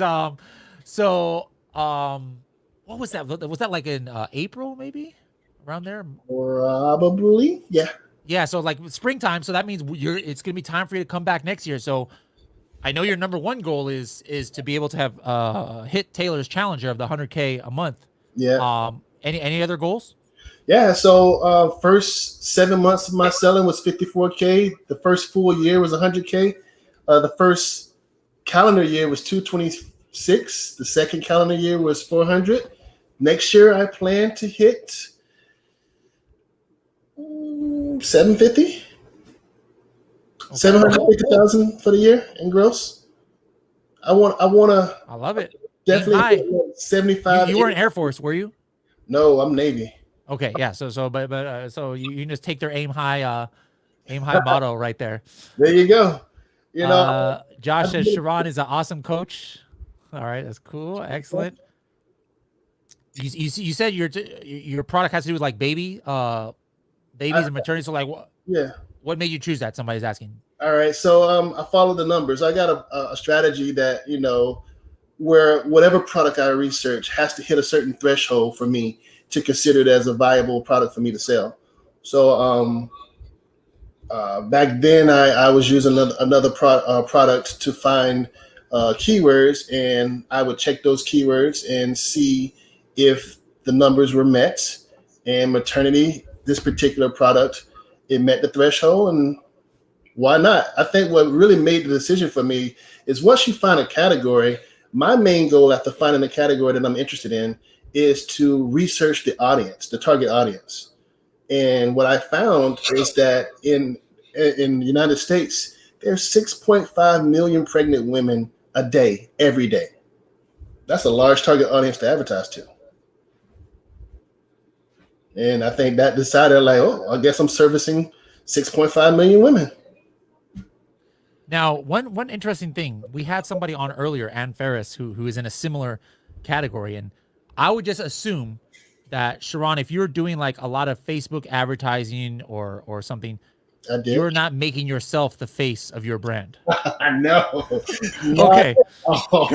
Because that was what Ann was. You know, she's actually the face of her brand, and she said it's kind of important. Like, hey, if you're going to do a baby product, you know, if you're a dude, you know, you can't be selling like, you know, nursing bras or you know, things related. It just doesn't make any sense. Now, if you were doing like, what do we say, the hair clippers or beard clippers, hey, you'd be a perfect spokesmodel, you know, for that. So talk a little bit about your off Amazon advertising, because I remember when we talked on the podcast, you built a Facebook audience of how many people now? 17,000 people for your brand. Now, how did you build? You know what? I'm about to like pee my pants here. So, Sharon, what I want you to do is I want you to tell everybody how your strategy in about 2 minutes or less. That's how fast I could be. About how you built your Facebook audience to 17,000. I'm going to run to the bathroom. Okay. All right. So when I first launched, I did not use PPC to launch my products, and I do believe that PPC is the best product now that I've somewhat mastered the thrill of PPC. But 2 years ago, I wasn't a master at that, and I thought to use social media to push my product. And what I did is I built up a following with the expectation that 10% of the following would be my launch party or my buying participants for my product in its launch. So what I did was 2 months or so before launching, I created a Facebook business page. I used the simple advertisement of the promotional advertisement, which takes your background picture and the first 90 characters of your About Me section for your business page. And the goal of that type of promotional ad is to bring followers to your listing or to your Facebook business page. So I did that for about 2 weeks during the first 2 months prior to selling, and I totaled about 2,000 followers. So like I said before, the expectation was to have 10% be my launch party group to buy, and I just provided them content after content. You know, my product is in maternity, so I was providing content like top 10 things to do when you reach week 20 in your pregnancy, top 10 healthy products to eat. Now, I didn't make these articles up. I went to Google, curated them, and sent them to my Facebook business page. So I gave them content. I gave them funny memes and stuff like that, built up to 2,000 people thinking 200 would buy. And God blessed me with 750 people in 45 days. And the rest was history. So I guess the routine for me for that first year before joining KT9 was I used social media ads to generate sales. And I had a measurement of taking my profits per sale versus my ad spend on Facebook. For instance, if I made $10 a sale and I spent $50 in Facebook ads, as long as I got 5 sales, it was a wash. Everything's good. I got ranking, I got sales, I got velocity, this, that, and the other. And eventually these organic sales doubled the ad spend and so forth. All right. Yes, I did wash my hands. Don't worry about that. I know that's why everybody's thinking why I'm so fast. But what for your second product? How do you like and your ones that you're going to be doing now? Like, how do you feel that really helps? Having that Facebook audience, especially around the launch stage. Man, it's definitely a launching platform. Like for my second product, I put out at that time I had the full 17,000 people, and I put on there like, hey, I got another product out there. 10 people hit me up in PM and let you be a tester, right? And I just gave them samples just to give it up, but the goal wasn't to get their feedback. It was to show the 17,000 people, because I boosted it to all 17,000, that I'm coming out with another product. Here's testers, blah blah blah, this, that, and the other. When I launched it, though, I've been so engulfed in PPC that I didn't even use Facebook ads to launch my second product. PPC helped me sell those 600 units that I bought in 51 days. But what I will do is breast cancer awareness month, Valentine's Day, International Women's Day, things of that nature. I will definitely be boosting ads on Facebook to increase sales those days, because not everybody comes to Amazon for those special days, but people go to Facebook all the time to socialize about those special days, and that's where I get targets from. Okay, cool. Are you still using ads, or were you just one of the testers before? I was a beta tester for ads, and I liked it so much that I continued to use it when you launched it to the public, or you brought it to the Diamond plan. Yeah. Okay. All right. So how's that?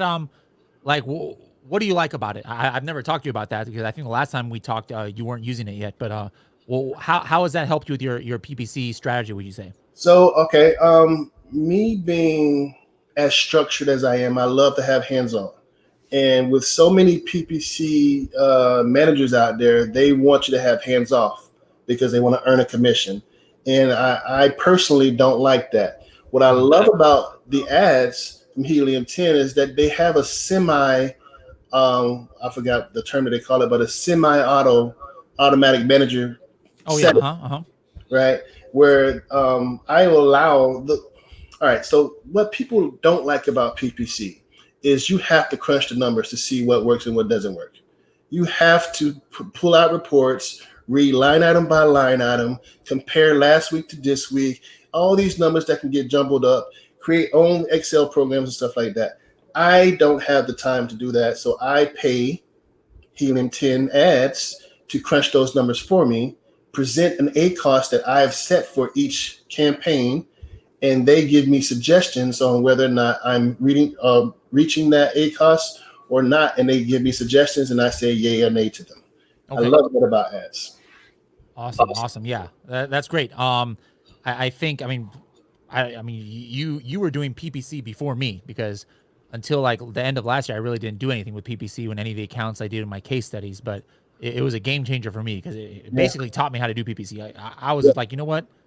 PPC is just too much to do on my own. I'm like, ain't nobody got time for that, right? Yeah. So, all right, along the same line, I don't know if this is going to be your answer here, but DWT53 says, given your experience, what's the most valuable tool of Helium 10, and how often do you use it? So is it ads, or is it Cerebro, or Black Box, or what do you like the most? Well, I have multiple answers for that one. Black Box is definitely an important tool to me as a coach, because that's one of the things that I push off to my students, because it does a lot of the work for you.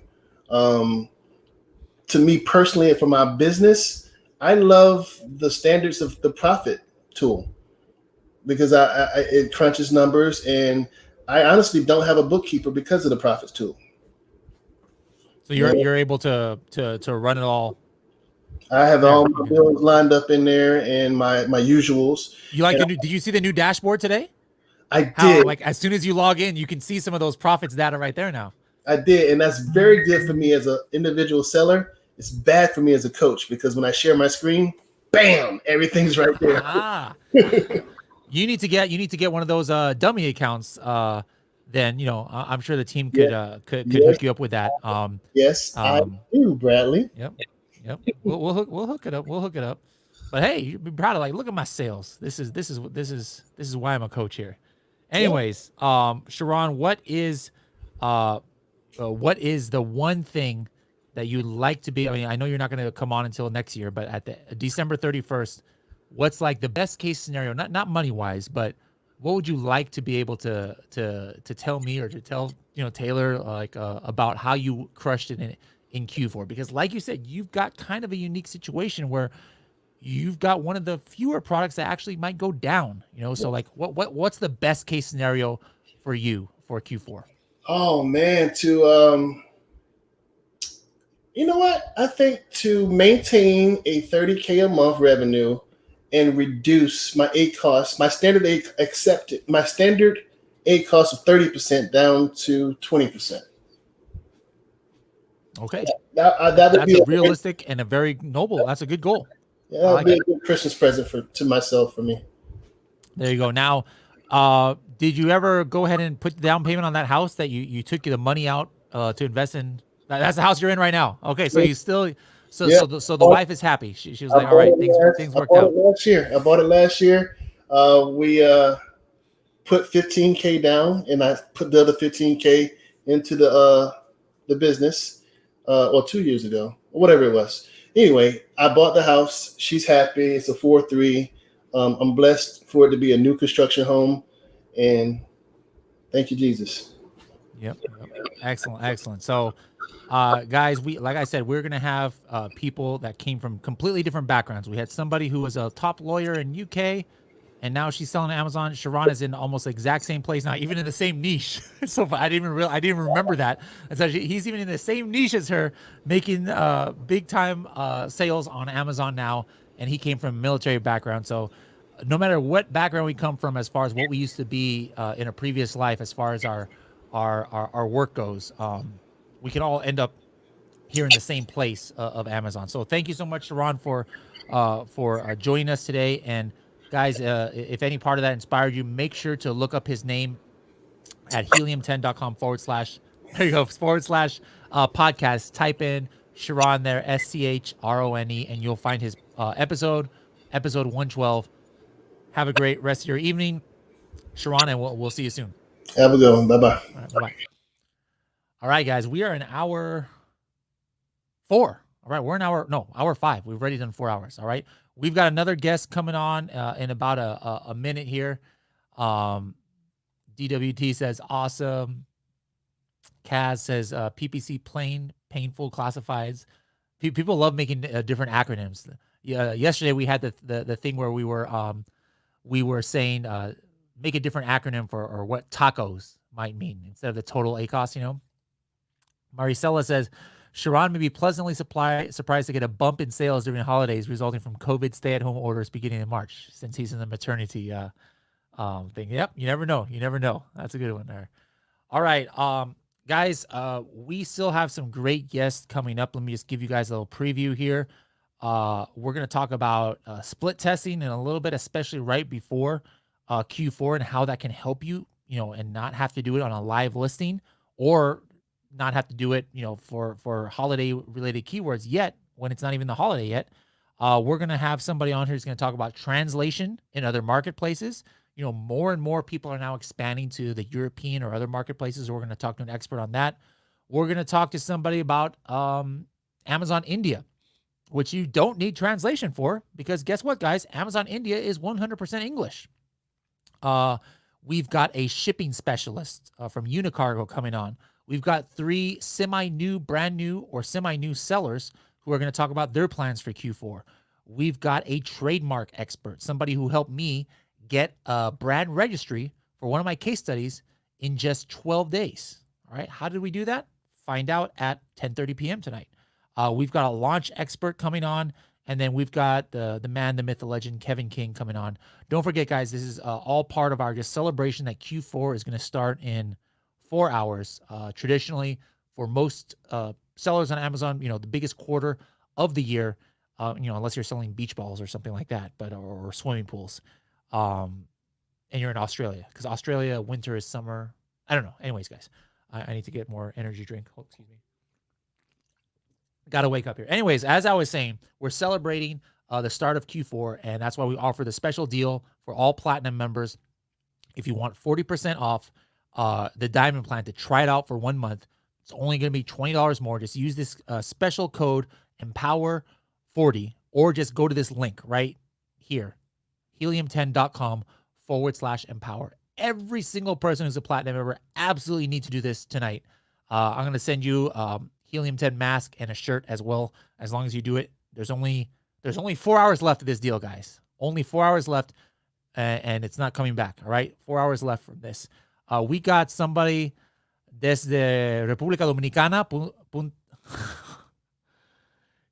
You misspelled the city name, and that was a bad word. You tricked me. That was a bad word in Spanish, guys. He's from Punta Cana with an N. Shame on you, whoever Facebook user is. I hope that's not John.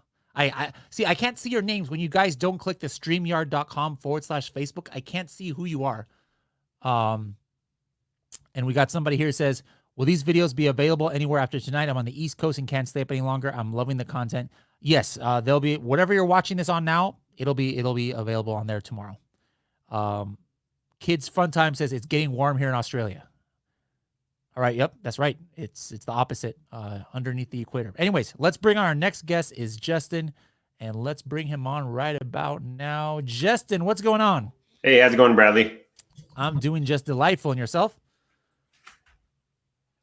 Pretty good. Yeah, just it's been a long day, so Hey. I don't know how you're doing it.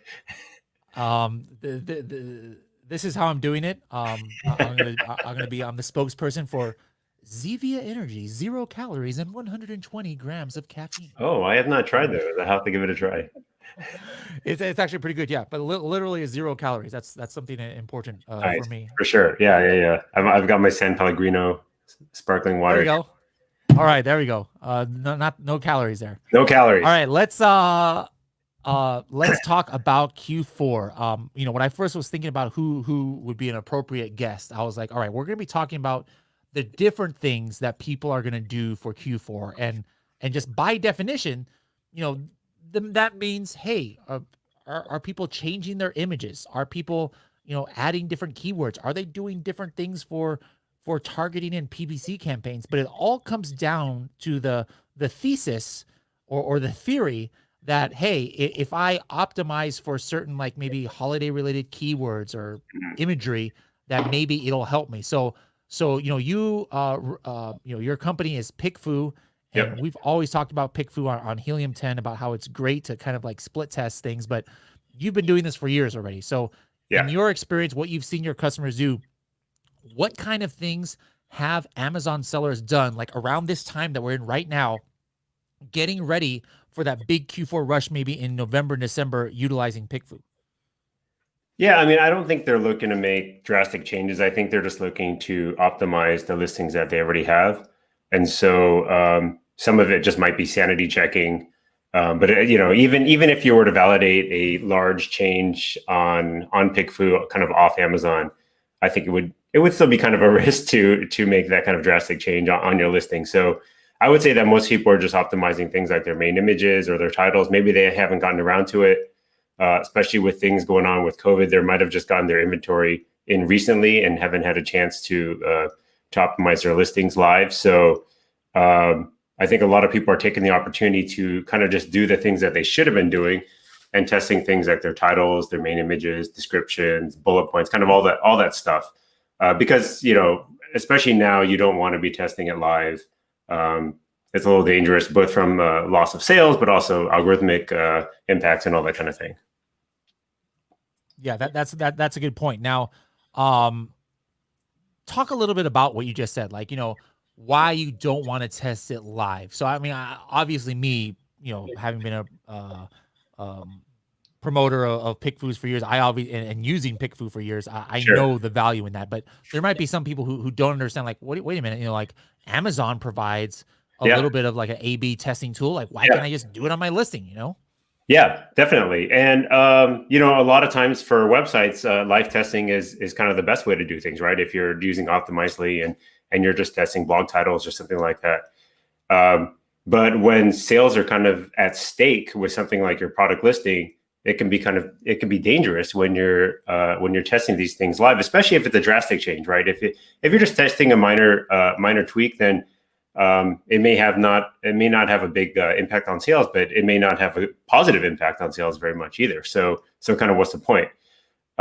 So we always tell people that it's fine if you want to do live testing, and maybe you do that in every quarter besides Q4, but we do offer the ability to test things off platform against our own panel of consumers. And we've got thousands of US consumers that not only will vote on what they like, but they'll also give a written explanation why. And that's actually, a lot of our customers say that's where they get the most value, because now they actually have better confidence around why something won.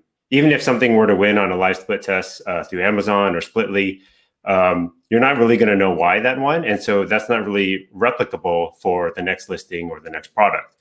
Now you'll know, people will say like, oh, I really like the way this is laid out, or I like this color variation, whatever it is, whatever the wording is. And so that kind of feedback is actually going to power you up as a seller to make better informed decisions in the future. Completely agreed. And I haven't done it for Q4. When I use PickFu, it's mainly to like say, all right, this is what I think that would be a great main image. Like when I'm first launching a product, let me just make sure that it's what a customer avatar, and that's kind of like one of the most important concepts I want to get out to people is, guys, when you're going to have your own idea of what is important to you as far as what keyword or what angle of a certain image, and you might be 100% sure, like, hey, everybody who searches this is searching for coffin shelf or whatever, right? Yeah. You are not necessarily your perfect customer avatar. Yes. All right. There's so many people out there who might think differently than you, and you've got to detach yourself emotionally sometimes from what you think is the right way, and then go with what follow the numbers, follow the data. Instead, you want to query a wide range of people to either validate. I mean, you could be right. I'm not saying that 100% you're going to be wrong, but you want that validation, because so many sellers make the mistake that, like, I know my product and this is what is going to be the best lifestyle image and this and that. And I've done it so many times where I think I know it, and then I'll run like a PickFu test, and the one that wins is something. Can you think of an example now of something you could share? Obviously, you can't give private information, but something that you're allowed to like tell people where like they thought it was one way and it was something like completely different. Yeah, I don't think I have one off the top of my head, but that is the most common feedback we get, is that the one that I thought was going to win did not win. We have an author that we had a case study on, one of our earliest customers, where he was trying to prove his editor wrong on a book cover. And he really thought that his book cover was much better, so he wanted to use PickFu to prove him wrong. And it's really funny because like the book cover that he wanted to do was, none of us thought it was very good looking, but he was really adamant that it was going to win, and it resoundingly lost to the publisher's book cover every single time, the editor's book cover. And so after a few tests where he kept trying and iterating, he just kind of gave up, and he's like, all right, well, I guess the editor's right. Like, and he went on to become a New York Times bestseller. And that's like the most common feedback is, wow, I didn't think it was going to win, but I went with the data, and I'm happy that I did. So it's a very common story. Obviously, we try not to share too many of those private details. On the keywords thing, though, one of the interesting tests that I love seeing is having people. So we actually do solo tests where you don't have to have two things you're comparing. You can actually just put up one thing and have people react to it in an open-ended way. And so if you're trying to figure out keywords and the way people might be searching for things, you can actually just put up an image of your product, maybe give like a high-level description of it, and say like, how would you search for this product in Amazon? Or how would you describe this in your own words? And it's really fascinating to see how people describe things. And everyone sees it when they read their own reviews, and people are calling their things in weird ways. And so just asking people, how would you search for this, right? Because people put the weirdest things into the search bar, right? And it's never what you think it's going to be. So that's one of my favorite things. We do it even just for SEO. We'll use it to generate keywords around a certain topic and say like, how would you describe, or how would you search for something like this? And that actually organically sources a lot of interesting natural conversational phrases that's juicy for SEO. Yep. Yeah. Guys, this to me was, I think I wasn't even working at Helium 10. Right? I think I was listening to a podcast with either Manny or Kevin King, like 2.5 years ago or something. And I was just like, whoa, that's like next level. I didn't even know such a thing existed, because what I love is you can even go down to like the demographics, like, hey, only do, like you don't want men giving you a reply on what kind of nursing bra is the picture of the nursing bra is. But I mean, that's not your target audience. You can specify a target audience. You can say, hey, I only want Amazon Prime members. And guys, if you have brand analytics out there and you don't know, I mean, of course, if you have a if you have a nursing bra, you probably know what your demographic is. But if you have a coffin shelf, I mean, do men like coffin shelves? Do young people like it? Do old people? I mean, you might not know. Go into brand analytics and you can get your demographics there, and then take that demographics and then target the PickFu audience. Yeah. For that. And to me, the amazing thing is how fast it works. Like I put something up, and then like 45 minutes later, I already have like 40 answers. It's crazy. Yeah. I mean, the craziest thing is that people will be selling something like a maternity bra, and they'll just be asking their friends and family for feedback. And well, maybe all of your friends and family are in the market for that thing, but you really need to make an attempt to hit your target audience for that kind of feedback. And I'm always surprised when sellers aren't doing that kind of stuff. So our whole goal is we want to bring this kind of testing down to everyone, right? Like before, it was only large retail brands that could afford to do focus groups and all this market research and consumer research. And we really want to bring it down to the masses. So market research for the masses is kind of one of our operating principles. And so we're just trying to make it as easy, as cheap, and as fast as possible, so that, you're not making, uninformed decisions. There's no need for it. Yep. All right. A couple questions unrelated here, but to our special today. So I'll just do it before we get to the PickFu question. Somebody says, if I try diamond for a month, can I go back to platinum with the same deal I got? Yeah. So if you're like on a 10% off coupon or something, like I said, you're only paying like $17 more for this. And if for whatever strange reason you don't like it, you can ask for your $17 back. Justin will even pay for it. No, I'm just playing. But you can ask for your $17 back. We'll return it, and you can go back to the same deal that you had. Spencer also wanted to know the answer. There you have it. Lillian says, if you were new in Amazon launching your first product, would you have launched a coffin shelf on the first days of December, or would you have waited for later? Nah, if I have got a good product, I'm not going to wait. All right. Now, if we are in the middle of coronavirus in April, am I going to launch airplane neck pillow? Probably not. All right. But coffin shelf, absolutely would have launched it at that time. Year-round product. There you go. Yep. Year-round.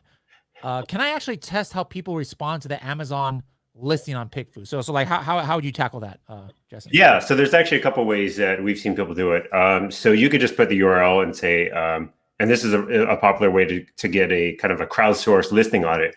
A popular question is, take a look at this listing. What questions do you still have about it? And so people will kind of go look through the listing. They'll look at the images and read through the description and all that kind of stuff. And they'll actually surface very interesting questions that they might say, like, oh, is it washable? Is it edible? Like, all these questions that maybe they're answered, but maybe they're not highlighted enough. Maybe you need an infographic that highlights that particular selling point even more so. And so it's a really interesting way to get into the psyche of people looking at your listing. So you could either just stick a URL there, or you could take like a long form screenshot and post it up, and people will take a look at it. But either way, that's actually a really good starting point. And what we recommend a lot of new people to PickFu who don't know what they want to optimize for yet, they can just do this listing audit, and then they'll get an idea of, maybe my images aren't good enough, maybe my copy is not good enough. Maybe I need a video to explain how something works. So yeah, that's a really good question. All right, let me see. All right, guys, let us know. I mean, this is crazy. I'm streaming to like 5 different locations here. It's kind of hard to keep track of all these all the comments. But guys, if you have any more questions for Justin, let us know. In general, Justin, just on the complete opposite side, as a buyer, you're a family man. You got kids, I believe. Yep. How are your buyer behavior different? I mean, apart from the obvious as, okay, now I'm searching for Christmas gifts or whatever. What else do you do as a buyer? Because something I always teach people is like, guys, we sometimes think so much like sellers, we forget who's on the other side. And it's just a typical buyer, just like us. So just you, Justin is a regular guy from LA, right?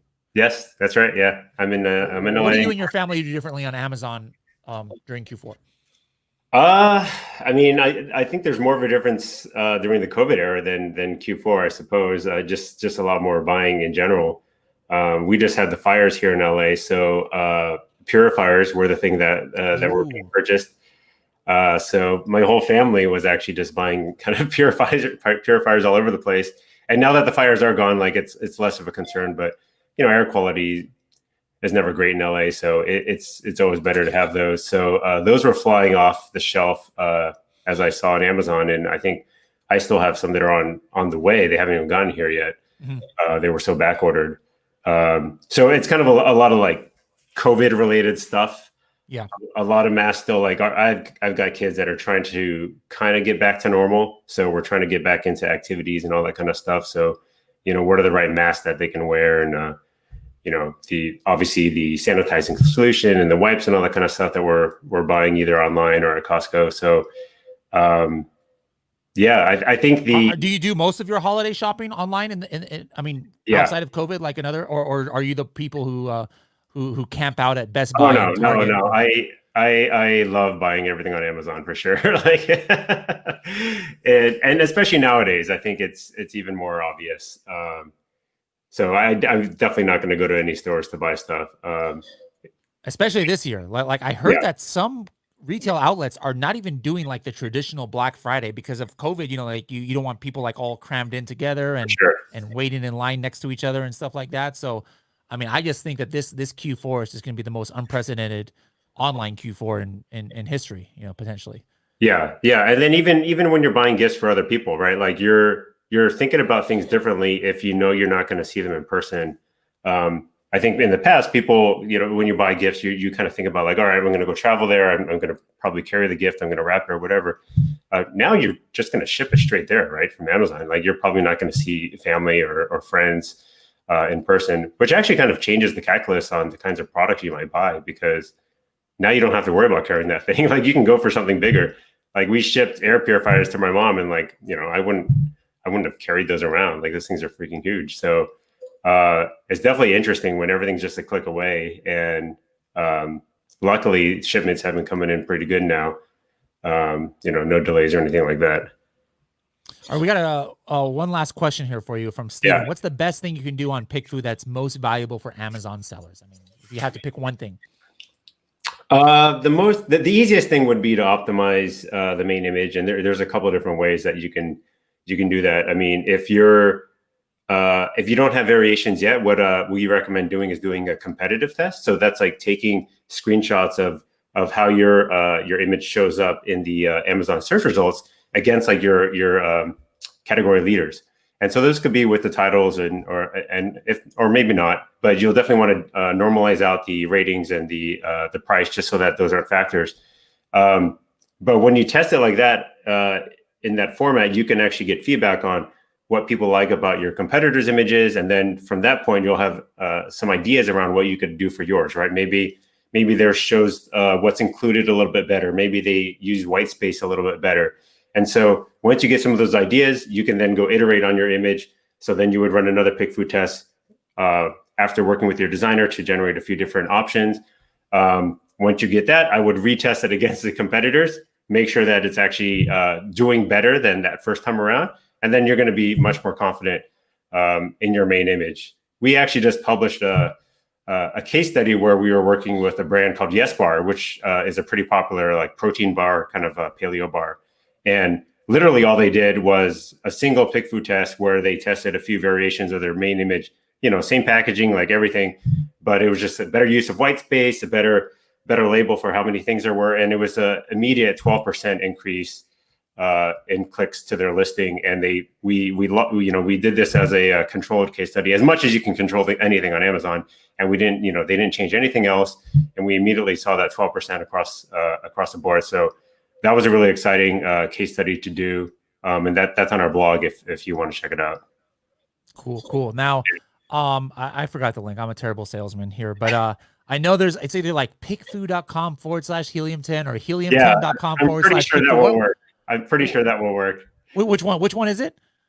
Let me just test it out right now. Yeah, test it out because I forgot. But there is a discount for people to use. We have an affiliate code. But which one is it? Yeah, pickfood.com//helium10. Okay, yep. So guys, if you want to try out one for your first one, I think it's like 50% off. Yeah, your first poll. Yep. Pickfood.com/helium10 and take a look, because if you're not completely sure, like if this is your first Q4 and you're just kind of like testing things, and I mean, if you did Q4 last year, you probably know what worked and what didn't work. But if you're not sure, throw up a test, your most important test, you get 50% off it, and just see how it works. Pickfu.com/helium10 and give it a try. Use their community to kind of like crowdsource, I guess you could say, your strategy there. Yeah. All right, Justin, thank you so much for joining us. Yeah, at thanks this, for having me, Bradley. Hour, get some sleep. Or it's only 8:30, but still, I mean, you got kids, you might need to run in the box, so I'm gonna go see what they're doing. Okay, all right. Thanks a lot, Justin. We'll see you later. All right, see ya. All right, cool. Let's see what we got some questions coming through here.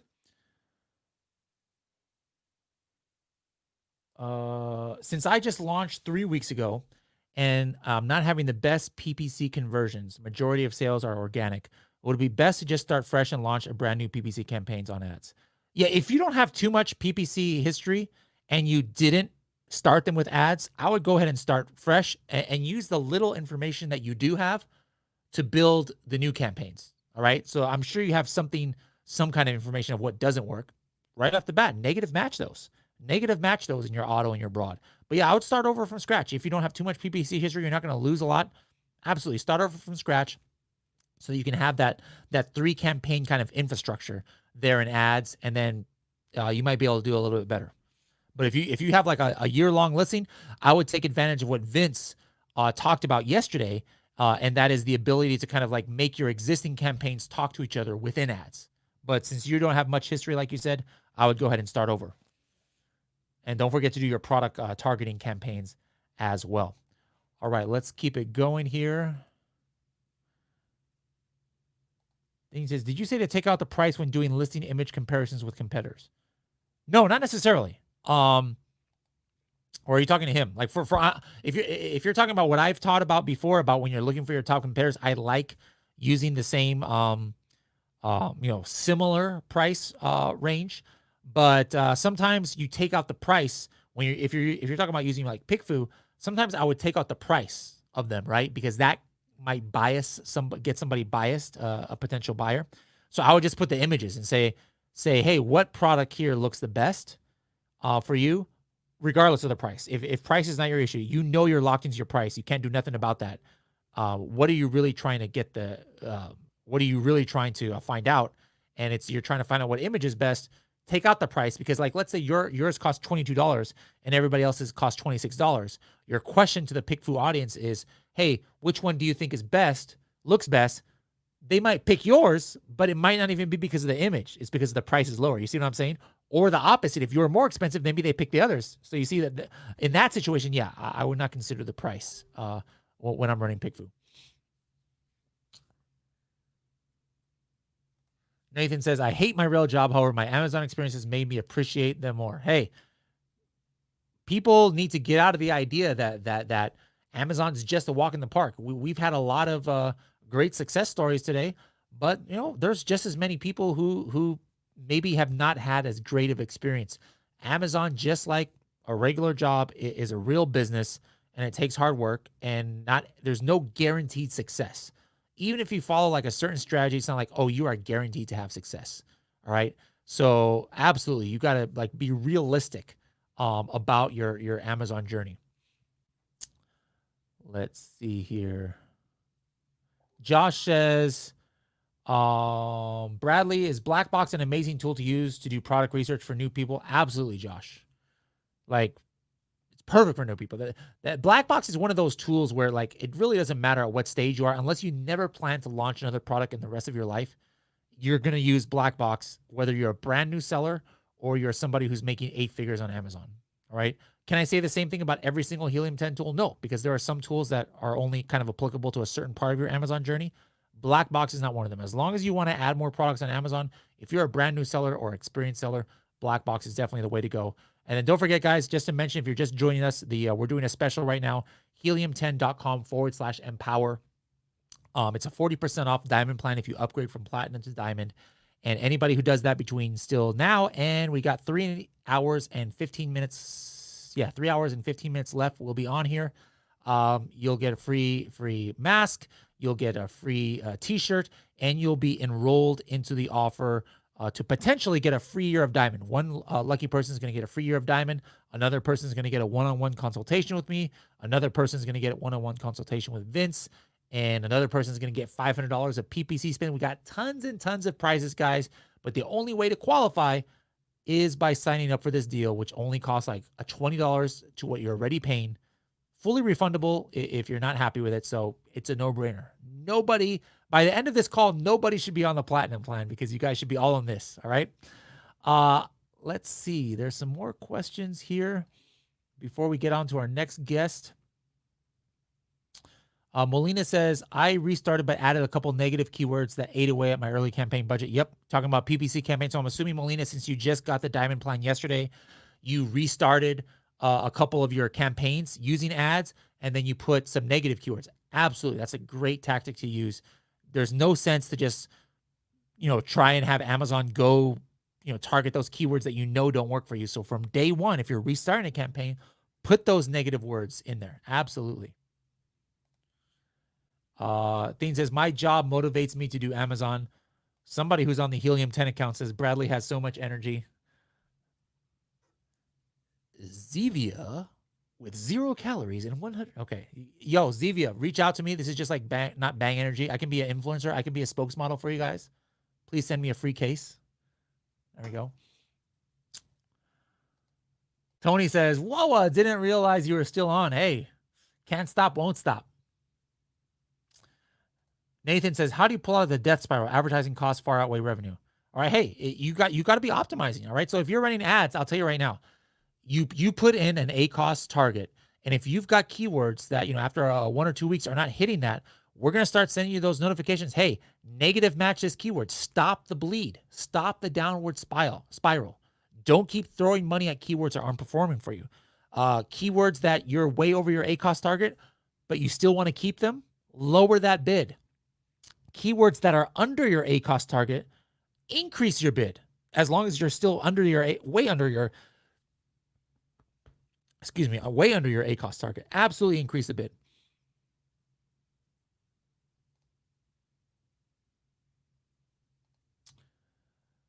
Gayatri says, I'm a brand new seller about to launch my first product. Inventory is on the way to Amazon. What should I first concentrate on? Just make sure that you have a rock solid listing.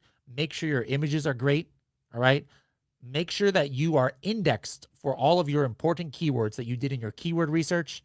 You could help you use PickFu to help, with some of those things I just mentioned, and then be ready for your first Amazon PPC campaign. All right.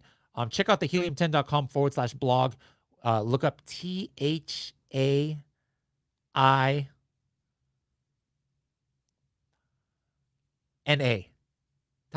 THAINA. It's late, guys. She's a brand. She was in your exact boots, Gayatri, 3 months ago. Brand new seller. Started off with PPC only. Didn't even do a outside Amazon launch or anything like that, and sold out of her product in 30 days just with PPC. So PPC is definitely a key part of the journey. Good morning from Israel. PPC question. I need to choose between child with 350,000 impressions and 0.1 click-through rate to child 22,000 impressions with 1 click-through rate. All right. Well, in what context are we talking about? To choose for what? Let me finish that sentence so I can understand how to help you. Let's see. Somebody's talking about the Lakers, and so I'm not going to put up that question. I'm sorry. If you're a Laker fan, you don't get to participate in today's broadcast. I'm sorry. Somebody tried to come on with the Lakers jersey. They got off the show right away. All right. Let's see. So our next guest, hopefully, is not wearing a Lakers uniform. All right. Speaking of our next guest, let's bring her on. She's been on the podcast as well.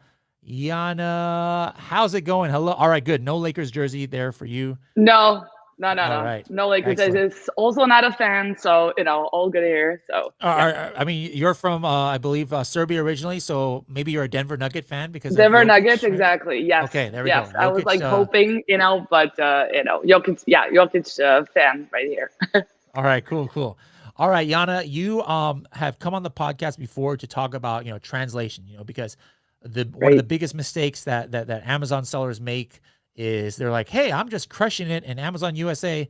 I'm going to go and just, use Google Translate or just get a translator just to do a word for word translation of my listing. And then I'm going to go launch in Amazon Spain, or I'm going to go launch in Amazon Italy. Now, I think we all know that that's probably not the best thing to do, but I'm just curious. What we didn't talk about is, do any of your clients come back to you like at the start of Q4 and then say, hey, we'd like to maybe optimize our listing? Are there any other keywords that are Q4 related, like, holiday related keywords for Q4? Like, do we change it? So is that something that ever happens with any of your clients?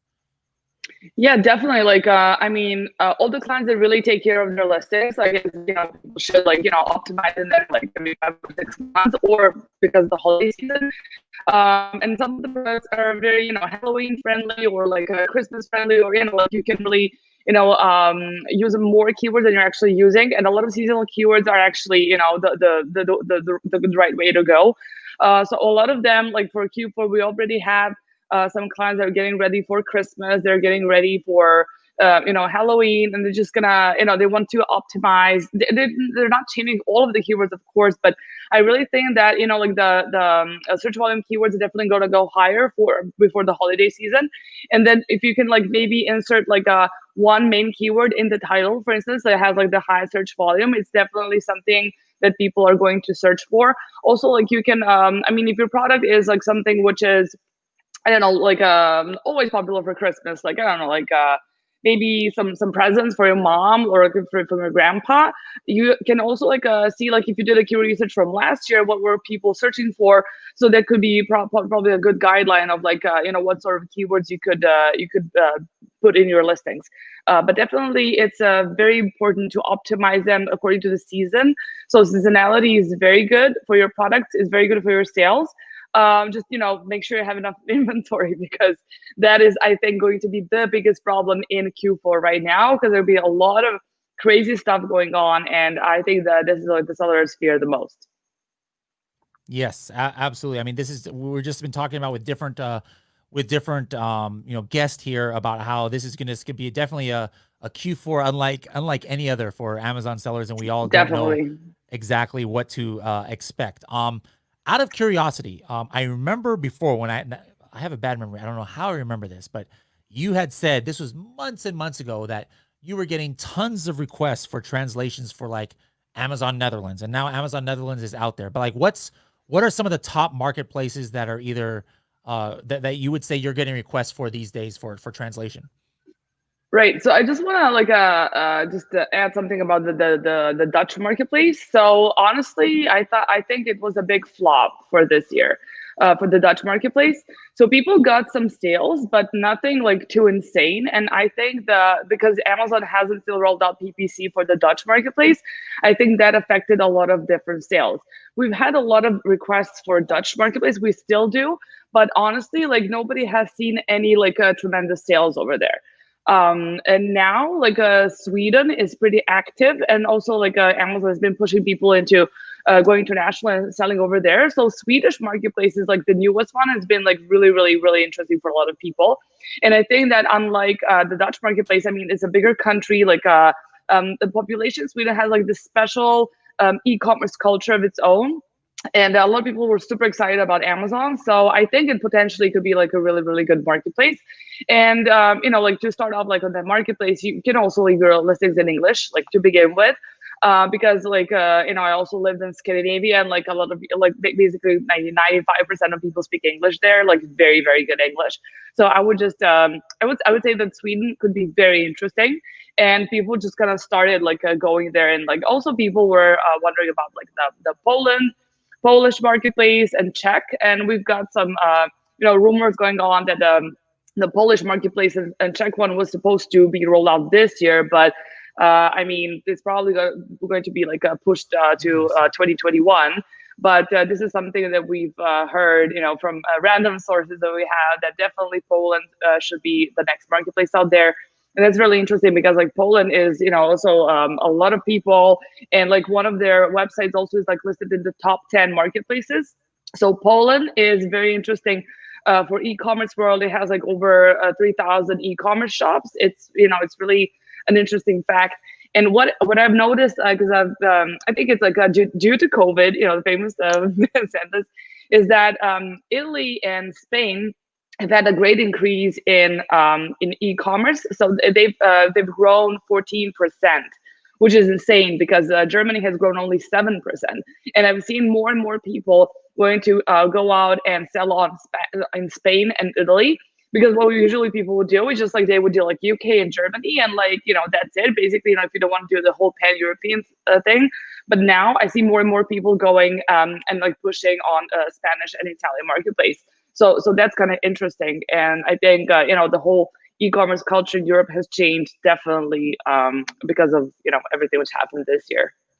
Interesting. I mean, I knew about Sweden. That's been rumored for a while, but that's interesting about Poland and the other marketplaces there. So let me just get to a couple of questions. Some are for you, some are for me. This one could be almost for both of us. So Izai Marketing says, is it worthwhile keyword stuffing descriptions if you have A+ content over top of it? So for me in the USA, remember A+ content or enhanced brand content is not indexed on Amazon. It's indexed on Google. So if you have a keyword that's in that A+ content and it's not anywhere else in your listing, you might not be indexed for it. So in the European marketplaces, do they all have A+ content, or do they none have A+ content? You do have A+ content. It's absolutely the same as in the States, like for the brand registered. But my tip here would be that you should always leave the product description in backend, and then you can use all your keywords over there.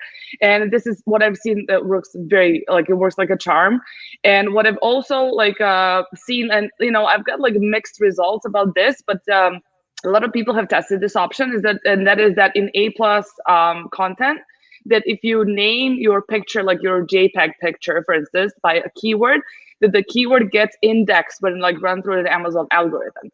As I said, I've got like mixed results about this, but a lot of people say that this actually works. But what works 100% is leaving keywords in product description. Definitely like for European marketplaces, and also other worldwide marketplaces, because you also do Brazil, we do Canada, we do Japan. It's absolutely this is how it works. So definitely leave some of the best keywords for the beginning of your product description. Also, how it is believed that the first 1,000 characters get indexed. So don't go crazy long with your bullets. So I would definitely just one or two keywords at the beginning of the description, definitely. And I wouldn't do the keyword stuffing. I think that thing is kind of a little bit outdated. We've got a couple of clients, but from 400 clients, maybe just two of them decide to do the keyword stuffing. So I think that that the sellers are over that method. Yeah. Okay. All right. Interesting. But bottom line is, guys, don't delete your original description, even though it's not visible anymore. All right. The person was asking. Go ahead. All right. Somebody's asking. It's definitely gonna say too much of a delay here, Yana. I don't know. I'm in LA. I don't know what's up with the Wi-Fi over here. No, we have bad internet here in California. My internet was dead at the beginning. I had to be on my phone. All right. This is the question about in variation to choose between a child with 300. This is what we need Lazar here for. 350,000 impressions and 22,000 impressions.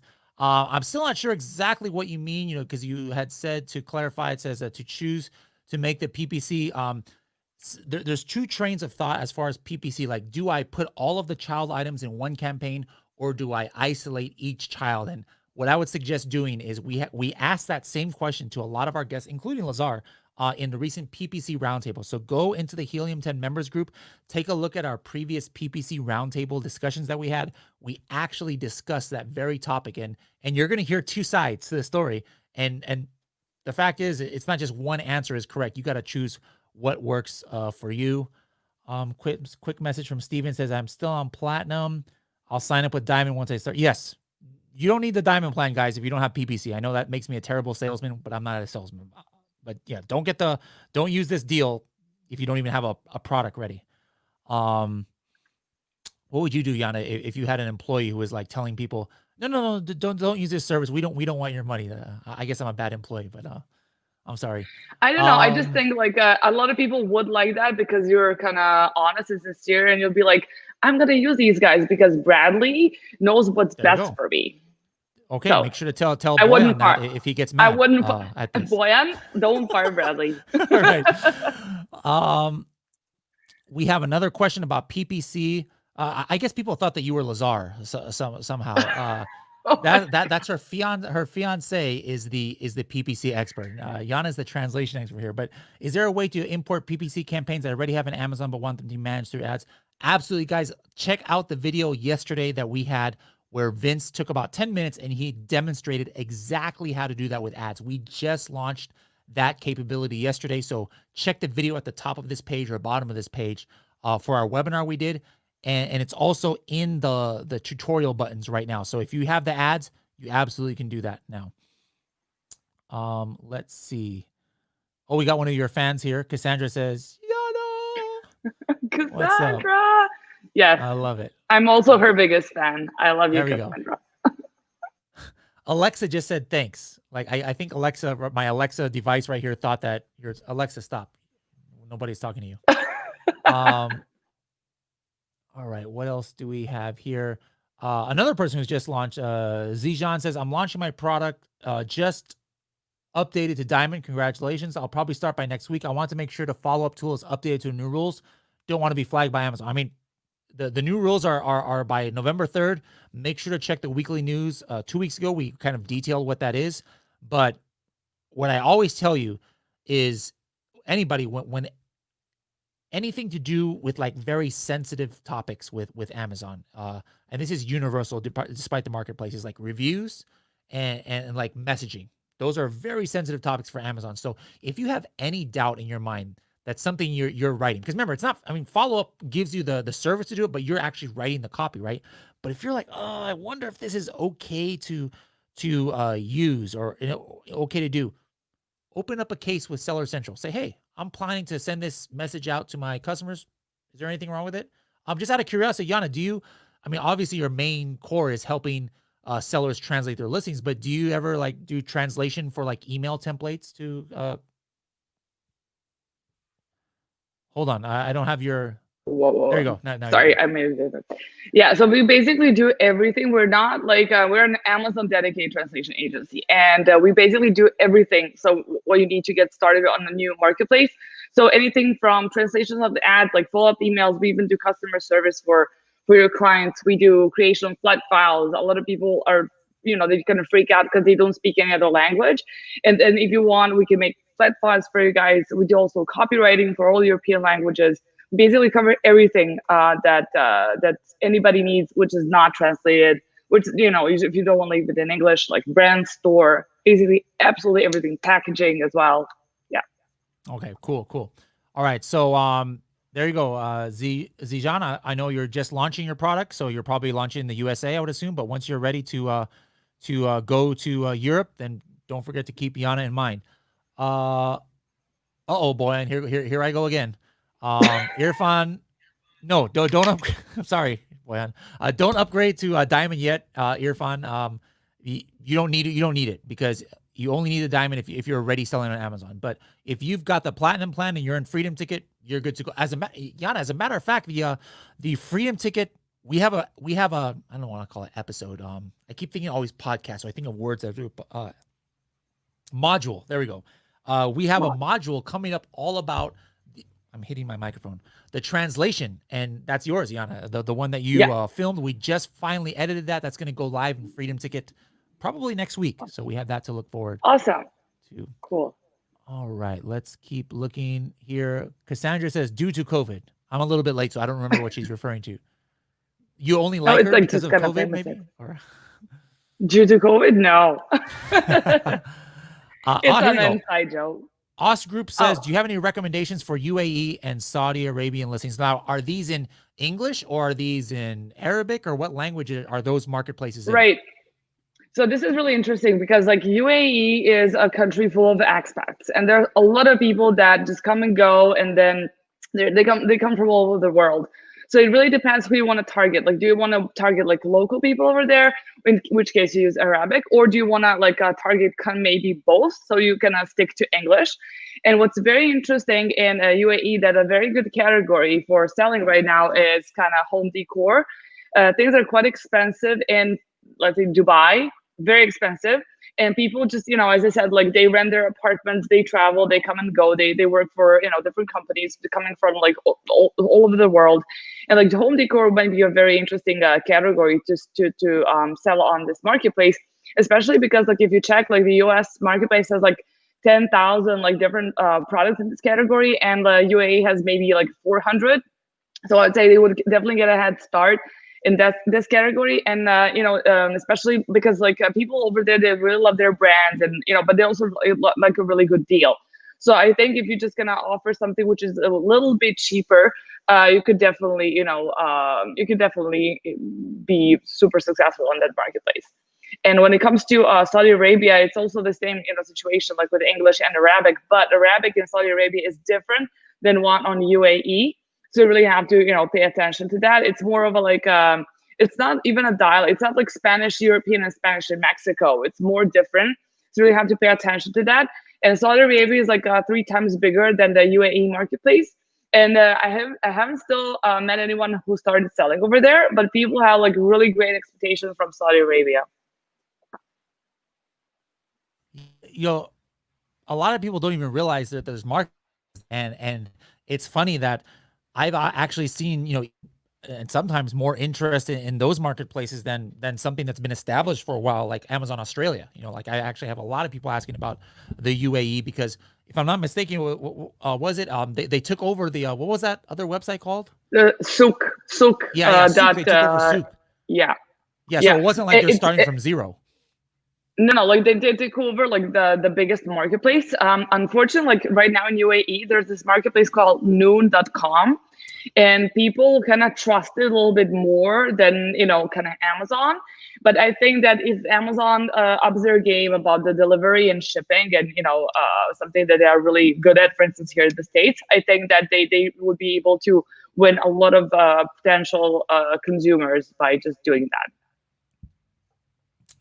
Okay, so now let me see here. We got one more person. There's something I've been doing where I give out secret codes to everybody. All were Japanese animation. So this is going to be the only other time I'm going to give out the secret codes. The 3, he's collected 14. The other 3 are, Zijan, are Steins Gate. Steins Gate is the other secret code. And if you guys out there have no idea what I'm talking about, then don't worry. You don't qualify for this contest. But the 3 codes are Steins Gate, Boruto, Boruto, and Haikyu, Haikyu. Those are the last 3 codes of our special contest. And Facebook user says Bradley's microphone volume is so low versus the other side is a lot louder. They're either saying that you're a loud person or I'm a quiet person. Well, I am a loud person, so that's we both are loud. Correct. But yeah. The volume is a little bit StreamYard doesn't have a great audio here. Let me see if there's any way I can make it louder. Nope, that's about as loud as I can get. All right, so hopefully you guys can hear me. Let's see here. So you've been here in California for a little bit? Yeah, for 2 weeks.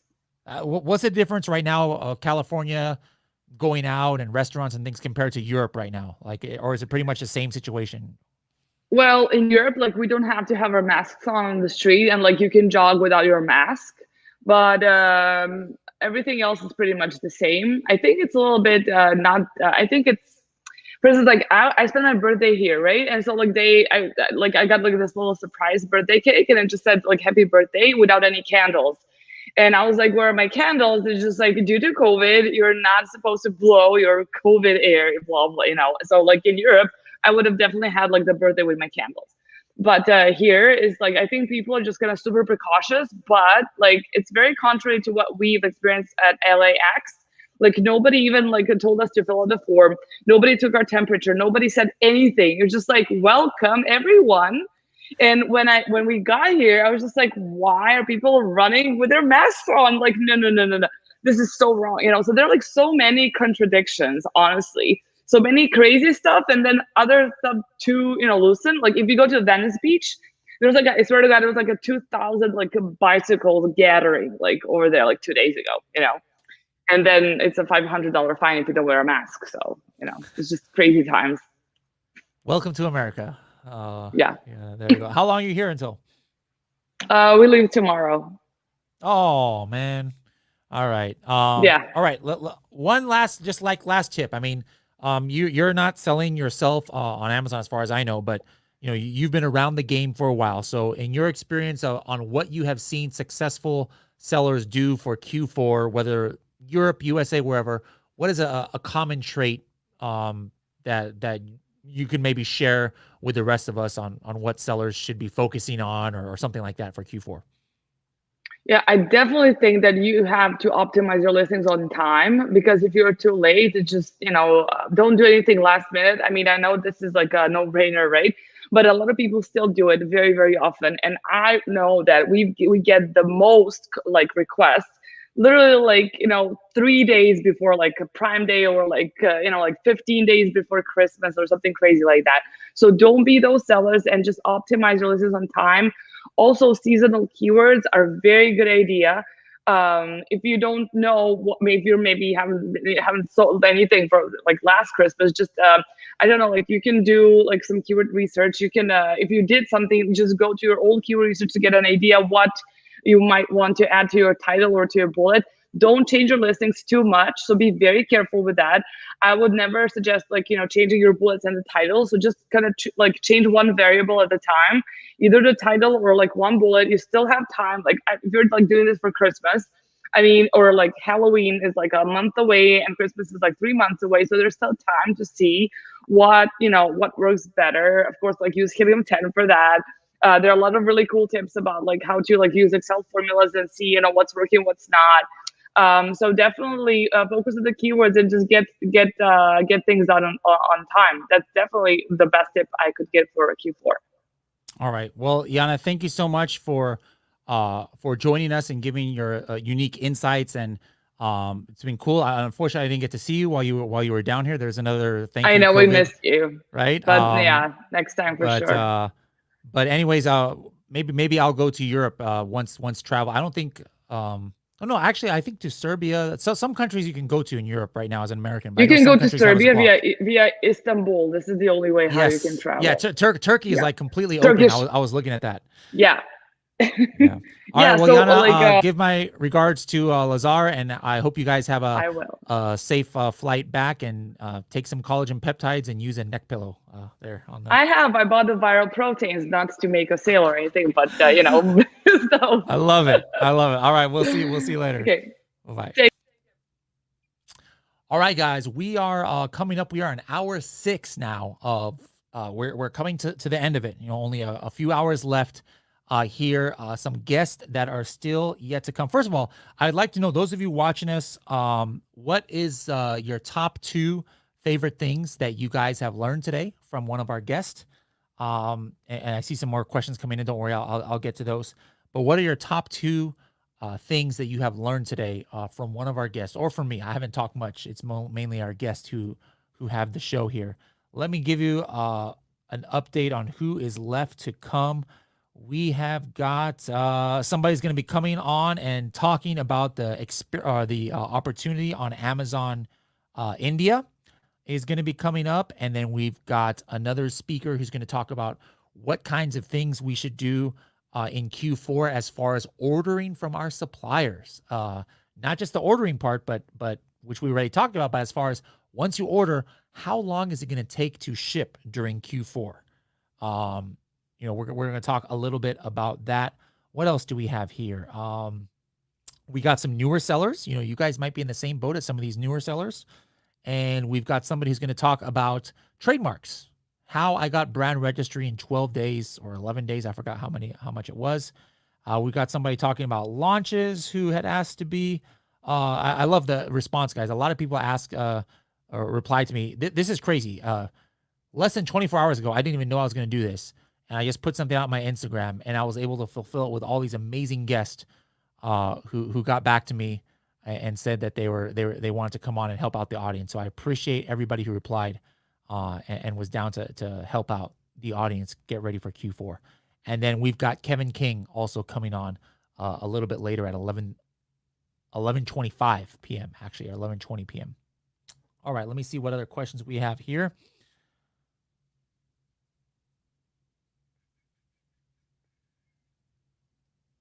Can you repeat the last code? It was HiQ. HiQ was the last code. Zijan says, Bradley, you're the best. Can't wait for the one-on-one. Oh, another person with the 17 codes. Thank you so much. Hey, Bradley, which months have more holidays, October or November? I'm trying to think if there are any in October. Is President's Day in October? President's Day might be in October, but November definitely has more holidays. November, you've got Veterans Day. You've got Thanksgiving, which, ties into Black Friday. So November is a little bit more heavy. Is it a good idea to change title for a season? Very iffy, right? Very iffy. Like if you've got clear indications that a certain keyword is really going to crush it during the winter months that don't make sense in the rest of the year, maybe. But again, make sure you're not taking out any keyword that is already performing for you from your title, because that could screw up your rankings and potentially indexing too if you do that.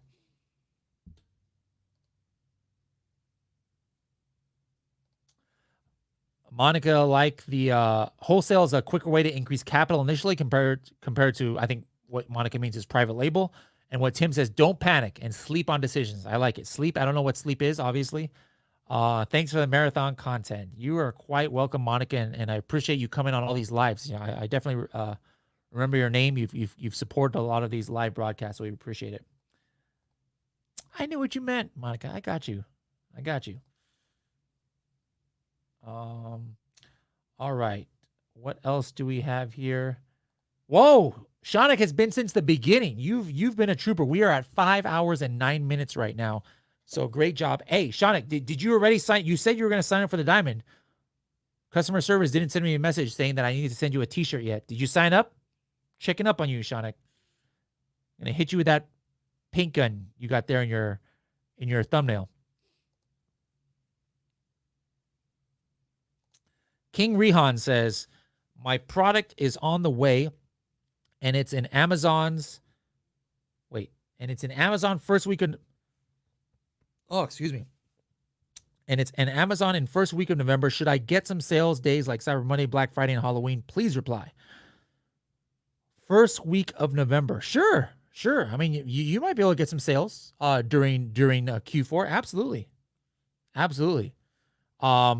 It's probably going to have to rely a lot heavier than another listing on PPC because you're not going to have any reviews if you're just going to launch. But you can absolutely get some sales during then.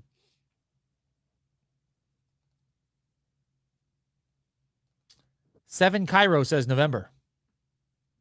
It's a good month. I agree. Seven Cairo, what did you mean there? I'm just playing with you. What did you mean? What did you mean by November? Did I miss me? I might have been missing a message here. Let me know in the comments who has signed up today. Who has signed up for the Diamond Plan today? And who do I owe a Helium 10 mask and shirt? Guys, remember, this is $20 to upgrade. This is a $197 plan, and you're getting it for only $20 more than the regular. And you get the chance, you get the opportunity to get these prizes like $500 of PPC spend. You could win the full year, $2,400 worth of diamond. You could win one-on-one with me. Guys, if you are not on this, I don't know. You got to be. Is it time for me to wear another hat yet? Almost might be. Oh, Seven Cairo was talking about the holidays more in November. Okay, there we go. Now it makes sense what you're talking about. I've got a new product, a total of 96 clicks. 96 is a good number. That's my graduation year. On my Amazon PPC ads, but no one purchased it from the ads yet. Is it because I don't have any reviews? What can I do with it? All right. This is what I like about PPC is because, yes, reviews, it might be an issue, but the fact that they clicked it, to me, means that, it could be that they weren't paying attention, but most of the time it means that maybe reviews aren't as important to them as someone else. I would be worried if those 96 clicks came from 3 keywords. then I'd be like, okay, what's going on? But if those 96 clicks came from like 30 different keywords, I wouldn't be too worried about it yet, because you haven't had enough clicks to really have some activity yet on there. But always ask yourself the question, how do your images look? How does your listing look compared to the competitors? Even if it's a mature listing, sometimes, you'll get clicks and you won't get conversions. And it's because of something that maybe you don't realize. So definitely keep that in mind. Oh, you guys don't even know how much my butt hurts right now with this chair sitting here all day. It's so uncomfortable. All right, we've got somebody here saying, if my competitor and I have the same keywords in the title, any problem if they apply copyright to me because it's keywords everyone can use? If it's not necessarily copyright, it's a trademark. If somebody trademarks a certain phrase, you cannot have that in your listing. Will you always get caught 100% of the time? Not always, but it could happen. It could happen. All right, we got one person who signed up for Diamond. Excellent. We'll get a shirt out to you and a mask. King, all hail the king. Another one just upgraded to Diamond. I like the little emoji right there. Congratulations.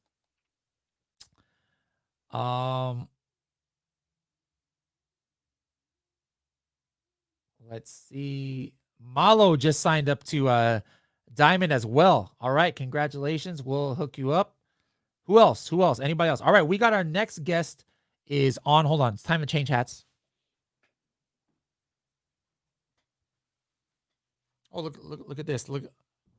That's a pretty cool effect. Woo. Anyways, all right. Varun is like, what is this guy doing?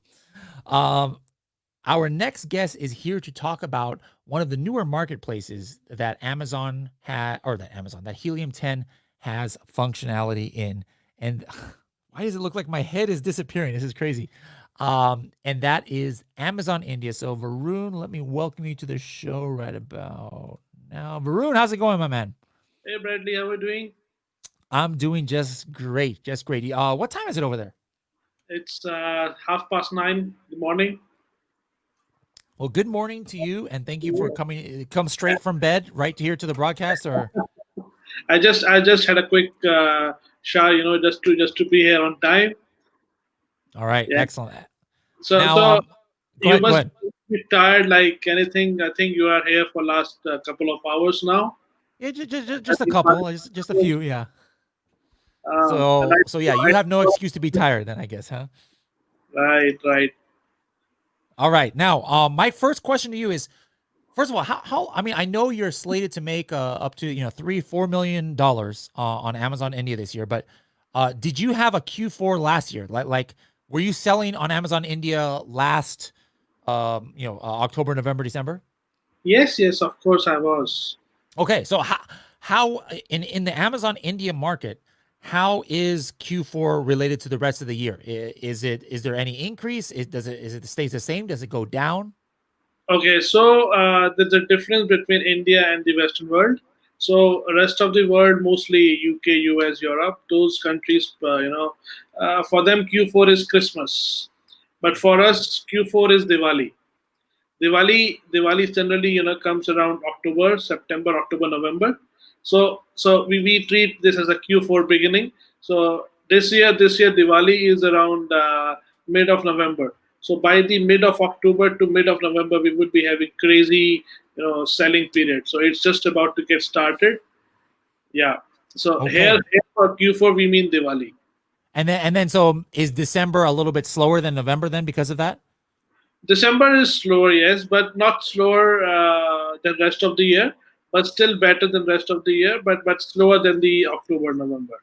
Okay. All right. Good to know. Now, what is, if people have not heard your podcast that you did about the Amazon India experience, guys, don't forget to go, look up his name, and VERUN, just type in from helium10.com/podcast. And you'll get the A to Z about selling on Amazon India. But in the next 10 minutes, what can you tell us about how a foreign seller, as far as a non-national of India, how can they get started selling on Amazon India? Because I think they've all heard now that, like, wow, India's a booming as far as the increase in the market share and things like that. So can they even sell on Amazon India? And if so, what are some of the steps that they would have to take? Yes, of course, they can very well sell on Amazon India. And recently, Amazon also started a campaign to invite international sellers to India. The only problem outside Amazon here is that you need to register a company in India to be able to sell in Amazon India, because you have to pay quarterly or monthly taxation returns. So that is the only challenge. And if if taken seriously, if Amazon business is taken seriously, I don't think it's big of a thing, because everything can be done online. You don't actually have to come here. But just one thing, that you need to have a local partner here in India, which there's a lot of consulting companies who help you getting your company registered in India, also gives you a local partner. But there's a clean way out of this also. If you can manage to find a distributor for your product who's already an Amazon seller, or who can become an Amazon seller on your behalf, you can use his company, manage his account, and make him act as your distributor, so that you can manage his Amazon account, get the things selling, and deal as him as your distributor for your products. I think this is the better and the cleanest way to start working on Amazon.in. And once you start getting the feel of it, and you think that now you need to bang on this market and completely come to the country, then come and form a company, and then go ahead. Okay, good to know. Good to know. That it's not like, hey guys, snap your finger and just turn it on in Amazon and you can do it. But at the same time, it's not like Mission Impossible, either. It does take some work, but why do you think, or do you think, that it is an opportunity, a good opportunity, that is, if somebody has the means to pursue what you just said, they should? And I'm sure your answer is going to be yes, as long as it's not in my categories. But why would you suggest people to sell on Amazon in India? I would welcome people to come to my category and bring more opportunity and more ideas. What else can be done in the category? Because what I feel is India is just 0.5% exploited, and 99.5% still there to be explored. We don't have enough products on the platform which are available there in .com. So the opportunity is immense. The only thing has to be taken care is that I have always been saying this thing, that Indian consumers need better value, and better value means that you need to offer your product at a more competitive prices than what you can do there in US. But the volumes here are not bad. It's growing. It's not, you cannot match it to US right now, but it's growing very rapidly. So tell us about those super expensive cost per click in PPC. The most expensive cost per click is about 50 cents that I have paid so far. That is ridiculous. And when we generally, when we have to pay like 10, 12, 15 cents, we think, oh, wow, this keyword is so hot right now that it's charging 15 cents for this keyword. But in some major categories like, home, kitchen, and all those categories, the regular average CPCs are between 6 to 15 cents. That is just crazy. Have you been using the ads tool for your PPC? Yes, I have been using the ads tool. I think you're the first. You're the first from India to use it. Yes. Thank you so much. So I mean, I know we've only had the tools working there in a couple of weeks, or for the last couple of weeks that you've been using it. But from then until now, do you or your team have a favorite as far as what you've been using from Helium 10 for the Amazon India market? Favorite tool? Yes, so like we follow a process, to rank our ASIN amongst our competitors. So yes, we follow a proper research. So in that research, we use 3 tools basically. That is Cerebro, Scribbles, and Index Checker. So these three tools are like, my 3 tabs always have these 3 tools open all the time. So if I have to keep researching without these three tools, I think it's impossible to do. Okay. Now I have an important follow-up question from our podcast. What are your two employees doing whose full-time job used to be to track the keywords manually in Excel, and now they don't have to? Did you find something else for them to do? I hope. Now they're finding more products where we can go and beat the competitors and get going. So now they're on the expansion spree. Okay, good. So now they get a list of keywords from me to find, and then see what can we do on these keywords. What product can we get in on for these keywords? I love it. All right, good. I was very afraid that we cost somebody their job because Keyword Tracker does automatically what these guys did in their full-time job. So I'm glad we didn't cost anybody their job. All right, we got King Rehan. Makes a comment. I guess he's selling in Amazon India, and it looks like he has a problem with return rate. Like, do you have is your return rate that high, 25%, or maybe it just differs on as far as the category? See, category to category it matters, but yes, anywhere you can expect between 15 to 20% is the regular return rate. So in India, there are two types of returns that you see.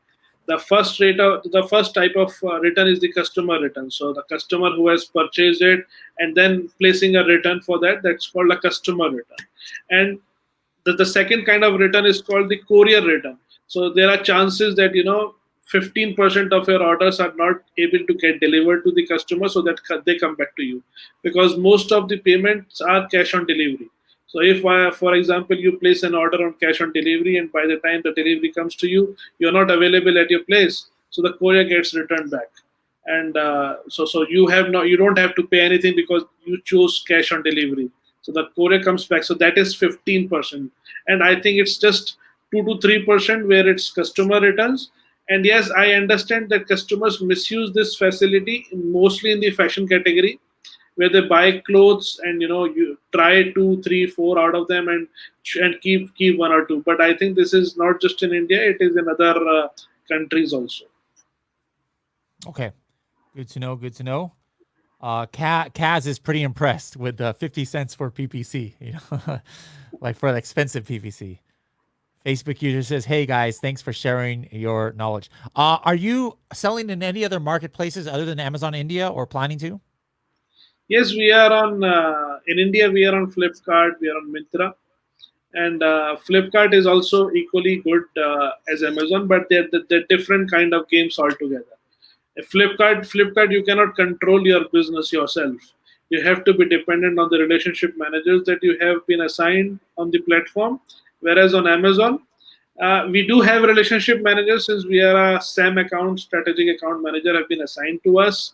But at the same time, like in US, we control our business 100% through our listing optimization, PPCs, and all those sort of things to create boost rankings and everything. That does not happen too much on Flipkart. So I would say Flipkart is just 5% of what you can control, and Amazon is like 100%. Okay. What about other Amazon marketplaces? You selling anywhere outside of India? Yes, I'm selling in Amazon US. I'm selling on Amazon. Oh, okay. Were you also selling Amazon US in last year, Q4? I was selling on last year Q4, but there was some disturbance in my business there, so I was not able to actually get the complete juice out of. Are you sure that wasn't a Star Wars? There was a disturbance in the Force. No, this is not the review you're looking for. No, okay, sorry. That's a nerdy. Like that. But this year we are hoping some good numbers. Okay. Let me.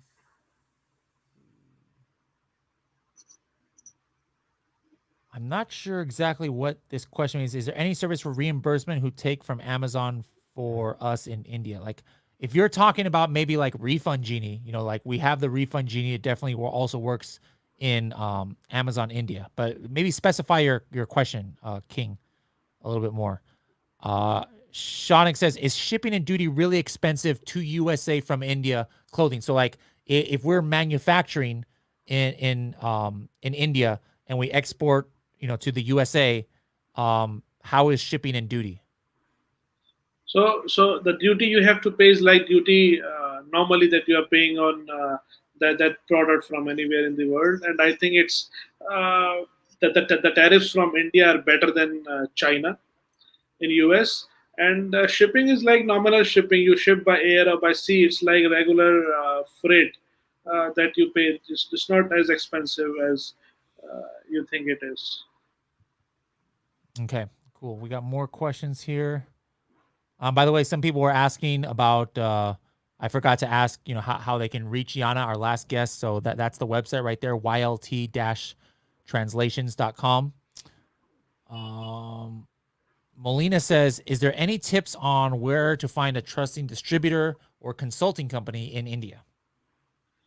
The good way is to go through the networking events or trade shows or things like that. But there is a site called India Mart where you can find some trading companies who have listed their product. I mean, there is no specific website for this particular purpose, but yes, you can find through your networking skills, wherein you connect with people, you see who is selling where, who is selling what, and if they match your criteria and you think that they can help you out with something, then it basically all depends on your networking skill. But if you have somebody who has a relationship with you, who your friend or your relative or somebody who can help you get a company there, and they can run the company for you, and you manage the Amazon account and finances and everything, I would say nothing like it.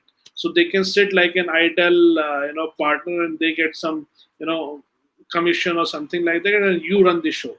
So that would be the ideal situation, to have a local person managing the business. Okay. And then, similar question, wait, hold on. Where is the other one here? How does it work? Oh no, they're talking about Refund Genie again.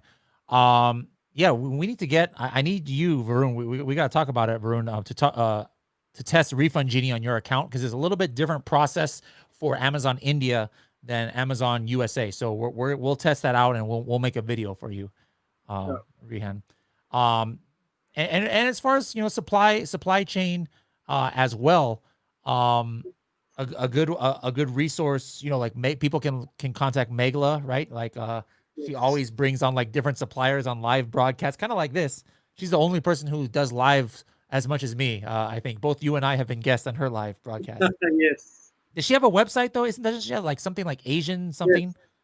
Yes. Asian sellers. So AsianSeller.com. Yeah, AsianSeller.com or something like, or the AsianSeller.com. Just look that up, and Megla is a good resource.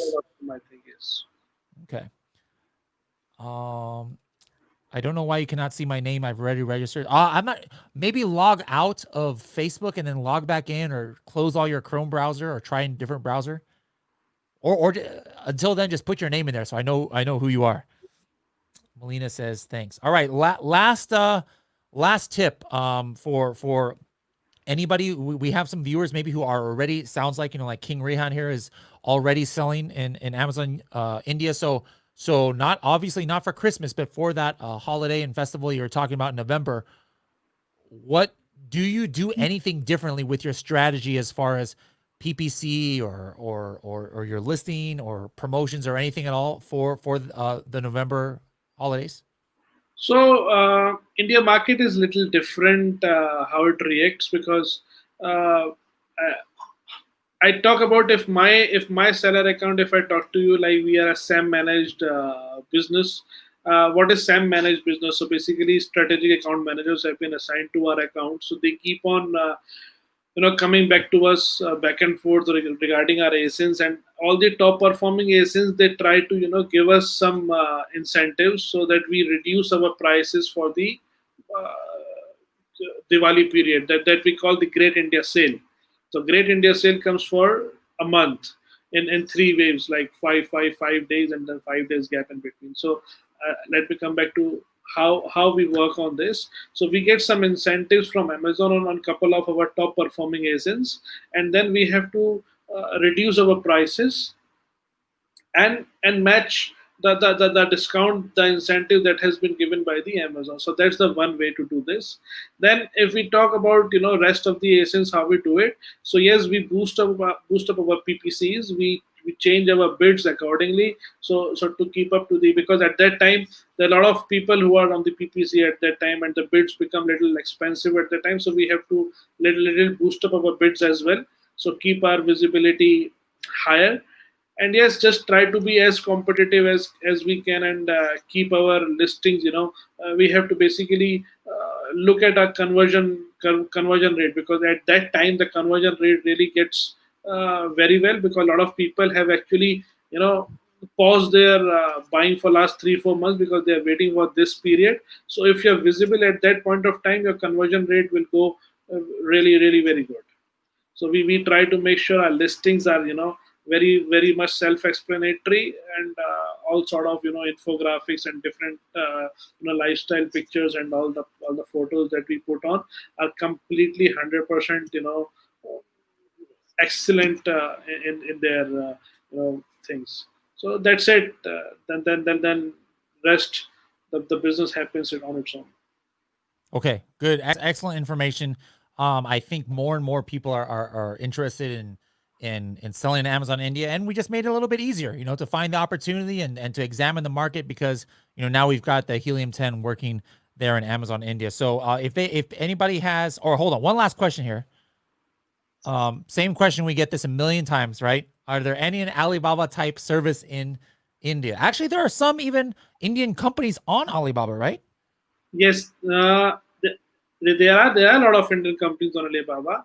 Yes, and there is one more company called India Mart, which is basically gives you Indian a lot of suppliers.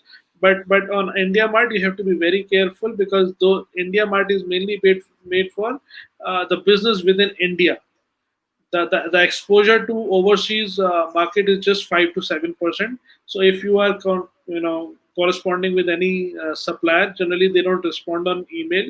You need to call them or WhatsApp them, or if you're getting in touch with them, you need to understand how well they are doing for the export thing, and if they have any knowledge.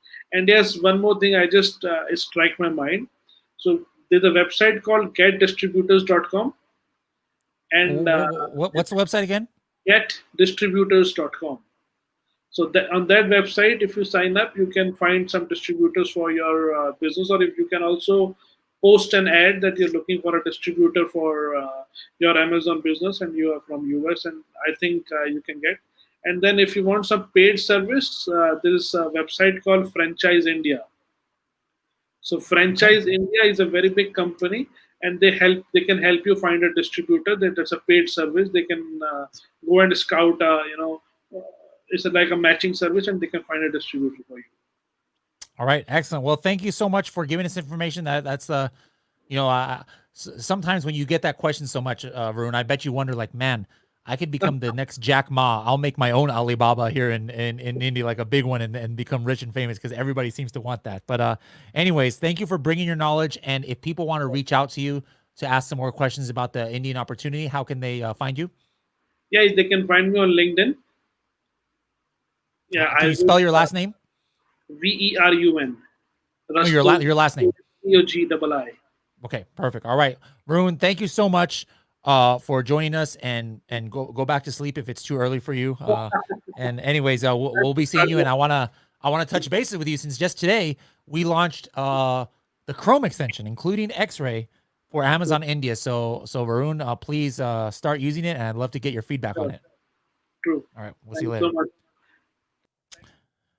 All right, guys, we've got some more guests coming up. I see, some waiting in the green room already, but I got a quick question for you. I haven't eaten, guys, since 8 hours ago, so it's not very professional to do a live broadcast and eat, but I don't have a backup here. So is everybody cool with me eating? Like, let me know in the comments. Give me a thumbs up or a yes, it's okay, Bradley, if I can just eat my food that's like staring at me right in front here of my face. So let me know if it's okay for me to eat here, and I'll go ahead and eat. If you guys say no, then I won't eat. All right. Anybody else sign up? Remember, the reason we're doing this, we are promoting this diamond plan in celebration of Q4 starting now. It's here on the West Coast, Q4 is now starting in 2.5 hours. Kind of a symbolic thing. It's not like we're going to have a rush of sales or anything, but it's more symbolic than anything. But Q4 traditionally, of course, is the biggest quarter for selling for most Amazon sellers. And so, oh, good. Everybody's saying it's okay to eat. All right, good. I'm not going to offend anybody. Excellent, excellent. All right, what in the world? Hold on. All right. I'm gonna start eating here. We're gonna bring on I'm gonna bring on our next guest first. But again, sign up for the Diamond Plan upgrade from Platinum, helium10.com/empower, and it would be great for me to send you a Helium 10 mask and even a shirt if you do that. So that's what I'll do. And Rosie says we can eat with you. All right. So go ahead and have your dinner right now, Rosie. Awesome, awesome. Thank you so much. Josh says go ahead and eat. All right. Thank you. Thank you. All right, let's bring on our next guest, and he is, one of the foremost leading experts as far as shipping, especially from China, from India, from anywhere in Asia, all over the world. He helps Amazon sellers ship their product from factories in Asia to Europe, to USA, California, New York, wherever you're at, and it would be curious to see like what's going on as far as how the kind of supply chain might be a little bit different, or the shipping lanes or logistics wise might be different in Q4. So let's go ahead and bring on Raphael right now. Here he is. Hey, Raphael, how's it going? good morning from Israel. Good night to you, Bradley. Good morning. Yes. All right, Raphael, you also were on the podcast and you gave us good tips, but one thing we didn't talk too much about was October through December. So on one side, some people might think, oh my goodness, I can't order anything right now because it's so busy. It'll take 3 months to deliver, and so I'm not going to order anything. Or on the other side, people think that, hey, it is 100% the same in Q4 as it is any other time of the year. If it took 17 days of shipping before, it's going to take 17 days now. I'm assuming it's something in the middle there, not the extreme. So while I take a few bites of my food, can you just like maybe take a few minutes and talk about Go. how Eat. I'll do the talking. I'll do the talking for you. Eat your dinner. So hey everybody. So that's a great question, Bradley. Q4 is a bit different than the rest of the year. Why is that? Factories are exploding with orders, pre-orders that people like sellers put and book to manufacture their products. To be honest, we are in October. We have actually started Q4 today, and people are after their Q4 orders. It's too late to put an order for Q4 because it'll take like 30 days for manufacturing, another month for shipping, and we are in December. So people is already, we are now shipping Q4 orders, and we've started shipping Q4 orders like on August and on September. But don't forget, we have Chinese New Year coming up at the start of next year. So people are now ramping up for their orders for Chinese New Year. So you'll now start manufacturing. All right. So it'll be ready on December. So you can ship actually before Chinese New Year. So now, even if you've sent your Q4 orders, now would be the best time to start manufacturing for Chinese New Year. I don't know if you all know that, but Chinese New Year is the longest holiday of the year in China. It's a disruption. It's a disruption effect of about 30 to even 40 days, right? The actual China holiday is about 10 days or 12 days, something like that. But because it's a very important holiday for them, that's their Chinese New Year. Everybody in China is going back to their hometowns. So it's like they take them a week to go to their home and a week to come back, and some of the employees don't go back because it's a whole thing there. It's a really whole thing there. It takes a month until everybody comes back and factories are reopened again. So now would be a very important time to place orders for, after Q4. Q4 is dead. If you haven't placed your order for Q4, it's gone. But you have Chinese New Year now, unless it takes a couple of days to manufacture, or you have stock ready at your supplier. So yeah, shipping wise, all right, shipping industry has gone through I would say its worst year ever. All right, starting January, February, Chinese New Year, everything is shut. March, April, China is not even opening up because COVID-19 hit China very hard. And April, May, China open up. Everybody's on a shipping frenzy. Everybody's on a buying frenzy. Everybody orders for goods because they've been out of stock because China was not opening up as it used to be, as it should be. PPE frenzy, April to June. It's just crazy. Flights were, $16, $17, $18 a kilo, which we've never seen before. No space. Shipping line were canceling their vessels because China just opened up and they know they won't have enough containers. So it just created a massive, massive, massive chaos. All right. July, August, things are starting to get better. All right. With air freight is pretty much coming back to normal. And then we saw Amazon. Amazon was exploding. Amazon was, started their, later on, Amazon started their shipping restrictions, and then we had 3PLs exploding. All right, everybody was sending goods to 3PLs. 3PLs are filled with PPE that people send.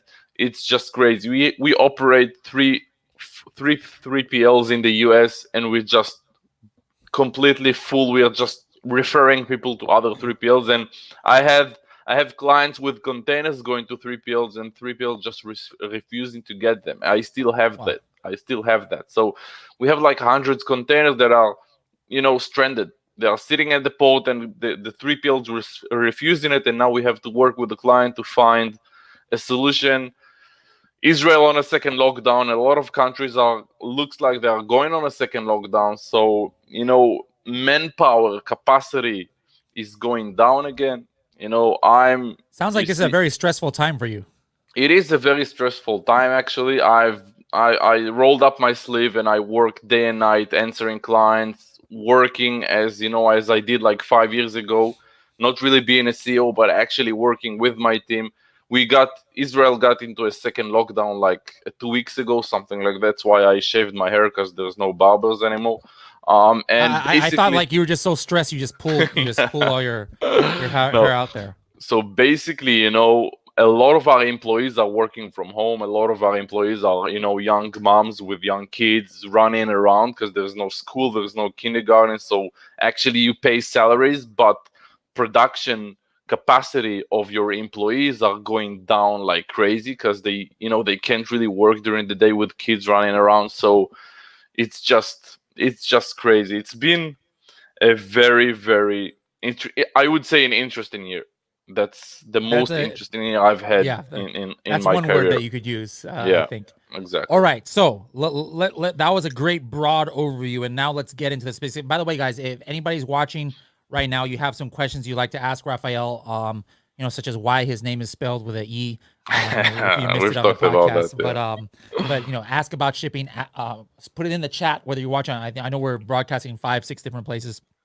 I should be able to see all of it. Actually, we already have some question here.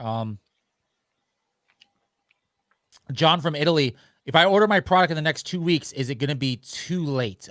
Too late for what? It depends on the production time, right? Yeah, and you need to ask yourself, too late for what? Like if you're gonna place your order in 2 weeks from now and it takes 30 days to produce, you're looking at mid-November. All right, so you'll probably arrive by Christmas time to Amazon. So if you're looking for Christmas sales, that'll be probably too late. Yeah. What are I remember you told me this months ago that during COVID the air freight was just impossible. Like something that maybe would have cost $1,000 before, it cost like $5,000 or even worse. But are things more normalized now, or still not enough flights operating for the prices to go down to normal? Surprisingly, there are enough flights now, even though people don't fly around. Surprisingly, and I was sure it'll take ages to go back to normal. But surprisingly, rates by air are now, I would say, 35% higher than usual, even 40% higher than usual, which is very good because, again, 3 months ago we were talking about 500-600% higher because there was just no flights at all. and border was shutting down. So now countries opened up their borders, more flights coming in, more flights going out. So it's a lot easier. Prices are much better now. Amazon, I want to talk about Amazon. Amazon 2 months ago just couldn't get products in. We had containers refused. They just didn't have the capacity, they didn't have the manpower. Surprisingly as well, Amazon is ramping up and they are pretty good right now. Again, on a logistics point of view, we see delivery appointments given on regular days, and we see much less refused products, refused containers. Again, 2 months ago, you would request an appointment with the carrier central, with the inbound team with Amazon to deliver something, and they'll give you a month ahead. And now we get a couple of days ahead, which means it tells us that Amazon got their shit together. They had more people there, and it's much better now, which is very good news for sellers as well. So getting products into Amazon is much easier. They still have the restriction though, which we all know. We don't know when these will be lifted, but we see high volume sellers. They don't really have a problem with that because they're just high volume and they can send anything.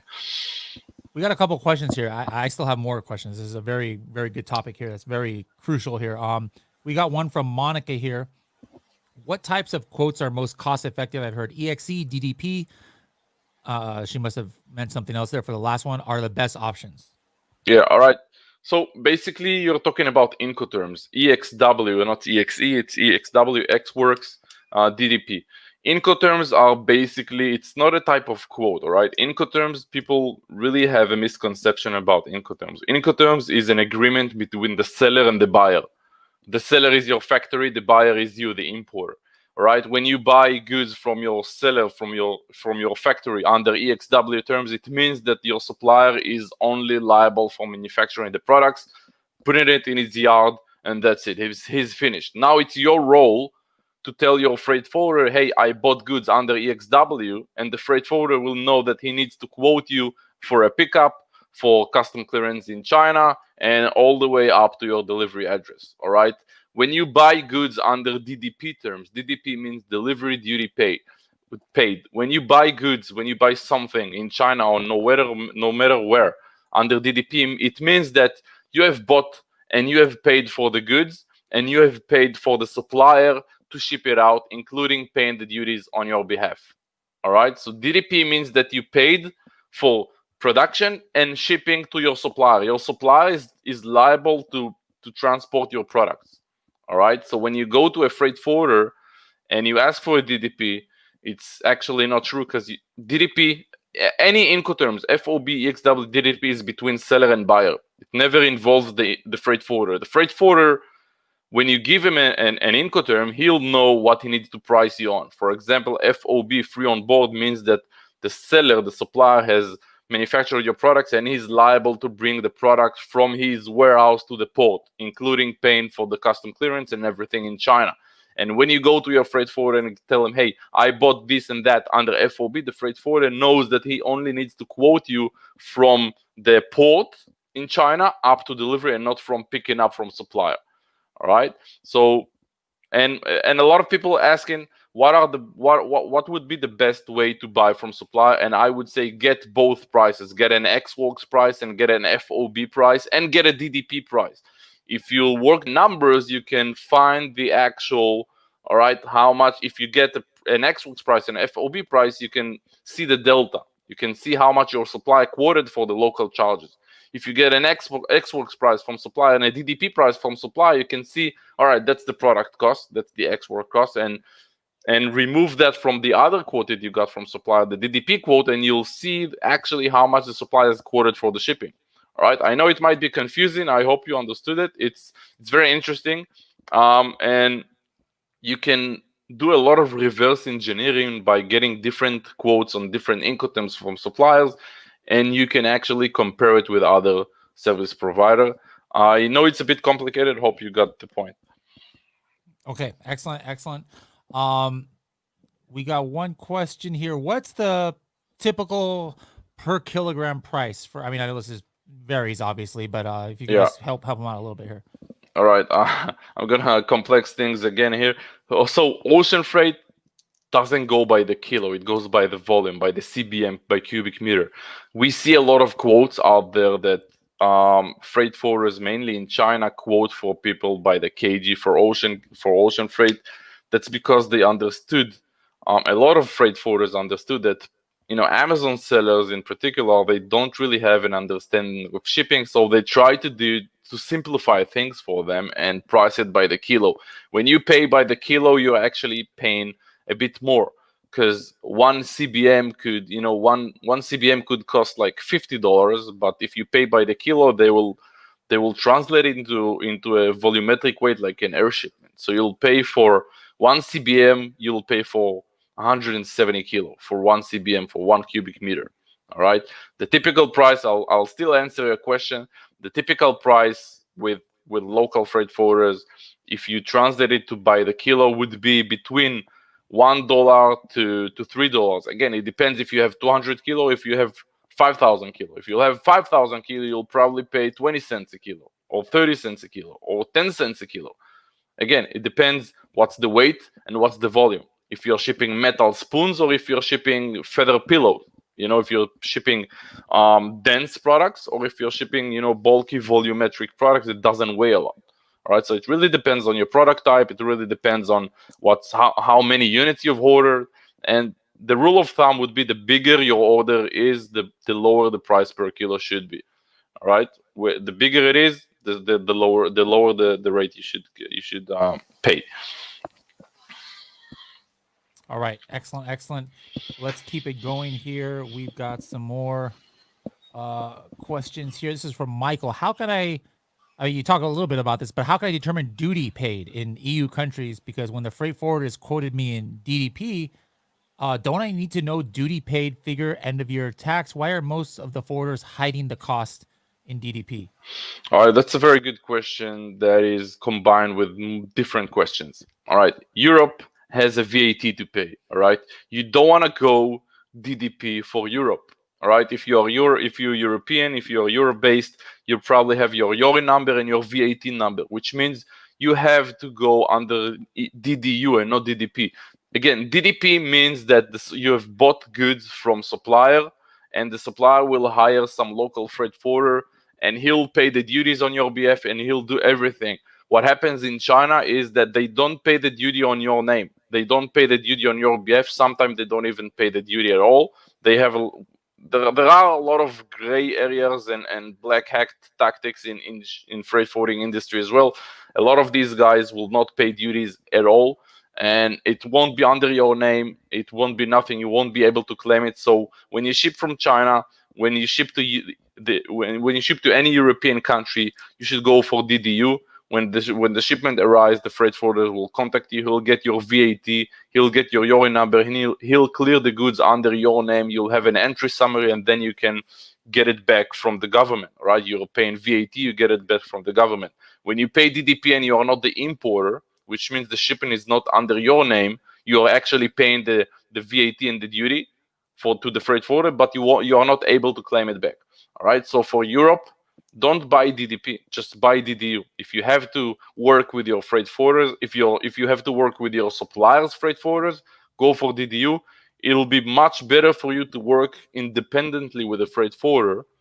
All right, and then the freight forwarder clears it under your name. You'll have an entry summary. All questions are answered, and I would really recommend to anybody to work independently directly with a freight forwarder of their choice to build a relationship, so you have somebody on your side. You have a professional team to ask them questions, to consult with, to make sure they keep you out of problems, make sure you have proper insurance. All right, I'm not talking about my company. There are very good freight forwarders out there.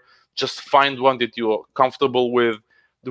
Develop a relationship, right? I always said it in my speaking engagements. It's like you go to court of law with a lawyer. You don't go by yourself. You need to have somebody on your side who is on your team, who is your own service provider, you are the client. You have the power, right? Develop the relationship. It will give you so much. Really, it will just give your business so much. Yeah, that's it. All right, excellent. Now, what about the typical time? Let's just take what I think more than 50% of people do. I'm just completely taking that out of the dark. Yeah. But is shipped from China to maybe the California ports. Normal shipping time is how many days, and then how much more should you kind of budget in there once we get closer to December? All right, that's a great question.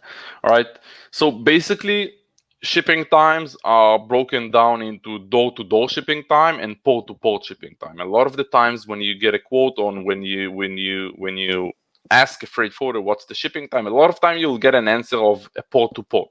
The port-to-port, let's say China to California on usual time is 17 days. October, November, December, it'll still stay 17 days, all right? When we talk to port to port, it means from the time the vessel is departed until the vessel has arrived, all right? Departed Shanghai, arrived Los Angeles, Long Beach, it'll stay 17 days. What happens is that the port at destination is congested like crazy, which means it'll take more time for the port employees, for the port people to unload the vessel, to unload the container, to move the containers to the container yard. If you've shipped LCL, less than a container load, it'll take more time for the unstuffing warehouse, for the CFS, the container freight station. It'll take them more time to unload your products from the container, sort and segregate, put it on pallets. So basically, what extends is the local charges, the local handling. Right? Once it reaches to the port, then that's where things get delayed. All right. So usual time, to answer your question, usual time port to port is 17 days. Peak times port to port is still 17 days. Handling time, once it reaches the port, handling time on usual time would be 3 to 5 business days for the container to unload from the vessel, take it to a container yard, unload it, do whatever it takes so it will be ready for pickup by your freight forwarder. Usual time 3 to 5 business days. Even today, starting now, we are seeing 5 to 8 business days, and I expect it to get extended to 10, 12 business days, for the local handling, to touch your product, to make it available for pickup. So I would say there would be about a week's delay, but I always say take more as a buffer. Take 10 days as a buffer. Take 12 days as a buffer. All right. It just means that you'll have to, manufacture sooner, and just keep on the safe side. Take 10, 12 days as a buffer on top of what you think would be the transit time. So if you think your transit time would be 30 days, consider it 40 days. Consider it 42 days. Always take as much buffer as you can. Okay. Let's see here. We got another question. Steven says, is it true that wooden products like shelves, for example, from China have high import duties? Also, are there certifications that need to be done for those kind of products? All right. Wooden products are there are a lot of questions about wooden products in the past couple of months. I don't know why. Shelves would have Trump duties on them. That's why it's so high. Okay, that's because of Trump additional duties, the whole trade war and stuff. If it wasn't for Trump, shelf would be taxed just like any other consumer product. Again, shelving depends on what kind of wood. HS code, customs classification. It's not something someone can answer like that, right? Wooden products could be anything, right? Depends on their size. An HS code is based on, for shelves, based on its size, based on its shape. Is it round shelves? Is it flat shelves? Is it this type of wood? Is it that type of wood? They'll have customs classifications will even go by the length. Is the shelf up to 50 centimeters? If the shelf up to 1 meter? It really depends. I can't really answer that question. I have to see the actual shelf. I have to see the material. I have to see how it's shaped, and then custom classify it. Another note on that, Trump tariff. They had a trade deal with China somewhere last year, and the last one they had a raise. Instead of 25, they only raised it in 7.5%, and that expired. So now a lot of products, instead of Trump duty of 7.5, gone up to 25. So make sure you are aware. If you haven't done your order, these are expired like in September, last month. So if you haven't imported in the past month, make sure to talk to a freight forwarder and make sure that you know what your customs classification and your import duty, because that might change, right? Because a lot of the deals Trump made with China expired, right? COVID-19, Trump is very angry with China. They stopped talking, and they stopped the trade talks, and things got stuck, and a lot of the deals they made are just expired. So now, instead of what you used to pay for duties, all right, again, September, a lot of things expired and duties went up again, right, to 25% on top of your original duty. So make sure you speak to a freight forwarder. If you haven't done any import in the past month, make sure to speak to a freight forwarder and make sure to revalidate your HS code and your import duty. Okay. Another question here. I've had issues insuring freight goods over 125% the invoice, my cost. In my case, because of lead times and loss of revenue, if the goods were lost, I need 300%, and this has been difficult. Any tips?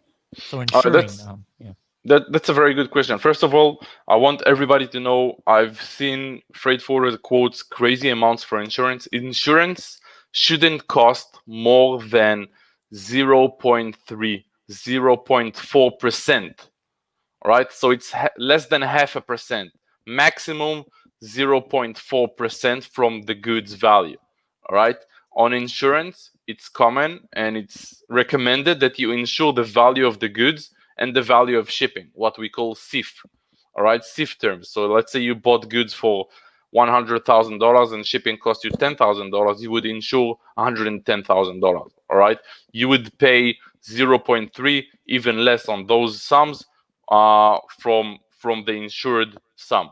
Now, what Michael is asking, I don't want to insure 100%, which means if he bought goods for $10,000, he don't want to insure $10,000. He don't want to insure $12,000. That's his 125%. He wants to insure 300%, which means if he bought goods for $10,000, he wants to insure $30,000, right? To compensate if something happens, to compensate on loss of sales. Now, we insure people's products all the time, like every single day, and basically insurance, you pay a premium. You can even if you bought goods for $10,000 and you want to insure them for $1 million, that's not a problem. You are paying for it. You are paying 0.3 from $1 million. The insurance company should have no problem with it because you are paying. You are paying more than you should have. So again, when I've been asked to do that, and we've done that, when I've been asked to do that, I've asked the insurance company and say, hey, if you want insure for $10 million, they don't care. You pay for it. You pay a premium. You would still pay 0.3%, whether it's on $10,000 worth of goods or on $1 million worth of goods. You'll just pay a higher. The amount you'll pay will be higher. All right. The actual insurance premium, that's 0.3%, would stay the same. So instead of paying for $10,000 like $30, you'll pay, I don't know, $3,000 if you insure it for $1 million, if you would insure a sum of $1 million. So it shouldn't be a problem at all. We are doing it, we've done it, and I think every decent freight forwarder should not have a problem at all insuring whatever value you want to insure. I don't know, you ship something and it is sentimentally important for you, and you say, hey, for me it's worth $1 million, you can do that. That's not a problem. You'll pay according to $1 million though. A lot of people named Michael have questions today, so I don't know what's going on there. But another Michael says, is changing the address within Seller Central ship from address to be China has any influence to where my goods get shipped to? I guess what he's saying, like, does it change where Amazon assigns the inventory to go to? Yeah, ship from changes ship to. All right, and there's a lot of questions about that. Usually, if you'll use a ship from, which is a Chinese address, you'll sell your factory address. A lot of the times you'll get Amazon Dallas. I don't know why, that's how the algorithm works. A lot of the time your ship to would be changed to Amazon Dallas. I've seen a lot of cases, and it will not always work, but it's worth a try when changing the ship to a US-based address or European-based address will give you a different ship-to address. All right, Amazon will assign you with a different fulfillment center. It's worth a try. It doesn't cost money. It's legal. You can do it as many times as you want. What you're asking is changing the ship-to address from China. I've seen people trying to change the ship from address to a US-based address. All right. If you'll put a Californian-based address as the ship from, a lot of the time you'll get a ship to an Amazon assigned warehouse around that area, around the West Coast. All right. It's not always working. It's worth a try. From my experience, it works a lot of time on US-based accounts, right? On US-based seller accounts. It works a lot of time. I don't know why nobody really understands the Amazon algorithm. That's a secret, but it's worth a try. It doesn't cost anything. Just try it out. All right. Last question from Thien. Any changes in tariff duty importing from Vietnam? So you've been talking about the changes, things going back and forth from China. But what about Vietnam? Vietnam, no changes. No trade war with Vietnam. Everything is fine with Vietnam. And there is a GSP with Vietnam, which means GSP is a generalized system of preference. It's a program made by the US to help developing countries. And a lot of the goods, when you buy from Vietnam, a lot of these products are actually duty-free, all right, because they have a preference. So it's actually very good to find a factory in Vietnam and import from Vietnam. You'll have a competitive edge on sellers with the same products, and when they bring them from China and you bring it from Vietnam, because a lot of the time you won't pay duties at all, and people buying the same product from China will pay very high duty. So that's actually a competitive advantage. Okay. And then lastly, just 1-2 minutes or less, today we're talking about Q4. So what's your just best advice, something you haven't mentioned yet that sellers should keep in mind as far as when it comes to logistics here in the next few months? Well, I would say, first of all, if you're shipping with your supplier, if you're a first-time shipper, if you're a first-time seller, that's fine. Send the first order with your supplier. But if you have more than one shipment a month or more than one shipment in a quarter, find yourself a freight forwarder, develop a relationship with them, and it'll just help your business so much. That's one. Secondly, prepare for Chinese New Year. All right. Again, Chinese New Year is just around the corner. Things are going to be shut down. If you try to put production in January, you'll see that the lead time would be like crazy, because people have, done it before. Like, people started putting their orders in November, in October for next year. All right. So I know it takes capital, but try to put your orders as soon as possible. January would probably be too late to put an order for Chinese New Year. So try to do it October, November. That's the most relevant tip. And the last thing is take a buffer. Things are crazy. If you have a shipment that is about to come out, or if you have a shipment on the way, or if you're about to ship something in November, take a buffer. Take another 10 days in account. Shit happens, right? Especially in logistics. And I tell that to my employees. I tell that to my managers all the time. We are in a problem-solving business, all right? This business is it's all about problem solving, because there are always problems with logistics. There's just so many people, so many parties, so many providers in between, to move a product from one country to the next, to other country. There's like 10 different parties, like trucking companies, shipping line, ports, warehouses, customs, so many hands and so many things that can go wrong, and they are going wrong. And we're actually amazed when we see a shipment that goes flawlessly and very smooth and not a single delay. It's rare to have a shipment that doesn't have any single delay. It's actually rare. So take a buffer, make sure you have enough time. That's it. Happy selling. Right. Awesome. If people want to reach out to find out, get some of these quotes, or to have you help with their importing, how can they reach you? They can reach us next year. We are just backed up. I'm just getting all these hate letters about how my team is not responding for new clients. We are just so backed up. But if you really need help, you can find me on Facebook. That's Rafael Elba, like my name. You can talk to me. You can contact me. Unicargo.com is our website. You can log in. I was kidding about don't contact us, right? You can contact us. That's fine. We'll manage it. Unicargo.com. Just press the get a quote button or contact us button, and you'll reach some of our customer representative. If you have delays, if you have anything at all, just contact me directly. I would like to know about that. That helps us improve.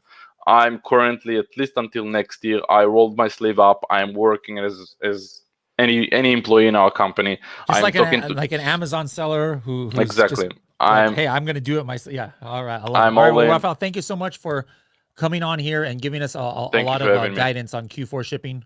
Hope things get better for you soon. Thank you. Talk to you later, Bradley. Thanks. Bye-bye. Bye. All right, guys. We are now in hour 7 here. Hour 7 of I don't even know what this is. My mind is kind of mush right now. But anyways, guys, thank you for joining. We're in hour 7 of this kind of, I guess you can call it this training, the celebration that we have of Q4 starting now in 2 hours. The next few people that are going to be on the show right now are Q4 has already started as of like 1 hour ago or just 2 minutes ago for one person. So again, what we're doing today is we're talking all about the kind of strategies that we need to keep in mind as Q4 gets started. And then don't forget, if you're not in the Diamond plan yet, take advantage of this offer. It's only going to be available for 1 hour and 45 more minutes. Helium10.com/empower, and you will be able to take advantage of the 40% off the first month of the upgrade of Diamond. That means it's like $20 only is what you're paying if you're a Platinum member already. And you'll be able to take advantage of the ads tool as well. So anyways, let me see. Oh yeah, we got all the comments. All right. So our next guest, there's 3 of them, and they were all 3 of them on a recent podcast where I try and do like once a year, interview some people who are about to start selling on Amazon, brand new sellers. And so we've got 2 individuals who already are selling on, their product since that podcast already arrived to Amazon and they're starting to sell. And one more person who is in the same boat as a lot of you guys out there. I saw this message a lot. So she's really perfect for, really the same as your situation. A few of you had said, hey, my product's on the water right now, about to launch in 2 weeks. Well, you're going to be able to definitely relate to her. So let me go ahead and bring everybody on here. Let's bring Noemi, Chris, and Anto. How's it going, everybody? What is that noise? Somebody's got... Did you guys hear that? There was like a loud car. I'm like, it is 1 a.m. where you guys are. Why is there a loud motorcycle right outside one of your windows? That was loud. Maybe it's my PC. Chris is just joining us from church, I guess, at midnight. Before time. Looking good, Chris. What's going on? The beard and everything. You're making me feel underdressed here. Now I'm like all self-conscious. Bradley, it's the Catalina wine mixer, man. Oh my goodness. How was your you did an audition today, huh, Chris? No, I'm doing it tomorrow, actually. That's why. Doing it tomorrow. Is it for an Amazon show? No, it's not. All right. But there's an Amazon show coming out, guys. Panic. Check it out. All right. What role do you play in that? I don't even know if I'm allowed to say. Oh, okay. Can't say. Yeah. Yeah. I play the lead who dies like in the first 5 minutes. And ruin the show. Yeah. I love it. All right. Now you guys are all in different boats, but at the same time, a similar boat, as in you're all starting or just started selling on Amazon. Now, where we left off in the podcast, and you guys should go back, everybody else who's listening, definitely go back and type like new sellers under helium10.com/podcast. I don't remember the name of the number of the episode, but you can learn a little bit more about their backstory. Chris is the only one here who's not Romanian. I don't know how that worked. And I just realized we actually have another Romanian guest coming on in a little bit too. Romanians are taking over the Amazon world somehow. But Chris, you're an honorary Romanian today. But let's start with Chris, because I think you had the first, I believe you had the first launch, or you might have been almost at the same time as Noemi. So when was your first day of sales approximately? I think it was August 26th. So like literally a month ago. August 26th. Now, I'm not going to burn your product or anything, but it was just funny that I was just browsing different things and I clicked on, I was like, who is this guy who's like advertising on the Project X page like a few months ago? And I'm like, Chris did not read my blog about your name is on your Amazon storefront. And I'm like, this fool, he put his full name and his home address right here. Hey, customer I was service. like, God dang it. What's going on? But I told Chris about that. And he changed it right away. So even if you guys look right now, you won't be able to find his. Yeah, it's all about customer service, folks. There you go, customer service. Anyway, so how many how's your sales been? What was your launch like? Let's talk. Yeah, I'm pretty excited. I'm pretty kind of in shock too. It's going really well. So I got 500 units in there, and I've sold around 430. Yeah, all right, almost sold out. Do you have another order done yet? Yeah. I have about 1,000 units almost done with production. And I'm just waiting for Ashton Kutcher to come around the corner. Like, I bought them all. You know? But yeah, so it's going. You got punked. Yeah. But so far so good. Hey, well, I mean, who cares where the sales come from? If he wants to spend his punked budget on yeah, your BSR, yeah, non-refundable. Go for it, Ashton. Yeah. All right, cool. But it's gone well. For launch, did you just focus on PPC, or did you do any search, find, buy, Facebook ads? What? Yeah, strictly PPC. And honestly, I feel like I just now, like this week, kind of got a handle on PPC. So it was a disastrous month of PPC, but it worked. Yeah, and I think we know why. I just asked you a few days ago. I was like, Chris, did you take advantage of the diamond plan and use ads? And you're like, oh, whoops, I should have done that, shouldn't I? Yep. There, could have saved yourself a few bucks there. Yeah. All right, so this is gonna be interesting because you're gonna be out of stock for a few weeks here in Q4. So assuming you're gonna close your listing, doesn't always work, but sometimes it can help preserve your keyword ranking in some. But once you're back in stock, what are your plans for how you're gonna manage Q4 now that you know how well you can do even before then? So here's the thing. So I was like, especially going along with Project X, like I started gathering keywords for the phase 2, right? The bigger keywords. And I have all sorts of keywords that I want to hit, but I feel like with how quickly I ran out of stock, I still am going to remain in phase 1 for Q4. Because I feel like if I add those higher search volume keywords, that it'll just go. So honestly, I plan on just doing what I've been doing and then kind of regroup in January. Okay. All right, cool. Do you have like relaunch plans? Like, are you just going to hit the PPC hard, or? Yeah, just exactly what I did at the beginning. Are you doing any off Amazon advertising at all? Just strictly 100% on Amazon is how you've been gearing up with your sales. Yeah. That's great. That's awesome. All right, let's switch over here to Noemi. How's it going? Very good. How are you? Pretty good. You're staying very awake and alert, even though it's 1 a.m. over there. I appreciate it. How was you did a meetup with Carlos and the rest today, right? It was amazing. Finally, after, I'm not sure, 8 months or so, we finally seen each other. So it's amazing. Did Carlos talk about how he presented it? I don't know, maybe he didn't, but he presented this morning on a Helium 10 Elite workshop. He gave some really cool info. Okay, he did talk about it. Cool. Yeah, of course. All right. So Noemi, what about you? When did you launch your product? July 22nd. Okay, so it was earlier. And how did you do with your launch?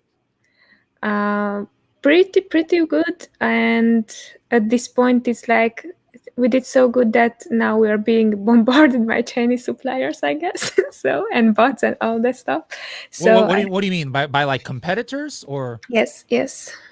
So we've got into a kind of Me Too product, which it's selling really well, and the launch and everything went really well. And at this point, it's like we're trying to figure out what to do next.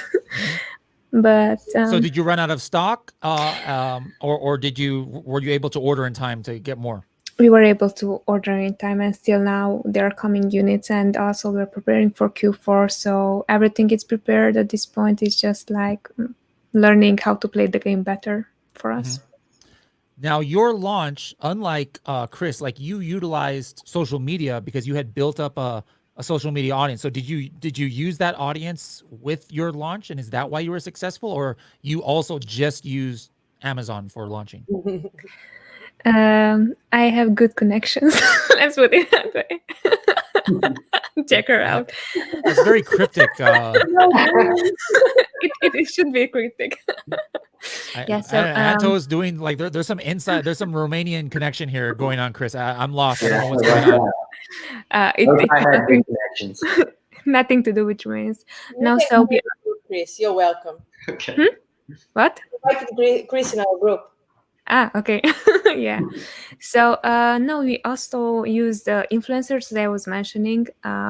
But at this point also for us, it was really important to rank high PPC wise because we also did some search find buys, and thank God everything like worked as better than it's supposed to do. So basically we kept the same strategy. I say it was way more focused and way more surgical, like PPC wise, and everything was very exact. So this is why also it helped us a lot. So at your peak, how many units were you selling a day? I wouldn't say. I'm not. If it's 1, it's fine. If it's 10, it's fine. If it's 50, it's fine. There's no wrong. 102. 100. No, it was 50. It was the maximum. So wow, that's very impressive for a new product. Now, how has you talk about a lot of competitors coming on? So how is the landscape different now than it was when you launched? It's not necessarily different. I think for us, we didn't really understood that we can really go for it from the beginning. We were expecting to maybe be profitable in, 3-4 months and so on. And because I think because we got like we did some things well, I think that got us really the whole traction. And this is why also now we have to deal with our competitors who are trying to, obviously we took their sales, right? So they are trying to fight back. And at this point, we are just learning. As I was saying, we are just learning to understand better the game, how to play the game, but not necessarily because they are doing some black hat tactics, but how to play it like at least white hat or gray hat most. So, yeah. I have a black hat. That's how about some red hat? Let's do some red hat strategies. Let's do it. Yeah. There's a new tactic, the red tactic. Yeah, there we go. Yeah. All right. All right. That's great. I kind of I'm sorry. Go ahead. Did I answer your question? I kind yes, of yes. Okay. But one more though is what are you planning to do for Q4? I mean, you're barely in kind of like your third, fourth month of sales. So are you going to do anything different, or just kind of keep riding the waves of your launch? Trying to keep riding the waves now at this point is because of the attacks I was mentioning. It's kind of hard because some of our keywords we were deranked from them and we're trying to re-rank, or I'm not sure that's the technical term, but trying to rank back where we were beforehand. And also there was a suppression at some point because our main image didn't comply. So there was some things that hold us back, but at this point I really believe that everything should be as it was before. And we prepared for it. So at this point, beforehand it was we were very afraid to run out of stock, and because of that we had to hold back on PPC, which again hurt our conversion rate and hurt everything. And it was basically a small relaunching of the product once the new stock hit the warehouse. So but basically it would be the same thing. It would be this time it's just we're going to be more careful, understanding, learning, knowing now what's working, what doesn't work, which type of ads are converting the best. For us, video, it works brilliantly, so those are the ones that are bringing the most sales, and it's also way cheaper than the normal sponsored product type of PPC. So learning, I guess learning, and you don't know what you don't know until you know what you don't know. So there we go. Guys, we've had different guests on the show with different work backgrounds. I keep talking about Anne and Sharon, who both ended up in the same category. and had a 6-figure salary as a lawyer, and Sharon was in the military for 20 years, and now they're both somehow selling kind of like maternity products and making 6-7 figures. Neither of them had a career that was kind of like, oh man, yeah, it makes sense that they're now selling on Amazon because their previous career totally helped them. And here we got Chris, who is an actor. We've got Noemi, who's a musician, an artist, and now they are both selling on Amazon. Both either did sell out or will sell out or almost sold out of their products. Guys, it doesn't, I know there's a lot of experienced sellers on here, and you guys know what I'm talking about because you all came from different backgrounds too. But there's a lot of brand new sellers who are listening to this live or on the replay. So I want you to just take that to heart. Whenever you get the idea that, oh man, I don't know if I'm ready to sell on Amazon, or I don't know if my background is going to help me to have the knowledge I need. It doesn't matter what you did in your previous life. You can succeed on Amazon if you put the right tactics and surround yourself with the right people. You guys can see Chris is always active in the Facebook group. What I was talking to Noemi about, is she's active in a meetup group there in Florida with Carlos Alvarez, who's also been on the podcast. So they're surrounding themselves with the right people and asking the right questions, etc. So good job to you. Now let's go to our last guest of the day, Anto. How far away is your product from being ready to launch? We should ask Rafael about that. He knows better. Oh, Rafael, is he the one who's importing your product? Nice.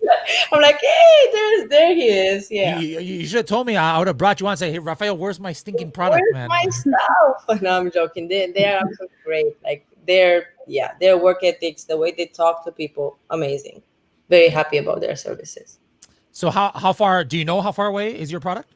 I would say, what day is today? So let's say the first, I would say like 9 days out, hopefully 10 days out. Yeah. And now, do you have it all going directly to Amazon, or did you also have that 200? I think Noemi and Chris were early. From us three, I am the unlucky one. You're the unlucky one. So Chris and Noemi, you didn't have to worry about that 200 thing originally, right?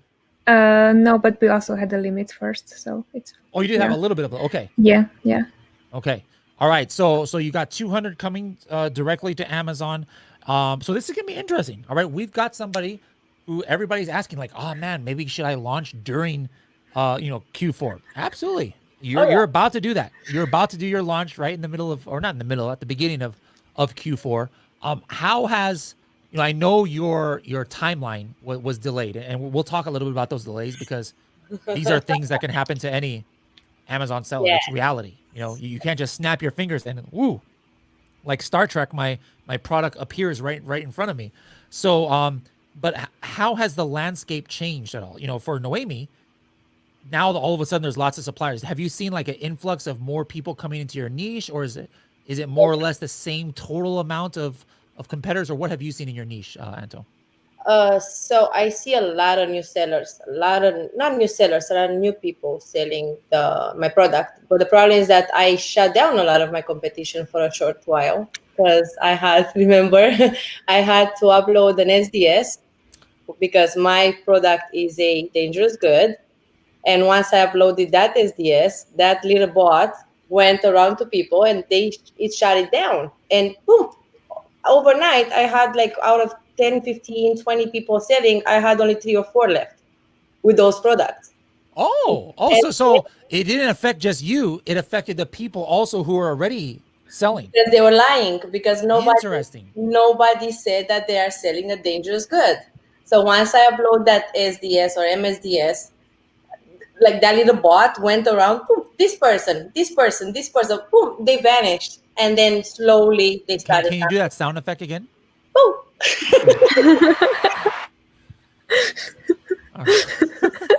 Chris, would she be a good maybe voice or like a sound effect for some of your literally what I was just thinking right now. Yeah. All right. Have your people contact her. And then the person who could record it is Noemi, since she's a producer. I got it. All right. Anyway, we're getting off track. What were we it's talking late. about? It's late. I could be the poof. All right. So Amazon went poof to these dangerous goods, and what next? Oh well, yeah. Next, being a dangerous good. If one of you wants to launch a dangerous good, make sure your manufacturer has a safe sea shipping certificate. which my what? What's it called? Safe Sea certificate or something like that, like a certificate that allows you to ship those dangerous goods on a boat, which my manufacturer, of course, it did not have it. So if I would have been to ship with my manufacturer, I would have been in complete illegality. Okay, so I'm assuming, I mean, if your product's almost here, I guess you figured out how to resolve that situation. Rafael. Is it okay? Oh, Rafael helped. Excellent, excellent. Now, what about those other competitors? Did they get back on Amazon? They did get back. They had like after I checked their ASIN, and it did show as a dangerous good. Okay. Or before it did not show as a dangerous good. Have you done on Helium 10 keyword research at all to see how the demand is for the major search terms, like during Q4? Does it go up? Does it go down? Does it stay the same? Or it goes up through the roof, and I'm not ready for it. Hey. All right. Well, you were planning to launch, I guess, like what, 1-2 months ago. So yes, I had a lot. What can you do? Okay. I can't do anything about it. Let's see how it goes. Yeah. It's a giftable item. So from a 20-30, like for the main keyword, 20-30,000 searches a month, it goes up to 60-70-80,000 searches a month. So wow. How many units do you have coming in for your first order?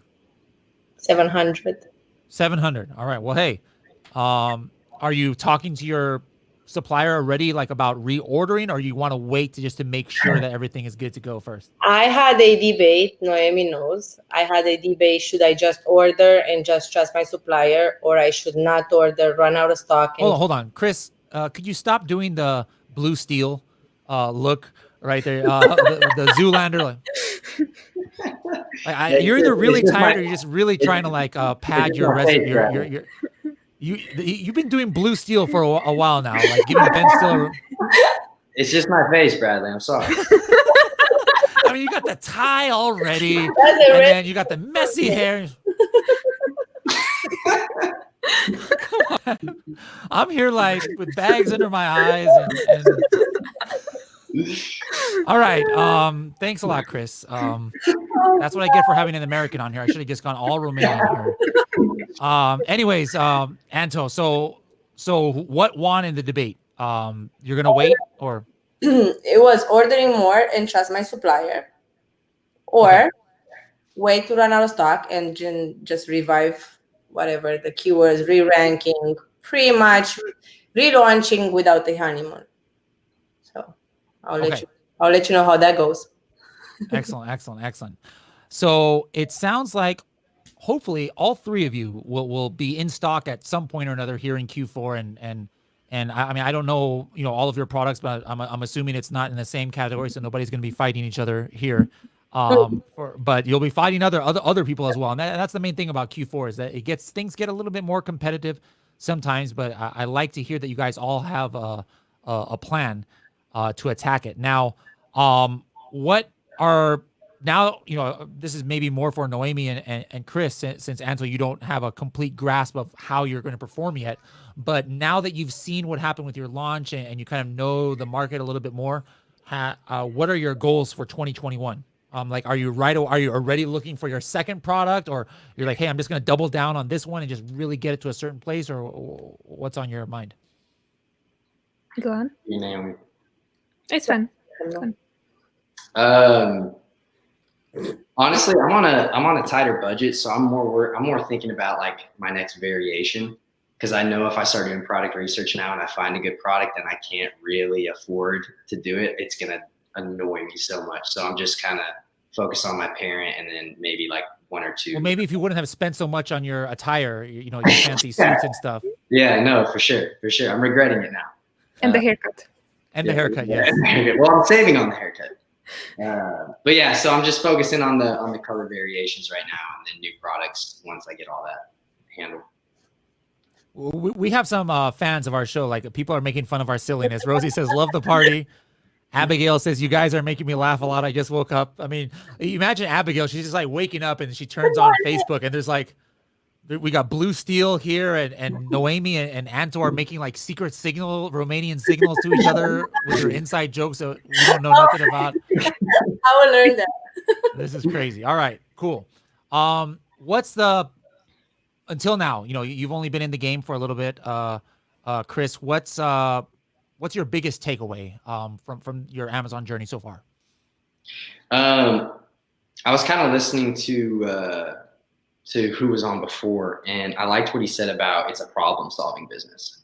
Like one thing that I'm learning, it's just like if nothing's going wrong, you just don't know what's going wrong, and it's just kind of like it's just like when things happen, just like take a deep breath and you'll figure it out and just keep moving. It's just about solving problems. That's one thing that I've really learned. Cool. Noemi?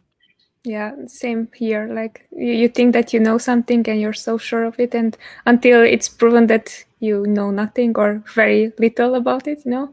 And I think it's like a very hard business. I mean, life is hard, right? We are just doing it the same like everyone else, just we're doing it at a way faster paced. So just learn as much as you can and try to calm yourself when you're super like, ha, you know. You just solve this part and like in 2 minutes there's something else, or there's a customer complaint or a 1-star review or whatever, you know, that you have to not only to overcome, but if it's possible to also change your customer's mind why your product actually deserves more than that, you know.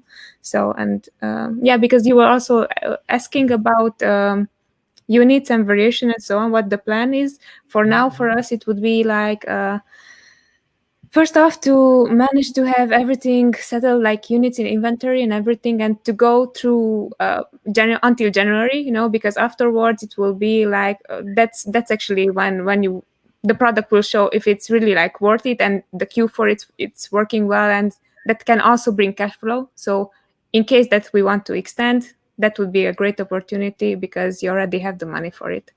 So that would be it. And you keep saying we, that's your husband is kind of in on this journey with you, right? Yes. Okay. So what does he think? I mean, because I know you're the main, I've seen him on the meetup calls. I know he joins in a little bit, but what is his takeaway from this? Because I think you're the more diehard Amazon person in that marriage right there. So what does he think of this? What's happened so far? But I think that he's actually the person who's also, because now what you see is a smiling face, but yesterday and 2 days ago and so on, it's like lots of tension. It's a lot of drama because, you know, it's unfair what's being done to you because you're doing things properly, and then someone just leaves 3 1-star reviews, and like how to combat that, you know. He's actually the backbone of the whole business because he's like, it's going to be okay, doesn't like you're going to figure it out, it doesn't matter how, you always figure it out, you know. And I think that's actually sometimes it's even more important than rather okay how to fix this, like having a business mindset of what to do, you know. So that doesn't mean that he is not supporting on that side as well, but I think that it's like for me as a person, like because it's like really hardcore now playing to have your back, you know.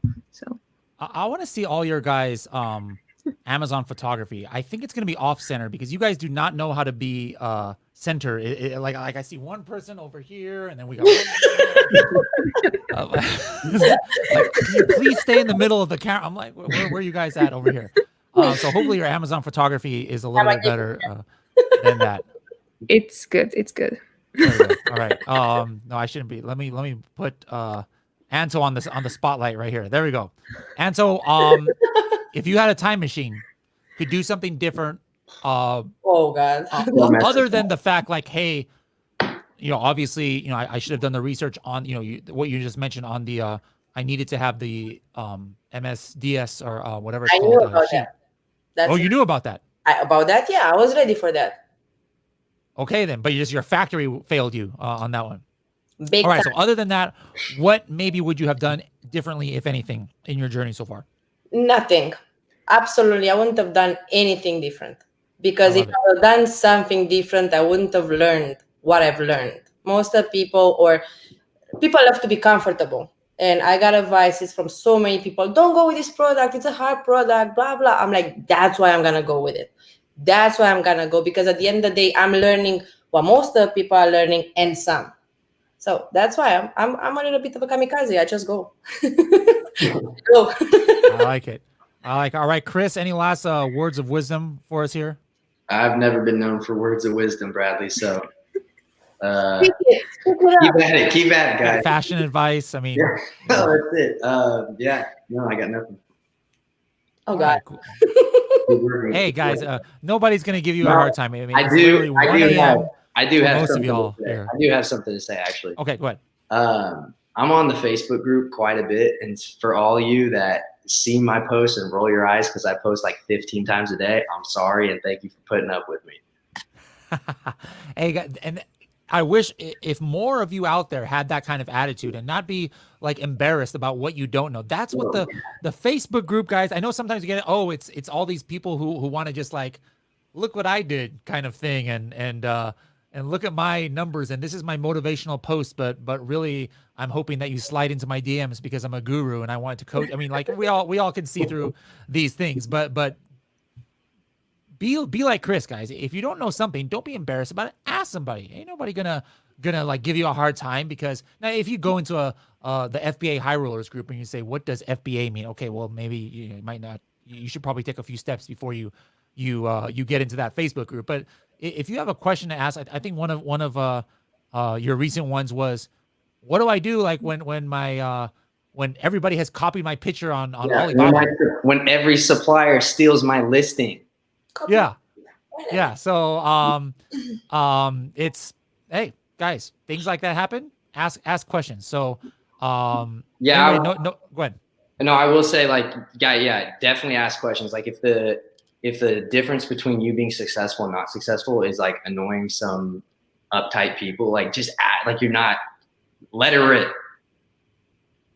Okay, we got Rosie here says, I love the group. So Rosie's in the Facebook group as well. We have more fans of yours. Amazing guest.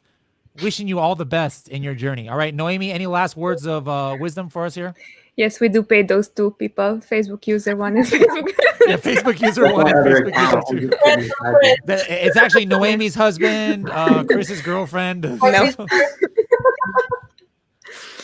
What I learned during this journey is like always like the 5 people that you're going to associate yourself with, that's how smart you're going to be. So in my case, I had the blessing to meet an awesome group of people.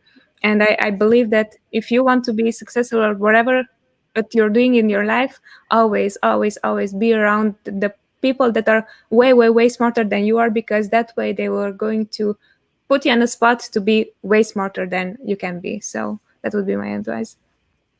All right. Thank you so much, guys. Anto, please keep me up to date with your launch. I'm very curious to see how it goes. And wait a minute, you know what? One last thing. Speaking of photography, since I have Noemi on the spot, I swear I saw your listing. Isn't your like main image not TOS compliant? Yeah, this is why we were suspended. I swear it had a white background. I was like, I gotta tell Noemi about this, but I forgot to tell you about it.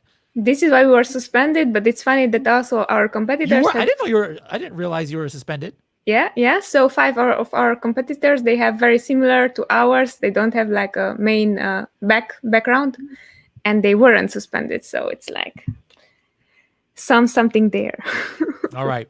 Rosie, I mean, like I said, you guys have some fans out here. Rosie's like, where can you find them? Well, they're all active in different Facebook groups. Noemi has got about 17 different Instagram accounts, so I don't even know which one is the Instagram account 20. Okay. What's your main Instagram accounts, everybody? Like, if you want to get it, you don't have to give it out, but some people like to stay under the radar. Of course, the more friends, the better, right? Go ahead. Yeah. Anto, just trying to say my name. Good luck. Anto Dragomir. Dragomir. I know how to. Can you say your last name again? Dragomir, like a dragon. I love the way she says Noemi, you say her last name. Dragomir. Chris, you say it. Dragomir. Epa! There you go. All right, there we go. Dragomir. I love it. All right. Chris, you want to give out your socials at all? IMDb. I'm an old man. I don't have an Instagram yet. I don't have one. I'm not. Straight up. Yeah. Can you give us your MySpace? Ringo. I'm still changing the background music on that, so I don't want to give it out yet. Noemi, yours? So it's my name. It's Noemi BOLOJAN. Okay, there you go. Okay, you gotta start over. Rosie has no idea what you're talking about here. About the pudding. That's too much info. So it's my name. It's NOEMI BOLOJAN, Noemi Bolojan. That's on Instagram, and basically anywhere where you're going to type that, you're going to find me. All right. Thank you guys. I wish you the best of success in your journey. And I believe it's going to be time maybe next summer for you guys to come back on the podcast. So a little bit more pressure. That's why I like bringing new sellers on, because not only do you have your own pressure you already put on yourself, but then when you put yourselves out there, and congratulations to you guys for being brave enough to do this, and people know your journey, I think it gives you a little bit more motivation. It's like, oh shoot, like 75,000 people who listen to the podcast and the 1,000 people who have seen this video, they're going to be like looking at, at asking me if I run into them on the Facebook groups and see how I'm doing. So now you guys have more motivation to really crush your launch and your scaling of your business. So I wish you the best of success there. Thank you, Bradley. Yes. Thank you very much. Romanian, Spanish? I knew it, but Romanian, thank you. It's not the same as Spanish, but how do you say it? Mulțumesc. Mulțumesc? That's it. Okay. Chris, you got that? Yeah, mulțumesc. Hey, that's close enough. There you go. All right, we'll see you guys later. See you guys. Bye. All right, there we go. We that woke me up a little bit. We have good guests, guys. All right, I told you we weren't just going to invite influencers and gurus. And our next guest is not here yet. Let me just check up on her. I think it's her next. Yes. Let me just make sure if she's coming or not. And Thien says, "Hey Chris, don't forget your group when you become the famous actor." I love it. But guys, that's a great example. I know some of you are in that same kind of boat right there, where you might be just about to order your first product, or you already did and it's on the way, and you're kind of nervous. And guess what? Yeah, things might happen. Look what happened to Anto. She's launching like 2 months later than she wanted to, because her factory didn't have the right documents ready. Chris underestimated his launch. He's going to run out of stock. So things happen, right? But all three of them have the right attitude. They're all hungry to learn. They're pushing forward. And I have good hopes for them. Like, I don't think they're going to be one of those people who give up. If Anto gave up when she first started having trouble with her documents, I mean, she might be just, going back to another job that she did that maybe she's not happy with, instead of just sticking with it on Amazon. And that's the kind of attitude that it takes to succeed. All right. You've got to be, hope for the best, prepare though for the worst. Then if the worst happens, hey, you're ready for it. You're good. So much so that, you heard Anto there. She didn't even have any regrets. Rosie says, it was fun, but I couldn't catch her name. So it's Noemi is how you pronounce it, but it's spelled Noemi, Noemi. Don't ask me how to pronounce her last name, Bolojan, I think, something like that. And it's Chris. I don't know how to pronounce it either, even though he's got an American name, Zucher, something like that. Starts with a Z. And then Anto Dragomir. Like, that's why I love that accent there, Dragomir. So you can catch him in the Helium 10 Facebook groups. All right, our next guest is not here yet, so let's open it up to some questions. Here's the name right here, Facebook user. I don't even know if this is her or not, or somebody else did it. There we go. All right, I was really hoping that our next guest was going to be here, because I really need to go to the bathroom, and I don't want to leave you guys hanging here. Otherwise, our ratings are gonna go down. But let me know, guys. Is there anybody here who has been here since 3:45 p.m. who has been here since we first started? We are coming up on hour 8 already. Who has been here since the very first? All right, we've got another guest on here a little bit early, so that's good, since our other guest is not here, unless Mel, you sent the wrong invite to people. So we've got our next guest who's supposed to be here at 11 on early. I like it. So stay here, but your camera's not working. Everybody's like, go to the bathroom. Don't pee your pants, please. All right. Why is Mel raising your hand? Did you put the wrong thing, Mel? You can tell me in the private chat there. I sent the other guest Skype message, but no reply yet. All right, so we're gonna go ahead and switch guest. Mel, or actually no, I can send her a Skype message to our other guest. I mean, since we just had 2 Romanian guests, so we might as well keep going with the Romanian theme here. Let me go. Change you to 11 a.m.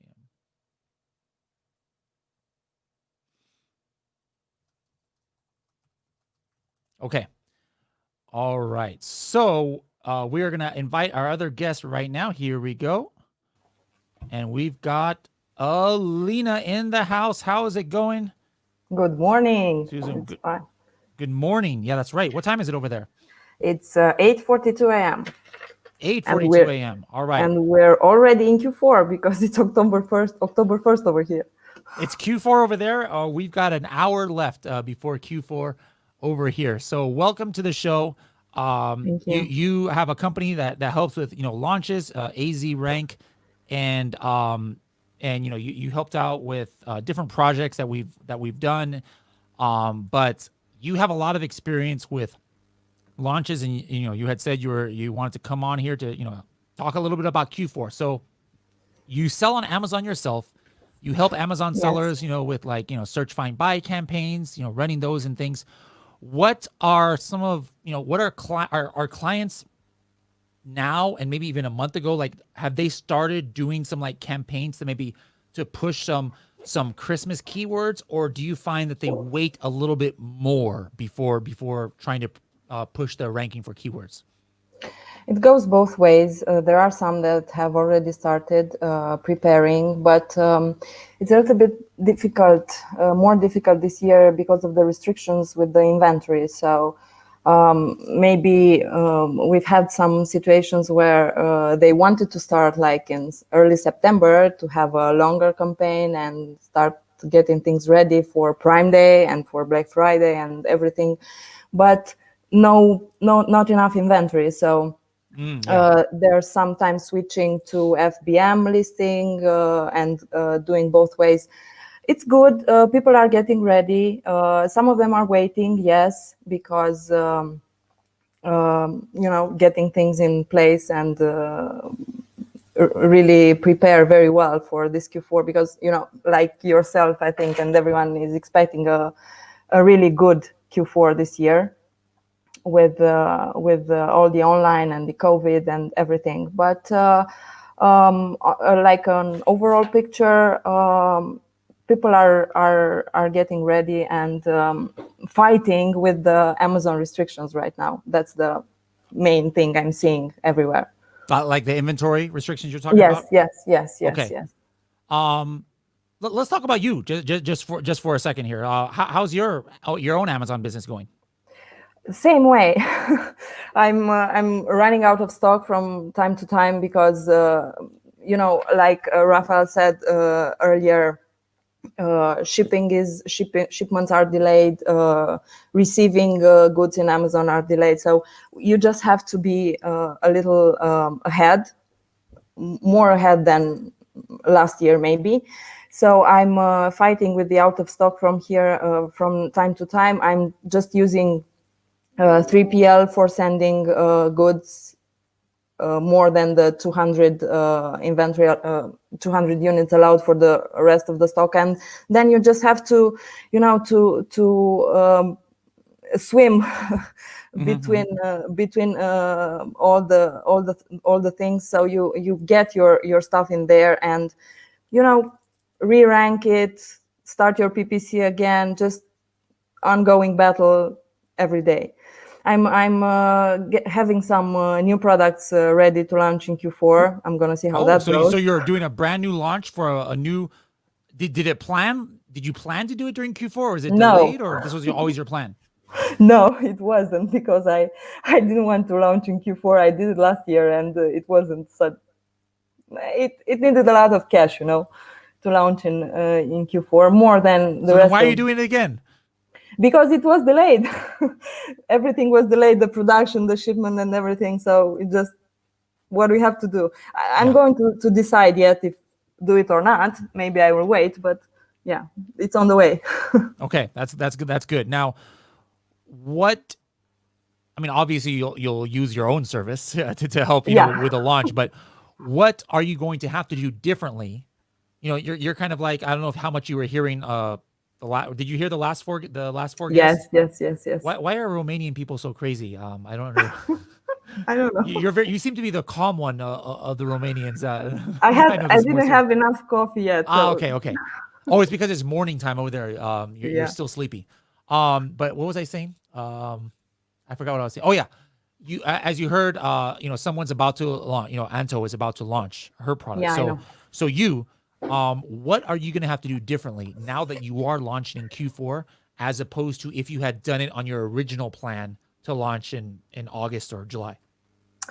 I think maybe be a little more aggressive with the launch. And when I say aggressive, I don't just mean with the search, find, buy, and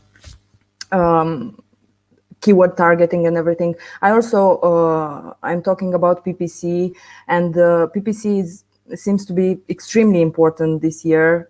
It has always been, but my feeling is that it's more and more on a growing trend here. So brand registry, video ads, all those opportunities they allow right now, I think those need to be used in order to leverage in front of your other competitors that are just doing the classical way. And I don't know, just do things right. One other thing I would mention would be have an overall perspective of what happened also in Q4. I mean, if you're launching in Q4, you don't need to analyze the sales and everything that had been going on only from the beginning of the year, because you're looking only 3 months back or 6 months back. You have to check what happened the last Q4, because some players only focus on Q4, and you need to take that into consideration. So just instead of starting a launch on a slower pace, I will go probably a little more aggressive on all parts. Okay. All right. What kind of, techniques, anything different is working these days? Like, we've always talked about best practices. Hey, try and use the keyword in your title. Hey, maybe have it in the search terms, or maybe, convert from PPC as well. Like click on the sponsored ad, or use a URL. Don't use a URL. So in the last few months, I haven't done any tests lately like I used to do a lot more. But what's working, what's not working that's changed? Everything's working. Just you have to use it wisely. That's putting things in one phrase. URLs are working, search, find, buy is working. Also the PPC thing you said, clicking on the PPC and ranking for those keywords, those are working. Just what I see different more than a few months ago is that it's better to have all of this combined, not just one thing. Do a little bit of everything. Try to create like like a big picture with lots of arrows from all the sides, and test to see what's going on for your category. Some categories might be a little more different than others. Some keywords, some keywords don't get indexed as easy as they used to be. I don't know if maybe it's Amazon algorithm changes before Q4. Sometimes rank, does like that. I always ask you, what's happening? Why aren't the keywords ranking? It's just it's sometimes category sensitive, but just to be shorter, it works. So if you combine them, use also URLs, different type of URLs, bring outside traffic URLs. That's a big thing, and it works very, very well combined with the search, find, buy. Okay, excellent. Now, we got a Zijan is coming on and launching a product. Do you think launching in Q4 and having 1,000 units only? Hey, it depends on your category. If you're trying to sell collagen peptides or neck pillows or Bluetooth headphones, no, 1,000 units is not enough. If you have coffin shelves, maybe only selling 10, 15, 20 units a day, hey, 1,000 might be enough. What about promotion-wise as far as length? Have you noticed anything in your experience, long ones versus short ones, like ones that are only 3 days compared to ones that are like 2 weeks or anything like that? Yes, a longer campaigns work better, give you more steady rank afterwards. The rank sticks better from what I've seen. Also, this works for new products in honeymoon phase, and also for older products. I mean, for older products, it's a must. If you do only 3 days or 7 days, you're not going to get anywhere because you have to rebuild all that history behind. I'm very interested in testing. I'm preparing to test right now in a couple of weeks your super honeymoon thing, and I'm gonna let you know how that goes. Honeymoon. Yeah. You super honeymoon. You said a few months back about the creating a listing like 3 days ago, and then just I didn't name it. I name it. Okay, I was about to say, I was like, I know I have a bad memory. I was like, I don't remember like calling it that. yeah. I love the matter of fact, I have a product right now for a new case study that just landed 3 days ago. So I don't have a listing yet, but there it is. I literally don't have a listing yet. So I'll create the listing soon. Let's try the super honeymoon. We're gonna make that trending now. Super honeymoon. I like it. You guys heard it first here on the Megathon. Yeah, if you want me, I can say Frankenstein again. I love that, guys. Just like I love how Anto kept saying her last name, Dragomir, like Dracula. Dragomir, yeah. Now Dragomir. Now we got Frankenstein. I love it. All right. Inzaman says, hello, being specific to keywords, should we go with search, find, buy rather than PPC? You should never do anything rather than PPC. It should be and PPC, always, right? You agree with me, Alina? Yes. Oh, yes, totally. All right. All right. So any last words of wisdom for everybody out there wanting to get ready for launching in Q4? You've given us already some strategies, but anything you haven't talked about yet? It's too early in the morning. Take a sip of coffee, think about it, and then let's. Okay, I'll do that. Drink some water. What I would do right now, if you're starting to launch in Q4, but not just this works not just necessarily in Q4. For every launch, we advise sellers to do that. Just try to think of your launch in phases, like phase 1, phase 2, and so, more on that. Start slow, not target. I keep see a lot of sellers coming to me and saying, oh, I want to rank for my main keyword or my second main keyword, which has like 50,000 searches, and I want to start with that. I personally don't think that's a wise way to approach things, because you're going to do it. You're going to spend a lot of money and do a lot of giveaways, but you're not going to stick there because there are a lot of competition and you're brand new. So just start slow with longer tails as a phase 1, then analyze the results, select some more keywords, because if you're going to rank for 3 or 5 keywords, you're actually going to rank for 100 maybe. All the related ones will go up. And then analyze the results, select another 3-4 keywords, do a phase 2, and then so on. Just that's the way I see it right now. In order to be successful, everything correlated with the PPC, and so don't go for the home run right off the in the beginning.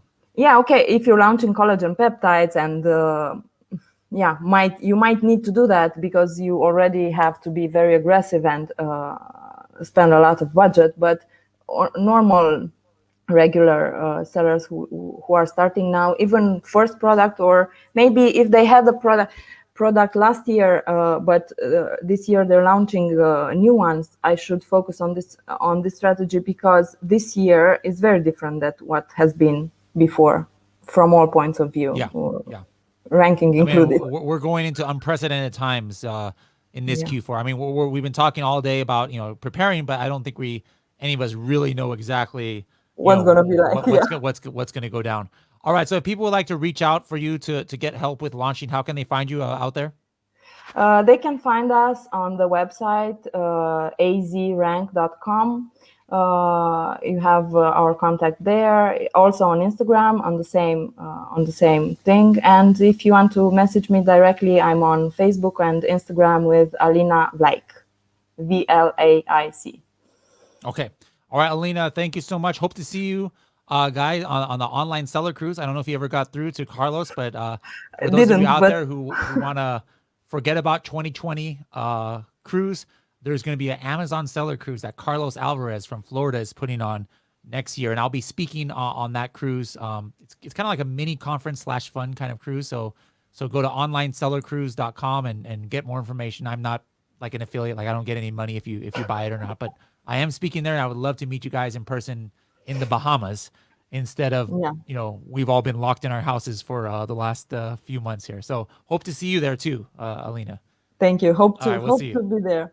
Bye. All right, guys. Things are getting real when my hat comes off. My hat has I usually keep my hat on because my hair is really bad and it just goes crazy. But my hair is I've been wearing a hat so long today. My hair is already kind of smashed, so it's okay. I only have one hat left, which I'm gonna go ahead and put on here. Hold on, real quick.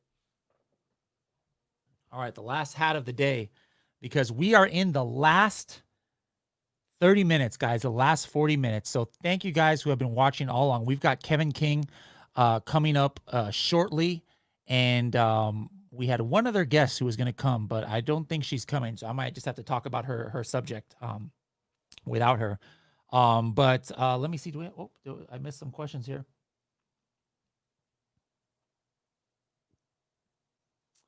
Shanik says, how do you launch a premium product versus cheaper versions without lowering your price? All right. So, hey, that is exactly what Ann Ferris did earlier today, if you guys recall. So you've just got to really market it towards that premium brand. And here's the thing. Make sure that it is premium if you're going to charge premium prices. All right. Make sure, because the worst thing you can do is charge a high price, market it as premium, make images that make it look like premium, and what they get is crap. That's the fastest path to a 1-star review right there, guys. Or a possible suspension because you get 2 or 3 notices of item not as described. All right. So first of all, make sure your product is premium if you're going to market it as such, and then just market it as such. You don't need to make it at a lower price. There are people out there in some niches. This is not always the case. In the coffin shelf, it's not like, I'm going to make a $90 coffin shelf and I'm going to crush the market. No, that's not a great market to have a premium, product. But if you've got that niche, by all means do it. Don't worry about lowering the price. There's people who want that premium look and feel. Abigail said, you're finally waking. Where are you, Abigail, that you were sleeping until now? Where in the world are you? Are you in Europe or something? What is a super honeymoon? So she was calling it that. That's a brand new term that we just talked about now, is really and truly starting the listing right before you launch. So this is actually how I do all of my case study products, I guess. I didn't even realize I was doing super honeymoon, but I don't like creating the listing and then closing it, to preserve the honeymoon and then putting the date of launch in the future. I literally don't even make a listing until I am ready to have it to Amazon within 2 or 3 days.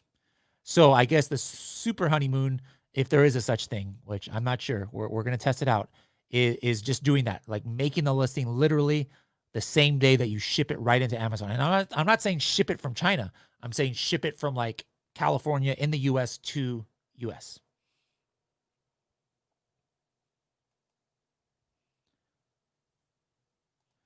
In Zaman says, thank you, Brad. I was expecting something like categorize the keywords for PPC and search find by separately. Trying to think what I do. No, I don't. If a keyword is so important to me that I'm going to do a search find by campaign on it, you better believe I'm going to have that in an exact manual campaign. Now, does that mean I'm going to have success in both? No, I mean, that's kind of dependent on how good your keyword research was and how accurate that it is that keyword is important to your listing, right? So if you got it right, you've got to do both. Still the same answer. Still the same answer. You got to do both. Molina says, how many hats did you start with? I think I saw 8. Oh, no, I got way more than 8. I think it was a total of 16. I'm not sure. Maybe 16. 15 or 16 hats. You're getting tired, Molina. You've been on here too long. I'm getting tired too. All right. Let me just one last time. Let me give the secret codes for those of you who were on the who are doing the Hunt for Red October challenge. All right. The 3 secret codes. This will be the last time I talk about it today. And if you have no idea what I'm talking about, you don't qualify for this special. The 3 secret codes of today are Steins Gate, Boruto, Boruto, and Haikyu, Haikyu. Those are the ones of today. All right, let's keep going here. Molina says, waiting for Kevin. Kevin will be on shortly. He'll be on in about 15 minutes, 15, 20 minutes. And he's very kind to come on here because it's actually his anniversary, if I'm not mistaken, today. So that's pretty amazing that he's going to come on here at 11 o'clock, 12, at 1 a.m. his time. No, 1:30 a.m. his time. Kevin King is going to come on here to answer questions. So make sure to get your questions ready, everybody. All right, we got some more questions here. I love it. Let's see. Vanessa says, how can you create your listing a few days before shipping in? What about FBA labels, etc.? I remember I never ship. Or maybe have I ever? No, I don't think I've ever shipped directly from China to Amazon. And most of you guys probably aren't either for most of your, launches right now because you can only do 200. I always ship to me first, and then I ship it to Amazon. I'll label it right here for my first order. I'll label it myself. Because I've always wanted to preserve like that super honeymoon. Just because for me, I don't want to give it a chance that I create the listing first and then close it, but then Amazon doesn't detect that it's closed for whatever reason. I'm not saying it doesn't work. I'm just saying, hey, I know I'm going to be in a honeymoon period if I just barely create the listing. All right. And I still close it. All right. So I create the listing. I literally the same day create the labels to ship, and I ship it the same day, and then I close it right back again. And then I wait. I don't let that listing go live, not until the first ones arrive. I wait till it goes available across the country, where it's distributed. It's not in reserve status or anything like that. That's just me. In my tests that I've done over the years, it usually works better than not. So I'm like, hey, doesn't hurt me if I do it this way, so I'm going to do it that way. Rosie says it's 1 a.m. So you are in Central Standard Time, Rosie, I guess. And I'm so hungry just by sitting and listening here. Bradley, how can you do this for? I don't know, but I have a stand-up desk, and I was trying to put my desk up because my bottom, I can't even feel it right now, but it hurts. So I was trying to stand up because I can't stand sitting down anymore. But my stupid Amazon stand-up chair is not working. I get this error 3 message, very annoying.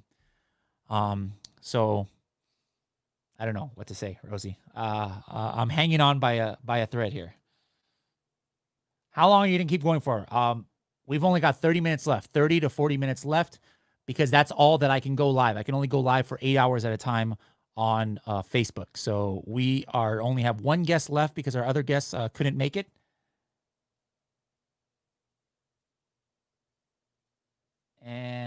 Costin says, okay, kind of like the same thing. Costin, you and I are on the same page here. You cannot put a border between PPC keywords and search, find, buy keywords. You should go both ways because these are your selected keywords and your product is relevant for these keywords. We said the same exact thing. We're on the same page. Perfect. Any other questions? Guys, let me know in the comments. How long have you been listening for? Did you just join 30 minutes, 2 hours, 4 hours, 6 hours? Have you been here 7 hours already? Rosie said, I asked about the 96 PPC clicks. Most of them are from different keywords. Does that mean I have to be patient and wait to collect more repeating data? Yes, you are correct. If they're from a lot of different keywords, then you don't have enough data. Like once you hit 10, 15, 20 clicks with 0 sales, and then wait, don't forget to wait 72 hours. Any data you see in the previous 72 hours, just disregard from Amazon. That's why ads only shows you 72 hours and before. You've been listening for more than 1 hour. I saw you like 3-4 hours ago.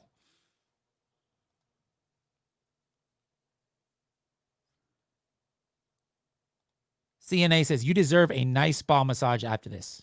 All right, I am accepting gift cards. No, I'm not accepting gift cards. I can't do that. But I agree. I think I have a meeting tomorrow at 9 or 8:30 in the morning. Ugh, I'm going to have to wake up early. And I'm getting more tired because I had to stop drinking caffeine because I do want to sleep sometime tonight. So I had to stop drinking caffeine like about 2 hours ago. So now I'm kind of like, can't take it. But don't worry. Once Kevin comes on, we'll be all good. 7 Cairo has been on here 6.5 hours. All right. Congratulations. Let me know, those of you who have been on here. Are you serious? I literally just said the last 3 codes. I said it like 5 minutes ago. You're going to have to rewind to this once we finish this. We're going to finish soon. You can rewind, but I said it again just for you. Abigail's been on here for just over an hour. All right. Monica, 3 hours. CNA says, going to talk to Mandy about it. Who's Mandy? Am I forgetting like coworkers' names now? Molina says, you'll need eye drops in the morning. Molina, I don't know if I'm #alive. Da-dunch. That was an inside joke for Korean movies right there. All right. Let me know, what is your favorite thing that you learned? I'm trying to think of what my favorite thing I learned, other than Super Honeymoon, of course.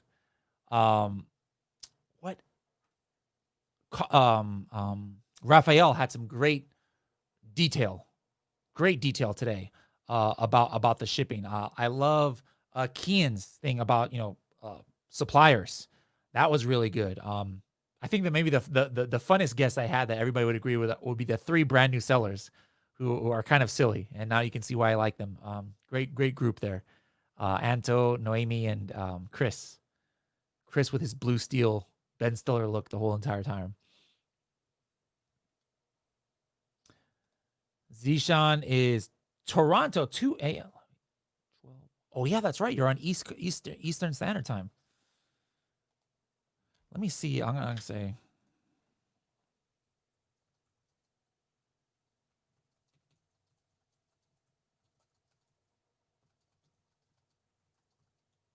I'm writing Kevin right now. See if he wants to come on early.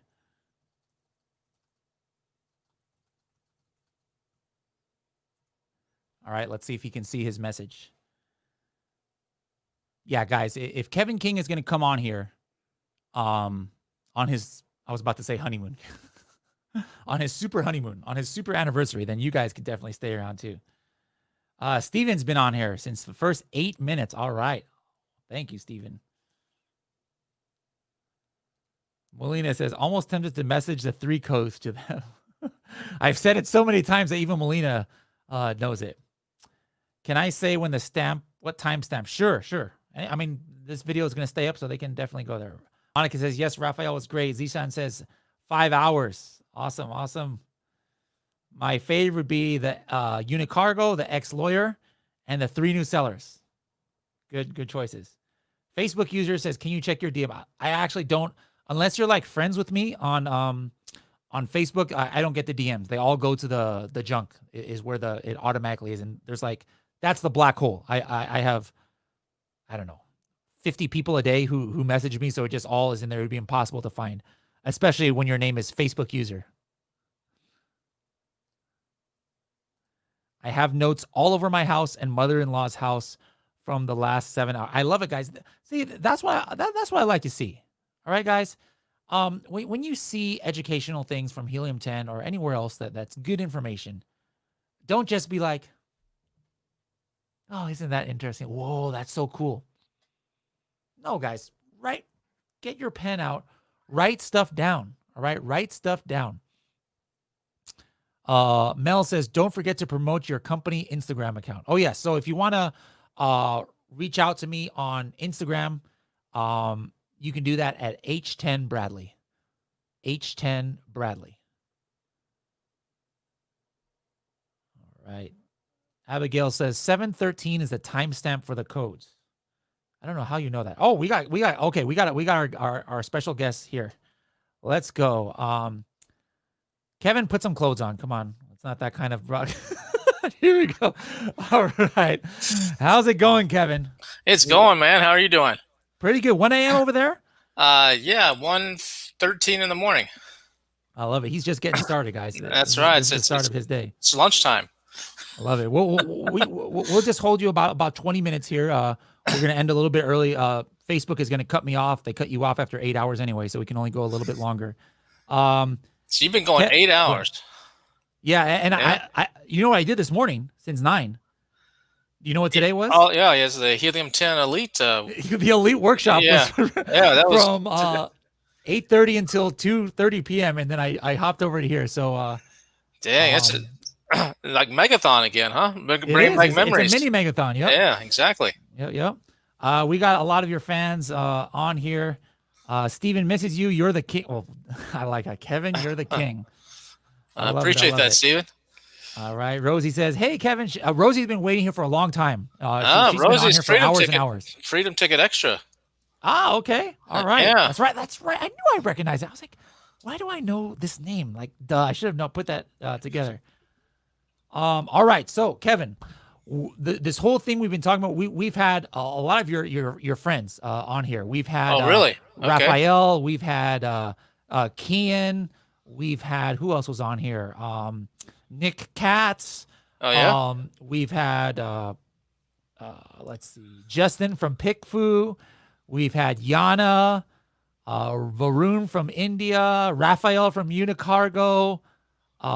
We had just tons of your the crew here, and they've been talking about a wide variety of different things, but the main kind of like theme is, hey, it's Q4 in Central Time. It's Q4 here in about 45 minutes. So what are the things that that sellers need to kind of like keep in mind for just in general for Q4, but especially this year, because 2020 I feel is going to be a Q4 unlike any we've seen. So just for you and your multiple businesses on Amazon, what are you doing or what have you been doing to prepare, Kevin, for Q4? And what are you expecting? I think the biggest challenge for everybody, whether you're brand new and just launching or whether you've been selling for a while, is going to be inventory management. With all the new restrictions, if this has already been talked about, feel free to change the subject. But if with all the new restrictions, it's going to be difficult to maintain inventory. The new restrictions combined with excessive delays in getting stuff checked in. And those delays are going to vary depending on where you have to send it. One of the things I'm looking at is trying to get some stats from some different people on which warehouses are faster. And I may even do like product placement, pay the 30 cents or whatever the fee is these days, and actually send it to somewhere else that and roll the dice, hoping that it gets checked in faster if I have a problem. But I'm already, one of my products is calendars. So it's a seasonal item. And these typically sell best from about mid-November till about mid-January is when we do like 95% of the sales. But I started shipping them in July. Even though we've been selling these for years, they still are considered a new ASIN. So it's the 200 limit. So I've been shipping them in and just building that slowly up. And I'm prepared right now to ship in as much as as often as I need to just keep topping up to build that up. And I just hope that there's not delays. The other thing is everything, you need to have FBM and FBA set up. I mean, so if you either shipping out yourself out your house or your garage, or if you got a warehouse in the back like you do, shipping out of there. I just came from my garage just now. I live in a high-rise condo, but we have garages in the parking garage. Actually, garages where people park their car. My garage is set up as an FBM center.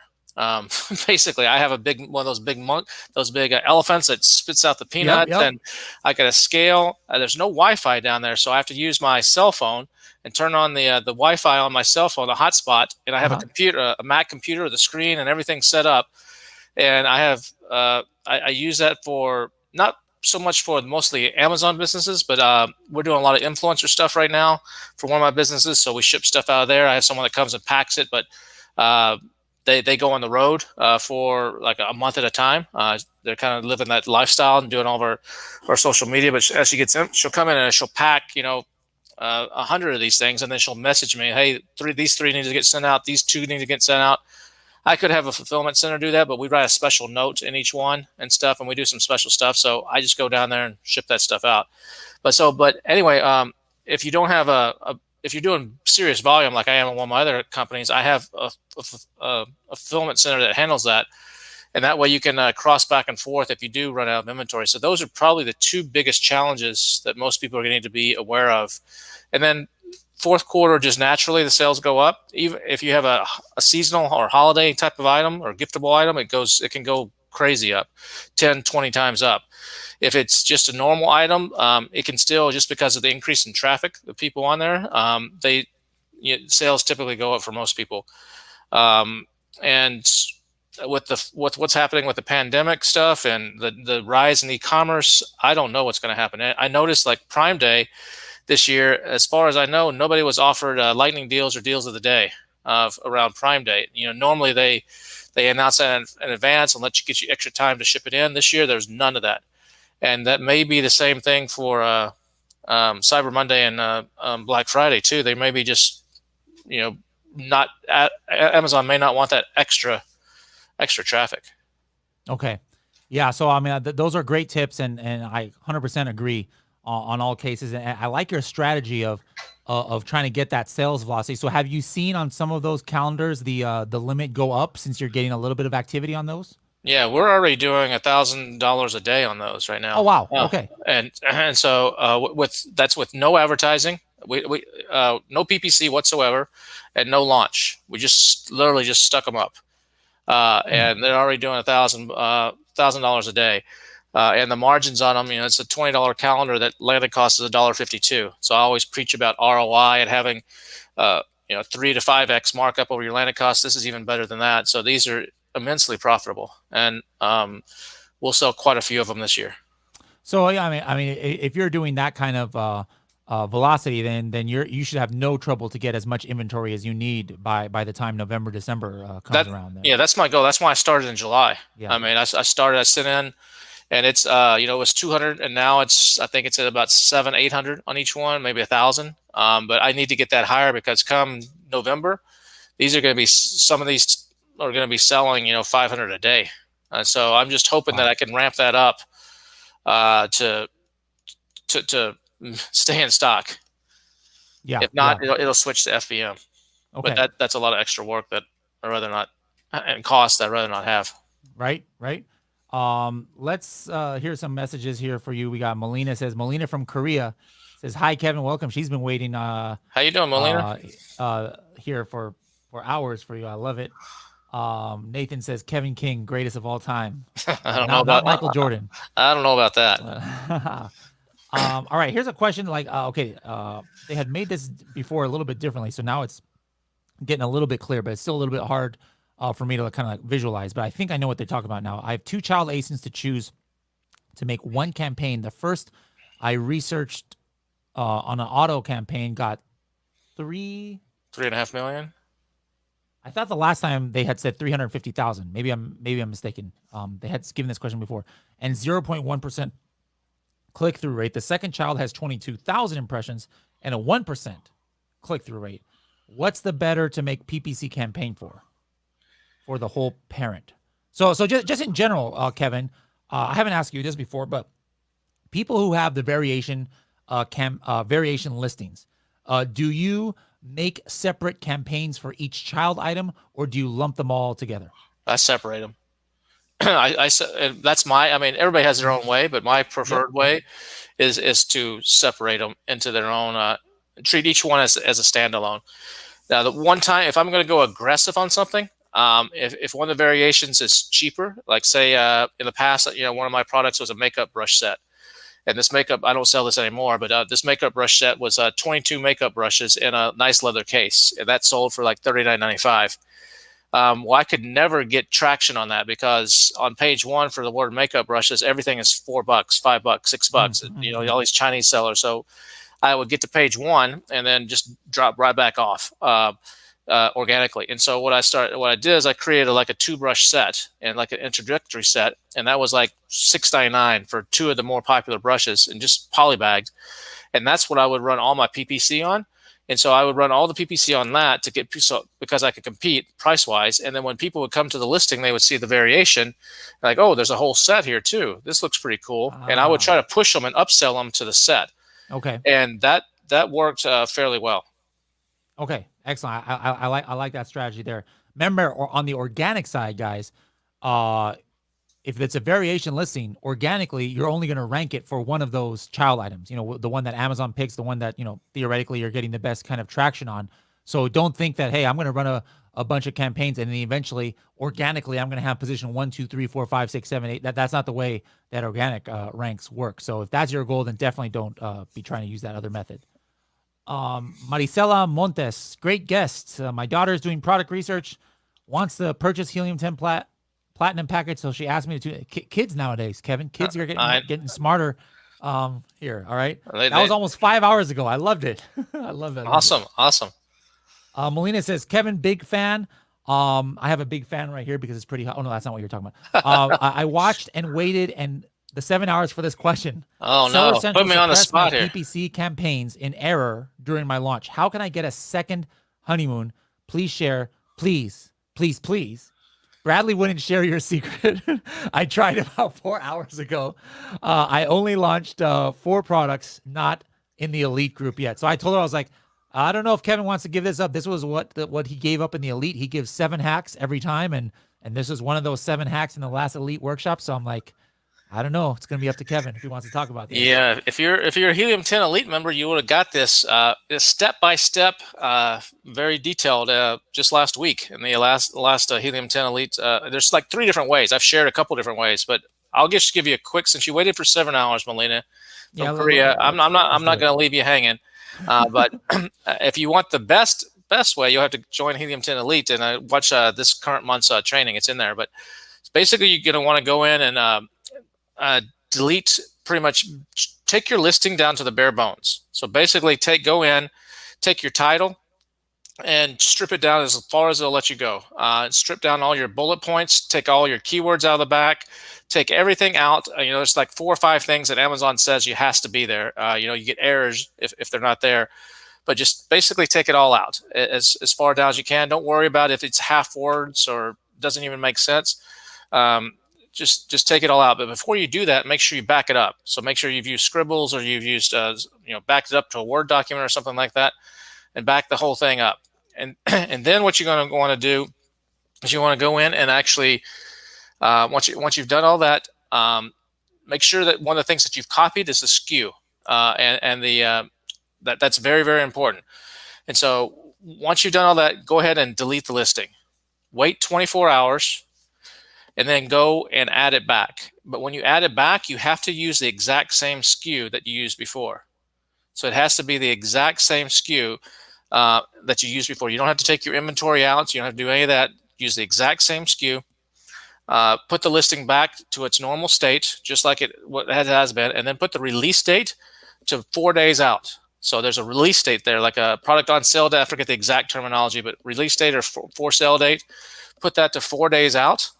And then you should have the honeymoon period reset, and you'll still have your reviews, and your inventory will be okay if you do that right. If you want to see the exact like 9 steps, 10 steps written out in detail. That's in the Helium 10 Elite training for this method that I just explained for September. All right. Guys, make sure to Melina, you owe Kevin a few drinks for that one. Some soju there in Korea. Definitely. Well, next time. Have you been to Korea, Kevin? Yeah. I've been to Seoul and to the DMZ and everything. Oh, wow. Yeah. Did you take any pictures there? I did. I took pictures at the DMZ. I've been to Korea, but I've never been to the DMZ. Went into the tunnels and everything. As far as they let you go, but yeah, went to the little line where you could actually see the soldiers on the other side. And were you like consulting for Kim Jong Un? Amazon, he wants to, No, he seems like I think for some reason I think Kim Jong Un would definitely be into the black hat strategies of on Amazon if we got him on Amazon. I think so if he's still alive. Yeah. Nobody knows about that. Anyways. Or maybe Kevin was there on a secret mission to. No. We shouldn't talk about that. Anyways, all right, Kevin. Let's talk a little bit more about Q4 now. You talked about the calendars. You think that it sounds like that's all ready to go. But just in general, in the past, when you have products that are made in China, let's say, we talked to Raphael and Keen a little bit about this, but do you allocate a little bit more time both on the production side and in the shipping time due to it being Q4?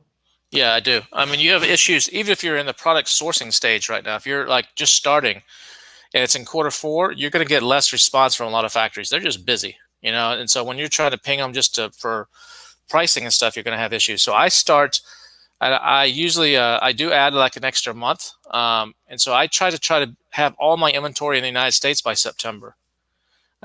Just that way, if there's a delay, if I get a customs, check that delays it a couple of weeks or something, or who knows what, I still have it by October. And that way, if I get it in September, I can get all my organization done and split it up, have the 3PL do whatever they got to do. Or if you're shipping, you can't really ship straight to Amazon anymore unless you're doing under 200 units.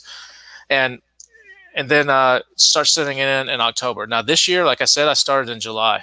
I do not recommend a new person launch in the fourth quarter unless it's a seasonal item, but new people really shouldn't be doing seasonal items because it's a little bit trickier. But I do have some products launching, one next week and 3 later in October, but that's not normal. But they're extensions of they're not brand new things. They're extensions of what we already have. So, and they're in high demand right now and low supply. So worldwide. So that's something that we will be doing. But yeah, I do add an extra month or two to it to make sure. And so, like I said, try to have everything in by September. If you're just now shipping stuff in, you might be able to air freight some stuff, but your costs are higher and you're going to have some issues. And plus the other thing with fourth quarter is it's harder to rank. If you're doing search, find, buys or ManyChat or even PPC costs are way higher. Typically, and search, find, buys, you're gonna have to give away. Even if you look at Helium 10 and look at the how many you got to give away there, that number typically rises for most stuff too. So it just gets more expensive for most people, and it's better to wait. And don't forget, January, things don't die in right before Christmas. January is almost as good as December, because a lot of people, what happens on Amazon, especially for any kind of weight loss stuff or fitness stuff or a lot of the supplements, but everything in general still has a nice peak in January, because a lot of people get stuff for its Christmas gifts, they return it, and then they have a credit from Amazon, they go buy something else. Or a lot of people get gift cards, and so they're on Amazon buying. So don't overlook January. A lot of people get caught with their pants down thinking that December 23rd, 24th, all right, that was nice, but no, you have a couple day reprieve and then it starts right back up again. Speaking of that, people who may be delaying, you don't want to delay too much, because then now you might risk, missing the Chinese New Year. So when would you say, hey, put your order in by this date in December or whenever, to make sure that it's done in time before people go on vacation for Chinese New Year? Yeah, Chinese New Year, the date, that week, it's really about 10 days to 2 weeks where it's just a mess. That varies depending on the year and the moon cycles or whatever it is. Between late January to mid-February is when it starts. So first thing to know is when that is. You also have in November, in October, November, you have the national holiday too, which basically shuts everything down for a week. Don't forget about that. But yeah, coming for shipping for Chinese New Year, it depends on your factory's lead times. I mean, so you got to back it up from if your factory's if Chinese New Year starts January 28th. Remember, a lot of people leave like the week before, except some of the executives and stuff like that. So I would say January 20th, and I would add a week to 10 days buffer. So January 10th, if it takes them 4 weeks to make my product, back it up to December 10th, and then I'd add another week. So probably December 1st, I'm placed at the latest, I'm placing my order. Okay. That's how I would, you just have to do the math backwards on it. Facebook user here says, backing up Kevin here, it's an awesome method. I'm assuming you're talking about the honeymoon. Make sure you download the category listing report to have all the details of your listing saved from all the fields in the back end. Yeah, that's another way to do it. Christian, how about launching a variation? Is it best to launch variations after fourth quarter? I mean, what you were saying applies to whether it's a single. Well, if your current product is already doing doing well, adding new child items to an existing. Yeah, adding another variation, adding another color or size should be fine. Yeah, but if you're starting from scratch, I'm not saying don't do it. I mean, if you've already got plans, just be aware what you're getting into. That it's going to be a lot harder. All right, I'm not sure what Molina's back here. What would be your best guess for a ship by date if using air shipping from China? What do you mean by the ship by in order for what exactly? Like to be here before Black Friday or what? Molina, let us know what you're looking for. Molina also talked about lunar calendar next year is February 12th. Okay. So yeah, a lot of people will start taking it off early February. So I would count on like around the 5th to the 19th is pretty much a dead period in China. Okay. Something, give or take a few days there. That's just approximate. All right, we're coming up on the end here, Kevin. Any last thoughts on some great tips that Amazon sellers should just definitely be putting on? It doesn't have to be Q4. I mean, if it's a Q4 tip, great. If not, then something else that Amazon sellers should or should not be doing in the next few months. Well, the first thing is you just need to know your numbers. I mean, too many people don't know their numbers. I see so many students like in the Freedom Ticket that their landing cost is $6 and they're selling it for 12. And you're not going to make money. Money's made in the sourcing and not in the selling. So you got to source well. And you got to have the margins. If you don't have a 3 to 5x margin, you need to reevaluate what you're doing. Unless you're just going to think you're going to sell 500 a day and can work off of small margins. But even at that, the competition can come in and take it out from under you too easily. So that's the number one thing that people need to really pay attention to. And go take a look at what you're selling now. You maybe need to you got a lot of dead weight. Yeah, it's nice to have, if you got $10,000 a month coming in right now, but $4,000 that you're just losing money on, get rid of it. It's better to take in $6,000 a month than it is $10,000 and actually make money. And don't stick with a product too long. Too many people, this is their pet product. I spent 3 months researching it. I made it better. I created a nice design. I did all this work into it. I know it's good. It's just, I just need some more PPC, or I just need this one guy to quit hacking my account or jumping on my listing or whatever. Just be willing to cut and run and move on to the next one. Don't get too emotionally tied to anything. It's a numbers game, and it's you got to be able to adapt and move quick. And that's how people like us, we're like the guerrilla marketers. We can move a lot faster than some corporation can. That's got a lot of layers, and we can adapt. And that's how you can compete on Amazon. It's a beautiful platform to be able to compete, and it gives a small guy a huge chance to compete as much as $1 billion guy.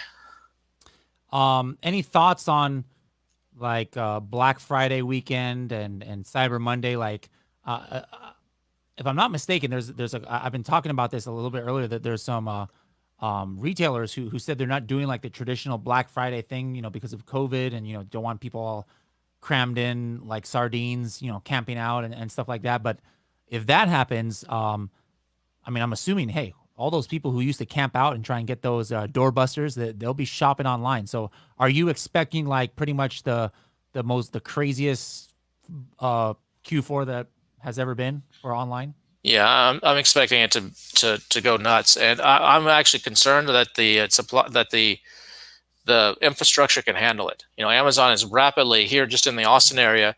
They've got in San Marcos, 20 miles south of Austin, they got a 800,000 square foot warehouse. They're building a 4 million square foot warehouse in North Austin, and they just leased. I get the Austin visitors just leased another 1 million square feet. And they're hurrying as fast as they can to get that ready in anticipation for the fourth quarter. And I'm just worried that it's going to I think we have a chance to see what will happen in March and April where stuff is restricted again. Now, this time it may not be restricted. Last time it was based on COVID type of items, but it may be just either restricted or it's a super slowdown. It's just taking forever to get stuff checked in. And, Amazon they're incentivized to not have that happen, but they don't care about your item. As long as there's something to sell, they don't care whose it is because they'll make money. They make their money either way.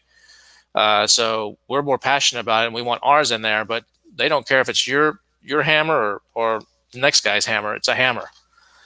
So I expect there could be some bottlenecks that you need to account for. Okay. And it's going to hurt some people.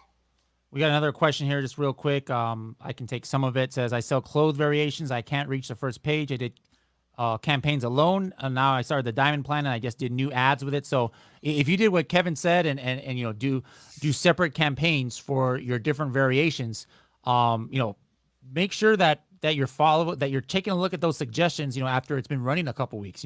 Don't let it go. Like, it's telling you if you've got a keyword that, and this applies to if you've got ads or if you don't have ads. Ads just makes it easier. If you don't have ads, you're running your search term report. But if you've got keywords that you've got 15, 20, 25 clicks and no sales, what do you need to do? You need to negative match it. If you've got a keyword, you're getting a little bit of sales, but your ACoS is not where you want it to be. Everybody has got different standards. There's no magic number, but lower that bid. That's what ads is going to tell you. Another thing is if you've got keywords that are 2, 3, 4% ACoS, don't just jump for joy and just show it off and take screenshots. What ads is going to probably tell you to do? Hey, you might not be getting as much exposure for that keyword as you could. So double down on it. Increase your bid. See if you can get even more exposure, because your ACoS doubles to 10%. Hey, you're probably still making tons of money. So the algorithms that ads have are there for a reason. So absolutely take advantage of it. Don't just turn on ads and things that it magically is gonna make you money. So any other tips for somebody who's in that clothing category and trying to rank some variations? No, I think you covered it. I see Rosie's asking. Yeah. Good. Rosie's asking. Chinese sellers selling really low price. How do they make money? They don't. Some of them don't. There's a lot of Chinese sellers that are just gaming the system and hoping, and that they're throwing darts at the wall, and they're doing low priced items. So $1, $2, $3 landing costs. Number one, they have a competitive advantage over you. So whatever price you're getting, they're getting a lower price in most cases because they're there. They speak the language. They have special relationships in most cases. So they have a little bit more margin typically than you do. But a lot of them are just throwing darts at the wall. Just try these 10 products. Let's throw $1,000 in each one of them. 9 of them may fail. Excuse me. And we lose $9,000. And then the 10th one takes off and we make $100,000. And that's part of it too.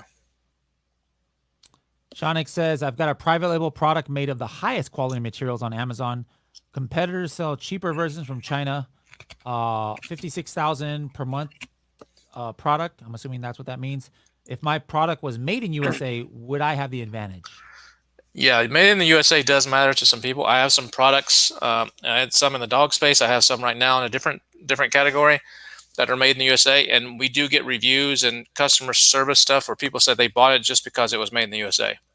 So it's definitely going to give you an advantage if you emphasize that. It's on your packaging. It's in your second picture. It's in your first or second bullet point. Especially if you can say that not only is it made in the USA, but it helped put some people back to work, from COVID or something like that.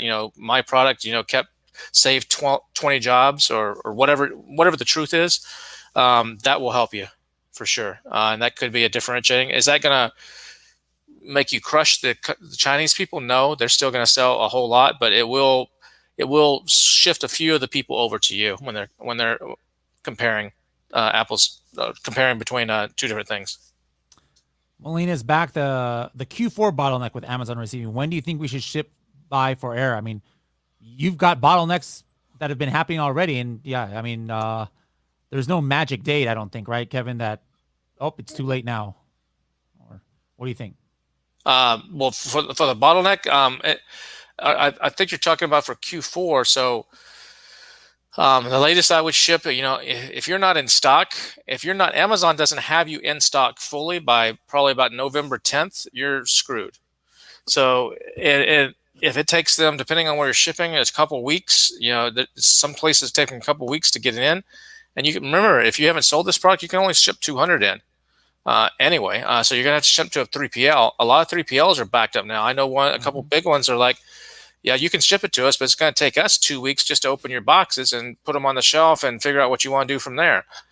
So it depends on your 3PL and what you're going to do. But if you assume November 10th and back it up from that, if you're shipping 200 units directly to Amazon, give it 2 weeks. So those need to arrive probably by October 20th, 25th at the latest, somewhere around in there.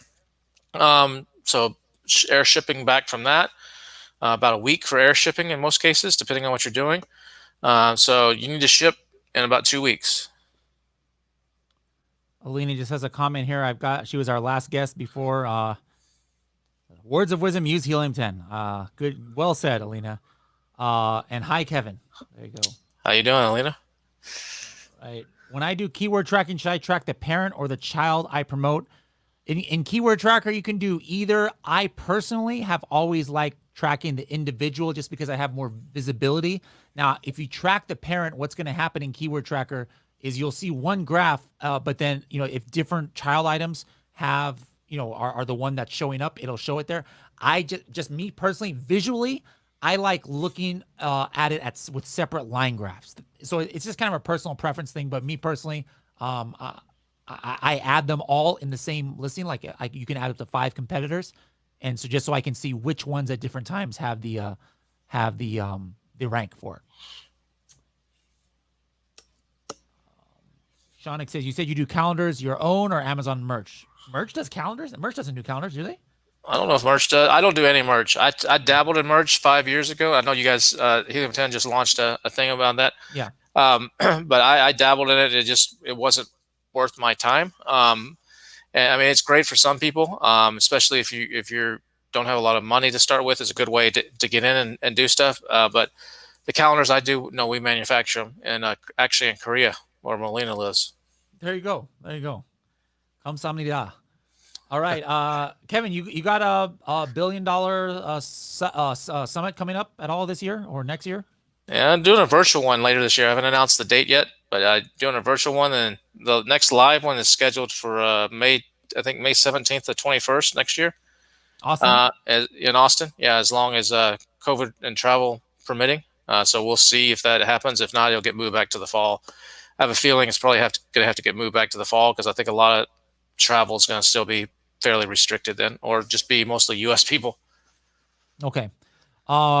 Anything else exciting coming up for you, Kevin, you want to talk about before we let you go?